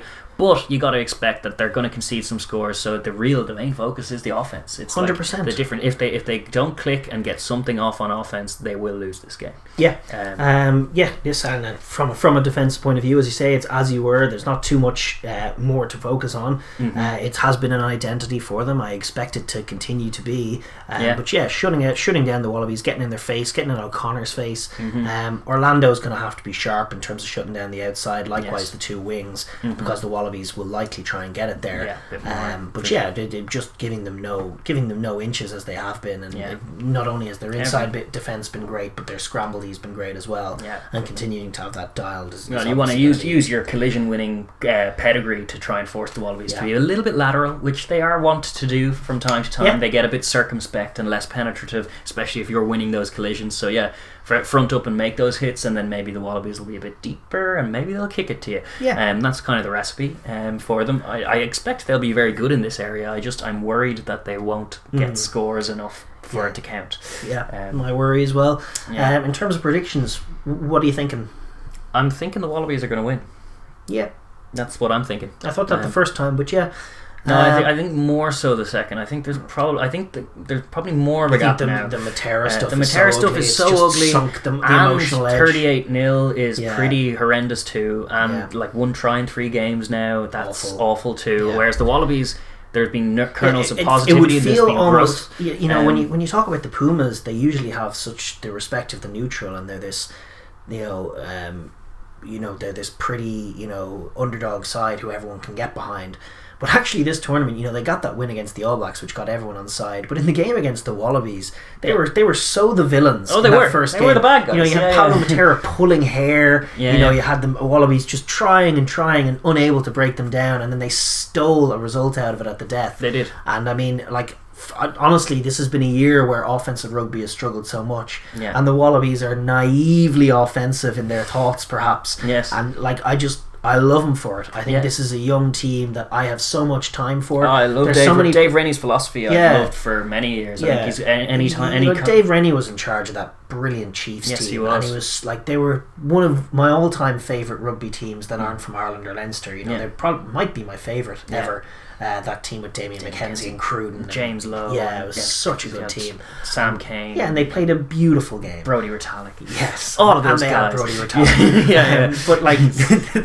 But the Wallabies have some of my favourite players to watch. James O'Connor's redemption story is a narrative I can totally get on board with. Indeed. Tani Alatupo is one of the most impressive units units in the game. He's the best tight head in the world, I maintain right now. Yeah. And whether he's from the bench or starting, I'm super excited to see him get to work. Yeah. I love their approach. I love the offense. Poite excites me. He's a natural 13 and offensively minded, picked player in the centre. Philip really excites me because he's a robust lock, which they were missing, and a robust workman-like lock. Like, I think they're a good balance. Tom Wright is great. Like, it deserves to not end with, you know, a losing record against the Pumas and the All Blacks, and then a bit of pressure, which is how it would end if they slipped up here.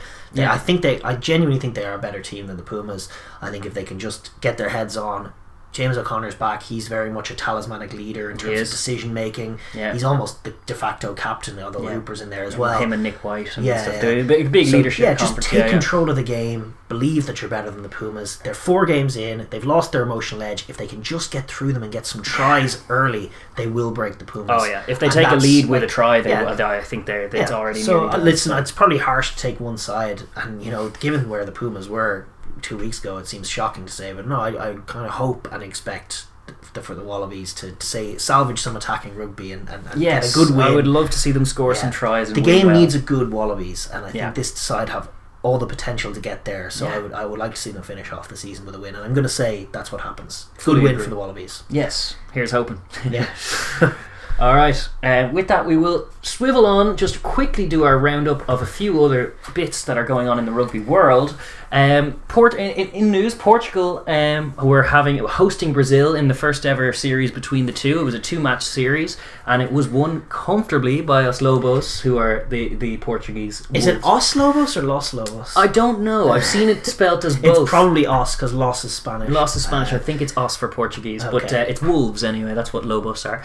But they won the first game 30 points to 10, as we spoke about that last week, and this week it was 33-13, the exact same margin as the first one, but 3 points extra for each. Unfortunately, we couldn't watch the game live because of the pig-headed scheduling of these Tier 2 games, to have them clash with the Tier 1 games, which is a little annoying. But we did see the highlights, and I think from what you can see, the gulf in class was phenomenal. Stark, absolutely stark. Like, but what was noteworthy about this contest is that it was a 1-score game, where right up to 44 minutes. So the first half was competitive, nip and tuck. Brazil took a 3-pointer. You see that in Tier 1 versus Tier 2 as well. Just to my eye, I mean, I did watch a lot of this Brazil team in that South America 4 Nations. And they were off the pace. They were considerably worse than the other South American teams.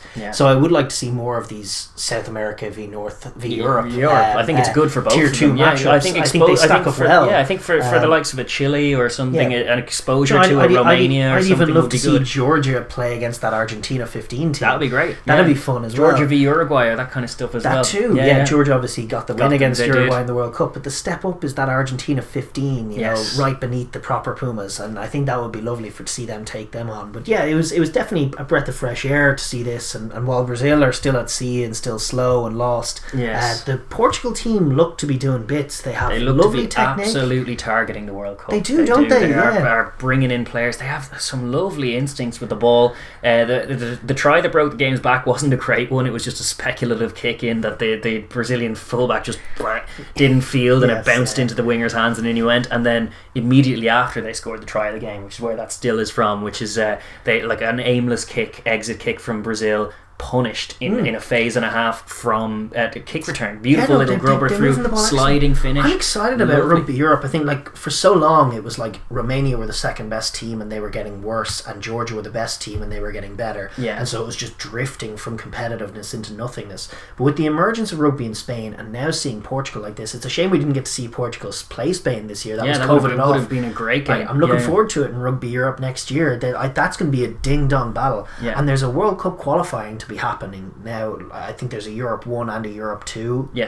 crucially Georgia did not qualify based on the automatic pool position because they were in with Fiji. Fiji, they were in fourth. So Georgia are presumably going to be one of the squads, probably Europe 1, barring a major shock. So that leaves 2 more spaces, and it leaves 1 more space in Europe, and then a melee for the last space in the competition with like the likes of Hong Kong and teams from everywhere. So like that Europe 2 spot is going to be big. Pretty confident.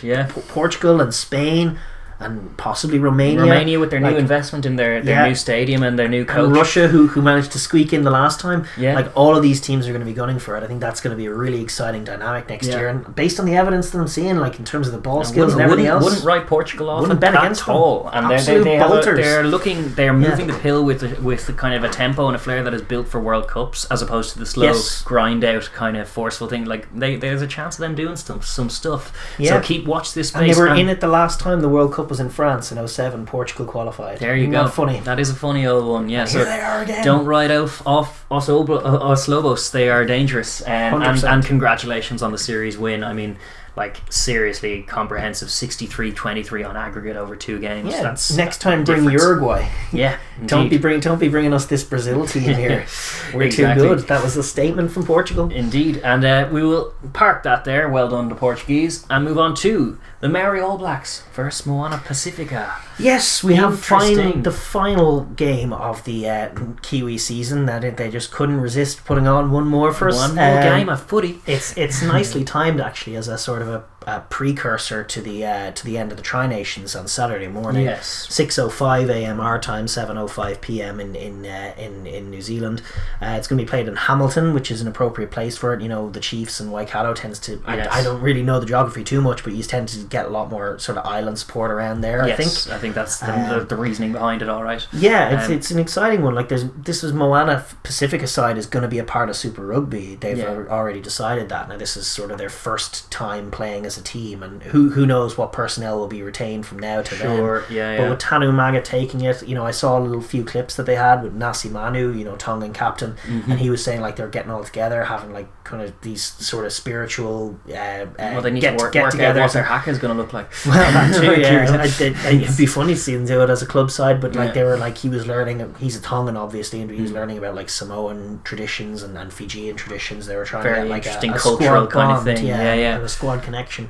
And I just think this side has the potential to be sort of revolutionary and really, really good for Ireland rugby. Well, we want to see Ireland franchise. We want to see professional representation for the Islands. It's so important for no other reason than the fact that if you're an exciting prospect wanting to play at Super Rugby level, you're going to have to give up, in a lot of cases, if you're a 19-year-old kid or something, you're going to have to give up playing for your country, because the Wallabies are going to say, alright mate, you can play for the Rids, but you'll be lining out for the Wallabies in 5 years.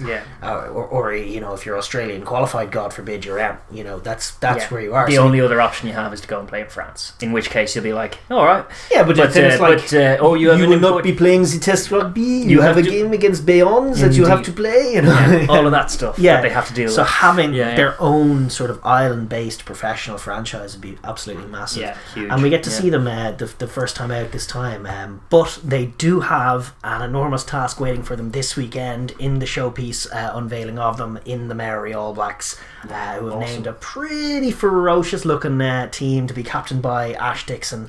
The great Ash Dixon. I love Ash Dixon. Yeah, he's one of my favourite players, and he's never really made it into the All Blacks because of the calibre of some of their hookers ahead of him. Yeah, he's so good. He must be approaching like some mad number of Maori caps as well. He's been in there so many times. He always bags tries. Every time I see him, he's bagging tries. He's nice and abrasive and just a proper leader. He's and a proper gent as well. I've seen him interviewed a few times. He comes off great. He's good value as a leader of some of the cubs that they have out in the Maori side. He's definitely good value. But then you have other guys like Liam Messam, kind of an old stalwart, obviously class act all the way through. And then just filtering through the back line, there's a few guys to be excited about. Ottery Blackburn Hall as about half-back combination, good potential. Yeah, lots of Super Rugby experience there. Neither has quite kicked on, but plenty of talent in there for sure. And then the back line with what is it? Wainui. We have Tupaya, Proctor, Stevenson. Billy Proctor in there is potential. You know, Matt Proctor obviously went north, went the way of the Northampton. But yes, that's right. Billy, you know, potential in there for sure. He's a quality offensive player. Likewise, Stevenson and Wainui will take tries for sure, and good to see Caleb Troscott in there as well. For sure. This is going to be a game of, I would suspect, offense. And, well, that's in the spirit. It's almost like a barbarian type tradition with the Maori and with your Moana Pasifika is the newest iteration of your Pacific Island type things. Yeah. You're expecting a bit of good rugby in fair weather. Yeah. For those bitching about the stale nature of modern rugby, this could be the game for you. Yeah. This could be the one. Like the North-South game before the season all started. For for all those people complaining, there is good rugby happening. You just have to find it. Indeed, you it's just true. have to find it. And this is an example of that. So yeah, good example of a game coming up, and I'm looking forward to it. Good luck to both teams in terms of, I do like the Maori All Blacks, but it'll be curious to see, and I'm excited for the Moana Pasifika. Yes, as well. The first iteration of a team we're going to become much more familiar with, I dare say, in times to come. So with that, we will pivot quickly on to club rugby, and starting, we're going to stick with New Zealand as they wrapped up their club season last week, and they crowned their domestic champions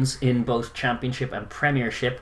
The Championship final, which is the tier below, was contested between Hawke's Bay and Northland at McLean Park, and it was edged by Hawke's Bay 36-24 in a very good battle. Yeah, good championship game. Yeah, lots of offense. You love to see it. Good tries scored. There were some good tries scored. Yeah, Hawke's Bay for me is without knowing too much about New Zealand rugby, that's a club that's traditionally quite big in New Zealand. Yeah, and, the Magpies. It's a side you'd expect to see in the Premiership, in the main shebang. So see them coming up. They'll be coming up for next year. Just from our outside team thing, it's like they get the Bay in there. Also, you get some lovely shots of Hawke's Bay whenever they're playing. It looks lovely. So get them in the main show playing with the big boys in the Premiership. True enough. That's absolutely what you want. Fittingly enough, that was the Championship final was the more offensive game. Yes, as it often turns out. Yes, but in the showcase event in Eden Park in Auckland was a more tight, gritty affair. Yeah, and I thought Auckland would steal it. Tasman, they clung on in there, but they got the crucial winning score. And at the very death, Auckland were on the line. They weren't on the line, but they were in around the 22, attacking, and it looked like they were going to steal it at the death. A clutch steal and a clutch turnover sparked wild celebration in the coaching box for Tasman, which is one of the highlights of the weekend. Was those boys going absolutely mental after they won that game, which was great to see. And listen, it was. They say it was a scrappy enough one for the purists, isn't that the that's one? the expression. But I think the purists like attacking footy. Footy though. Finals footy is a thing when pressure gets to them, and a big occasion in Eden Park. 13-12. Do you know what was nice to see? It was like a final played, and it wasn't a packed stadium by any stretch, but played in front of a crowd, and you could feel the emotion of the game. Yes. And when us watching games up north, it's been like an emotionless, absolutely missing element. Without the fans in there, and to see just a game where both sides really laid it all on the line, and there were tears at the end and cheers at the end. That was just, it was good to see some proper finals footy. We've been deprived of it. And congratulations to Tasman. They were promoted 2 years ago from the Championship and have won the Premiership 2 years in a row. And it's like, but could Super Rugby features be in their future? There's speculation about it. Who knows? The domestic season is up in the air in New Zealand, and Tasman Mako joining the big boys. Super Rugby I've heard stranger ideas. Stranger things have happened, but in the meantime, congratulations to both Hawke's Bay and to Tasman on their Mitre 10 wins. Yes. We will move on briefly to the Currie Cup then, which also continued this weekend. We had starting on Friday, we had a big blowout win for the Sharks over the Pumas, 45-10. Unsurprising. Highlight of that game was definitely, I think, a Spoon Cosi try off the kickoff, where he got in there ahead of the man off their own kickoff, and batted it up and then gathered it himself, and in he went, and it was a lovely Teckerful moment from the Springbok. Yeah, great to see him back in action as well. He's all class, Spoon Cosi.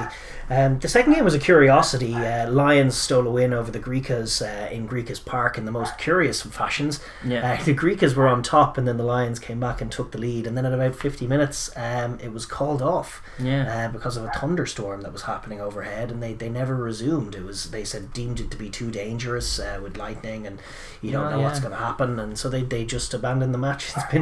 It's been a mad old time in South Africa with matches called off for all kinds of reasons. To be fair, usually the Lions have been the victims of it. They've had a few games called off due to COVID and stuff, and then they are finding themselves out of contention in this Currie Cup pretty much already, given even with a few things not going their way. So I don't actually begrudge the result going their way, but it is annoying. From a Griquas point of view, when they nearly stole that win against the Sharks, they're going to be feeling well put upon. They started to finally put some performances together, and it's not showing on the table. Yes, it's true. It's true. That's a shame. But then the big game of the weekend, the big result, which may be determinative as far as the final standings, is the Western Province 20, Blue Bulls 22 at Newlands. A clutch win for the the freshly crowned mid-season champions of Super Rugby Unlocked. They managed to get a big win over arguably their biggest rivals for the Currie Cup Championship this year, and put themselves in the driving seat really to secure this. Massive game. I didn't get a chance to see it, unfortunately, just because there was so much rugby going on, but a huge win for the Bulls that, as you say, could be decisive, 22-20. The slimmest of margins, but a great win out in Newlands. This week we have the Pumas against the Griquas, which is a good chance for both to get a win on the stadium. That's a Friday game on Friday evening at 5 p.m. in GMT. The Blue Bulls against the Cheetahs in Loftus.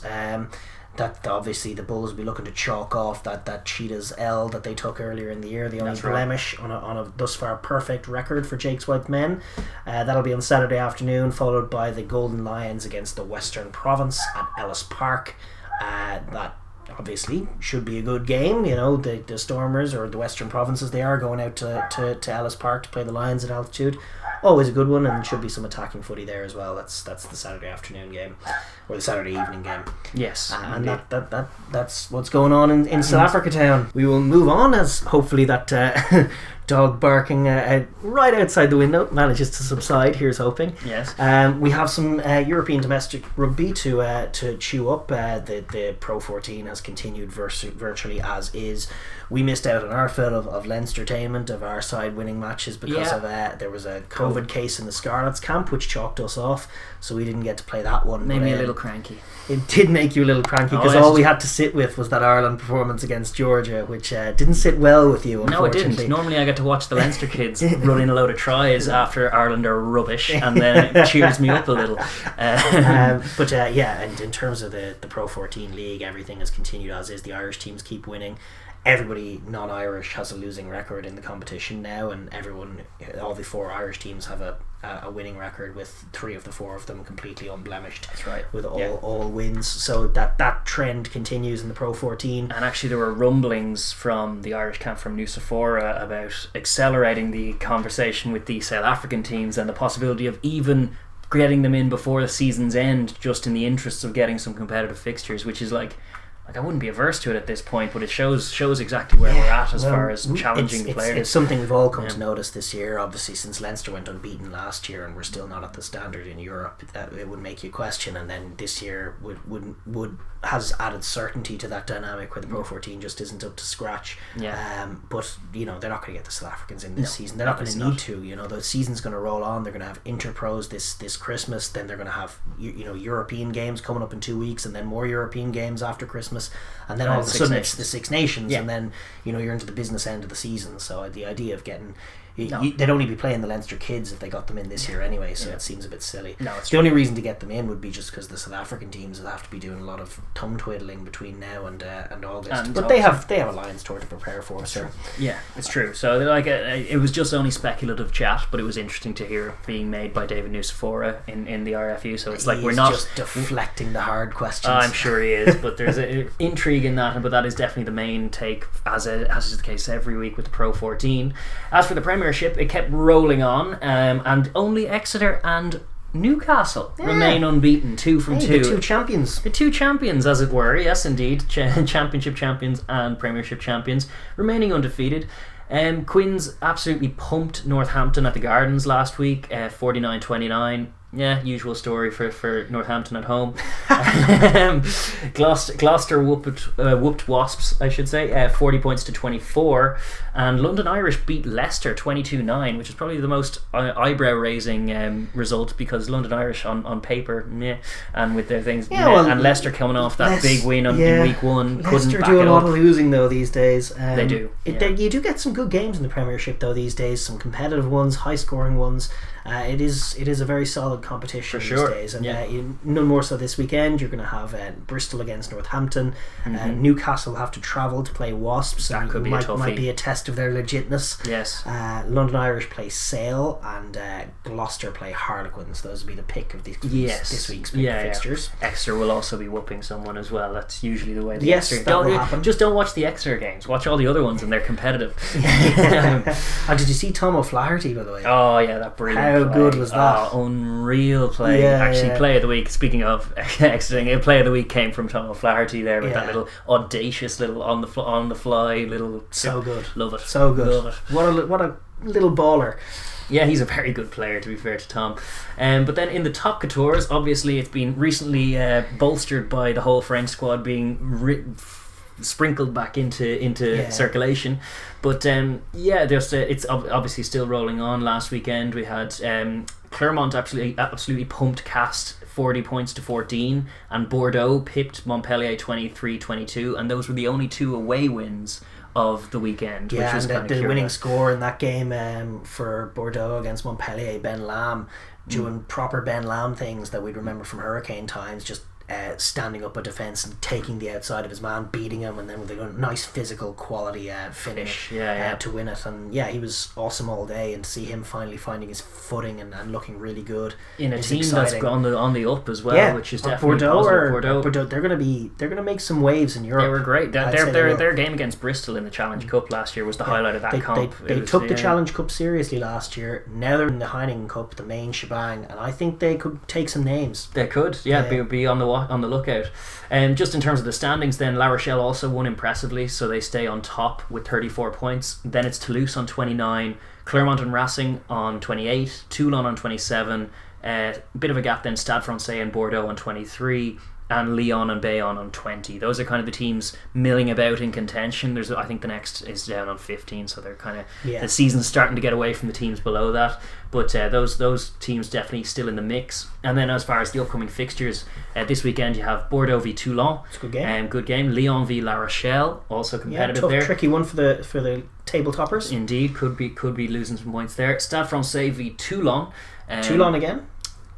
Oh, Toulouse, sorry. Sorry. Yes, that's a mistyped. But yes, Stade Francais v Toulouse, also good. So some good fixtures coming up. It does roll on. It is obviously difficult to see because it's not being broadcast on our radar. We have you to go get Twitter highlights and the like. Yeah, but it is still rolling on, and La Rochelle are still sitting top, so Rog will be a happy man. Yeah, for sure. Okay, with that we will park domestic rugby and just finish up with the rugby news of the week, and we'll finally get to wrapping up the monster show that we've been doing. But sure, listen, it's the end of the test season and we're going to celebrate it with a colossal show. Yes. Well, it starts with Nations Cup. Is the Autumn Nations Cup inaugural, as we may have called it. It may be a one-off, considering Scotland confirmed that the Springboks and Wallabies dates for next year as far as Autumn Nations or Autumn I just tests. grumble at this. People are so wrong to just hold this cup accountable for what they're perceiving as difficult rugby. It's a different universe. If Fiji and Japan play, it's a different universe. If you have fans on the ground, obviously, and the November window is broken anyway, and you're not going to convince me that the friendly matches they usually line up for November are better than a competitive tournament. It just needs a bit of buy-in, and it needs to be obviously better than this clunky tournament was arranged and had to be rearranged again. And then Fiji was cancelled, and you're doling out 28-0 win things for that, which was stupid as well. And Fiji would have made such a difference. Yeah, would have made a difference to everyone's attitude towards it. But this is fundamentally wrong. We're going to keep plugging the Autumn Nations Cup. It does now have a name at least, whereas we were calling it the hypothetical tournament for the window that would have solved things. 4 teams, just do it in conferences, do it all the way down, not just 2 conferences. 4 teams per conference, done based on the world rankings to start with, then with promotion and relegation. 5 conferences deep at least, so you have matches between fucking Spain and Portugal, potentially and Uruguay, all of these teams getting involved as well. Even if obviously you won't get the crowds there for some of them, but they can do a camp. If you want to have the USA in one tournament, then have the USA host that whole thing. You could have the USA with most Romania. Most of these games happen in Europe, but there's no reason why you can't have everyone travel to a single area. I'm not suggesting you travel every week. The autumn window is for touring anyway, but absolutely doing a tournament there would be so much better for everyone involved. And even if you're thinking, like, if you're grumbling like, I want my game against the All Blacks and I'm a Scottish fan and we're not in the top 4, having just a 3-game competition does give you scope to use a 4th week to arrange you can arrange a different fixture, which teams do anyway already anyway. Yes, indeed. So that's not an issue either, but that's something that should be there. But for the time being, it looks like they're throwing in the skip. I think it'll come up again when the test calendar falls through, when they try and sell that to us again next year, and it doesn't work again because it's stupid, as always. Yes. I think the Autumn Nations Cup solution will arrive then. So then, just to parking that little rant, we have just in Ireland, domestic news for us, it came to light today, more David Nusafora chat, more than 50% of the country's professional players here in Ireland are going out of country, including like all out of contract. Out of contract even, including very important ones, the captains of Leinster, Ireland, Munster and Ulster, among others, all out of contract in June. The contracts go as far as June 2021, and they're kind of dragging their feet as far as negotiating because they don't really have any financial assurances or any clarity knowledge, or clarity a bailout from the government, or a situation where they know whether they're going to have fans in the Six Nations. So they're drawing it all out to the new year until they can get some financial clarity, which means that negotiations are going to stack up on them. The other factor is that a few English and French clubs have already started making moves towards signings and stuff for next year, so it's like you may see a fair few Irish players leaving these shores just over the coming weeks, especially like some of the names listed. You had like, who was it rattled off by Opball? I think it was like Keith Earls, Johnny Sexton, Cian Healy, Ian Henderson, CJ Stander, Tadhg Furlong, and like realistically looking at that, I think Ian Henderson and Tadhg Furlong are the only two must keeps of those 100%. People. If you're in this situation where finances are tough, keeping the youth in there is more important, and I think Furlong and Ian Henderson are going to be important building blocks, especially on the evidence of what's happened to James Ryan this autumn. James Ryan's going to need Ian Henderson in there with him, and he's going to need Dan Porter's going to need Tadhg. And everyone's going to need Tadhg. Tadhg's world class, and as for like your Sextons and your Cian Healys and your Peter O'Mahonys, are they going to the next World Cup? No, these guys are getting on too much, and I think it wouldn't be the worst thing to have them to give if we can't afford them. Obviously in an ideal world to keep everybody, but if you can't afford them, those are the guys to cut loose, unfortunately. But you'd be very, very disappointed to see Tadhg Furlong go to Bordeaux and CJ get a 2-year contract. Can you imagine?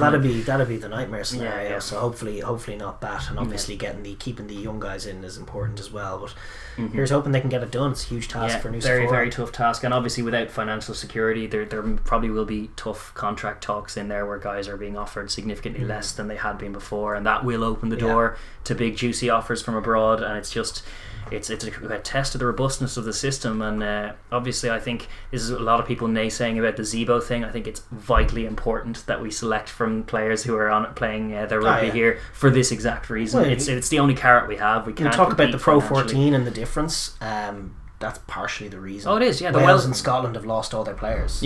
I know we have better academies as well, which definitely contributes. People cite the money stuff. If you ask Richard Cockrell, it's like, we're too poor to compete with Leinster, but it's like, it's not the only reason, we're better run and we didn't let our players leave.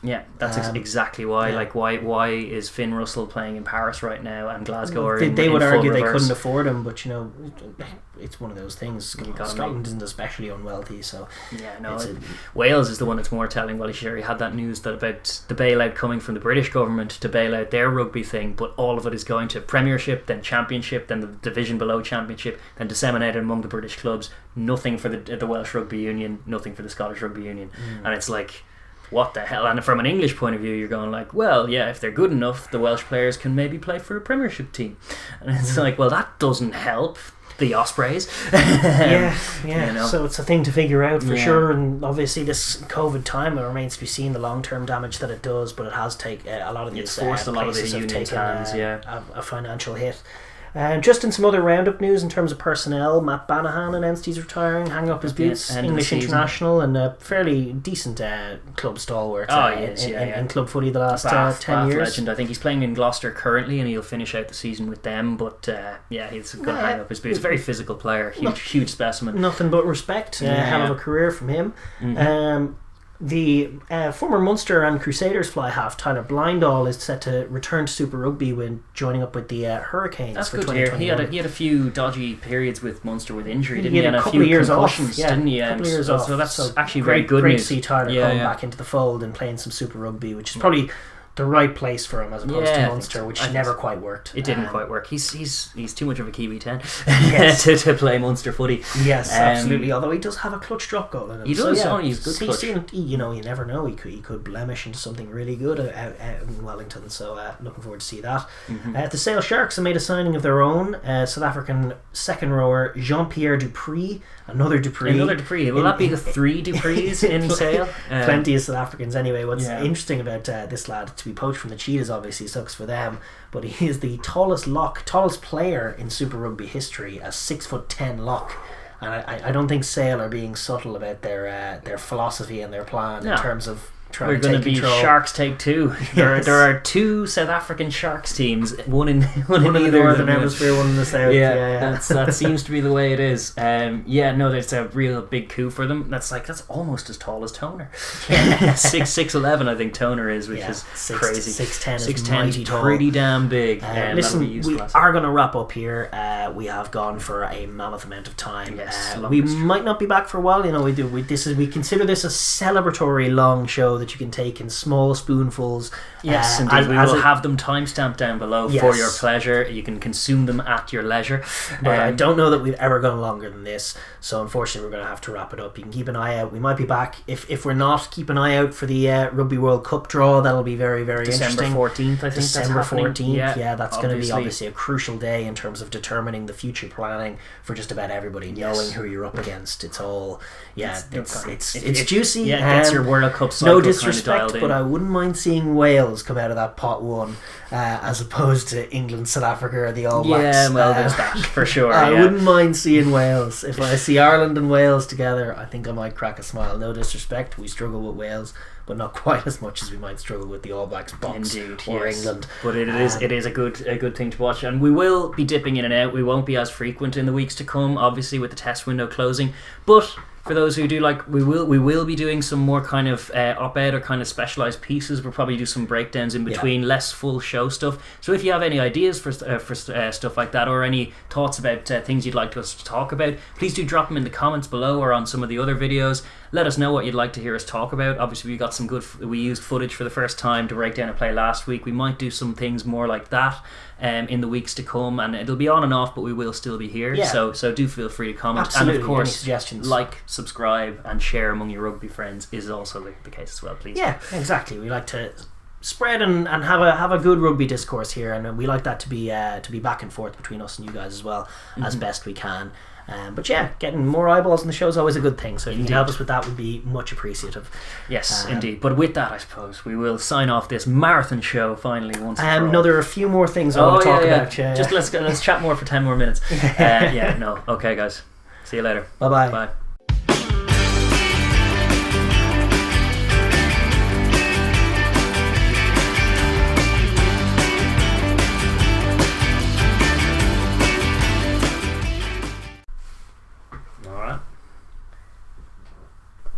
Yeah. Not quite. Ooh. Pinned one side of it, not the lens though. Gotta get that lens. That's what you gotta get. That's what it is. That's what it's all about. Crooked feed. That's the game.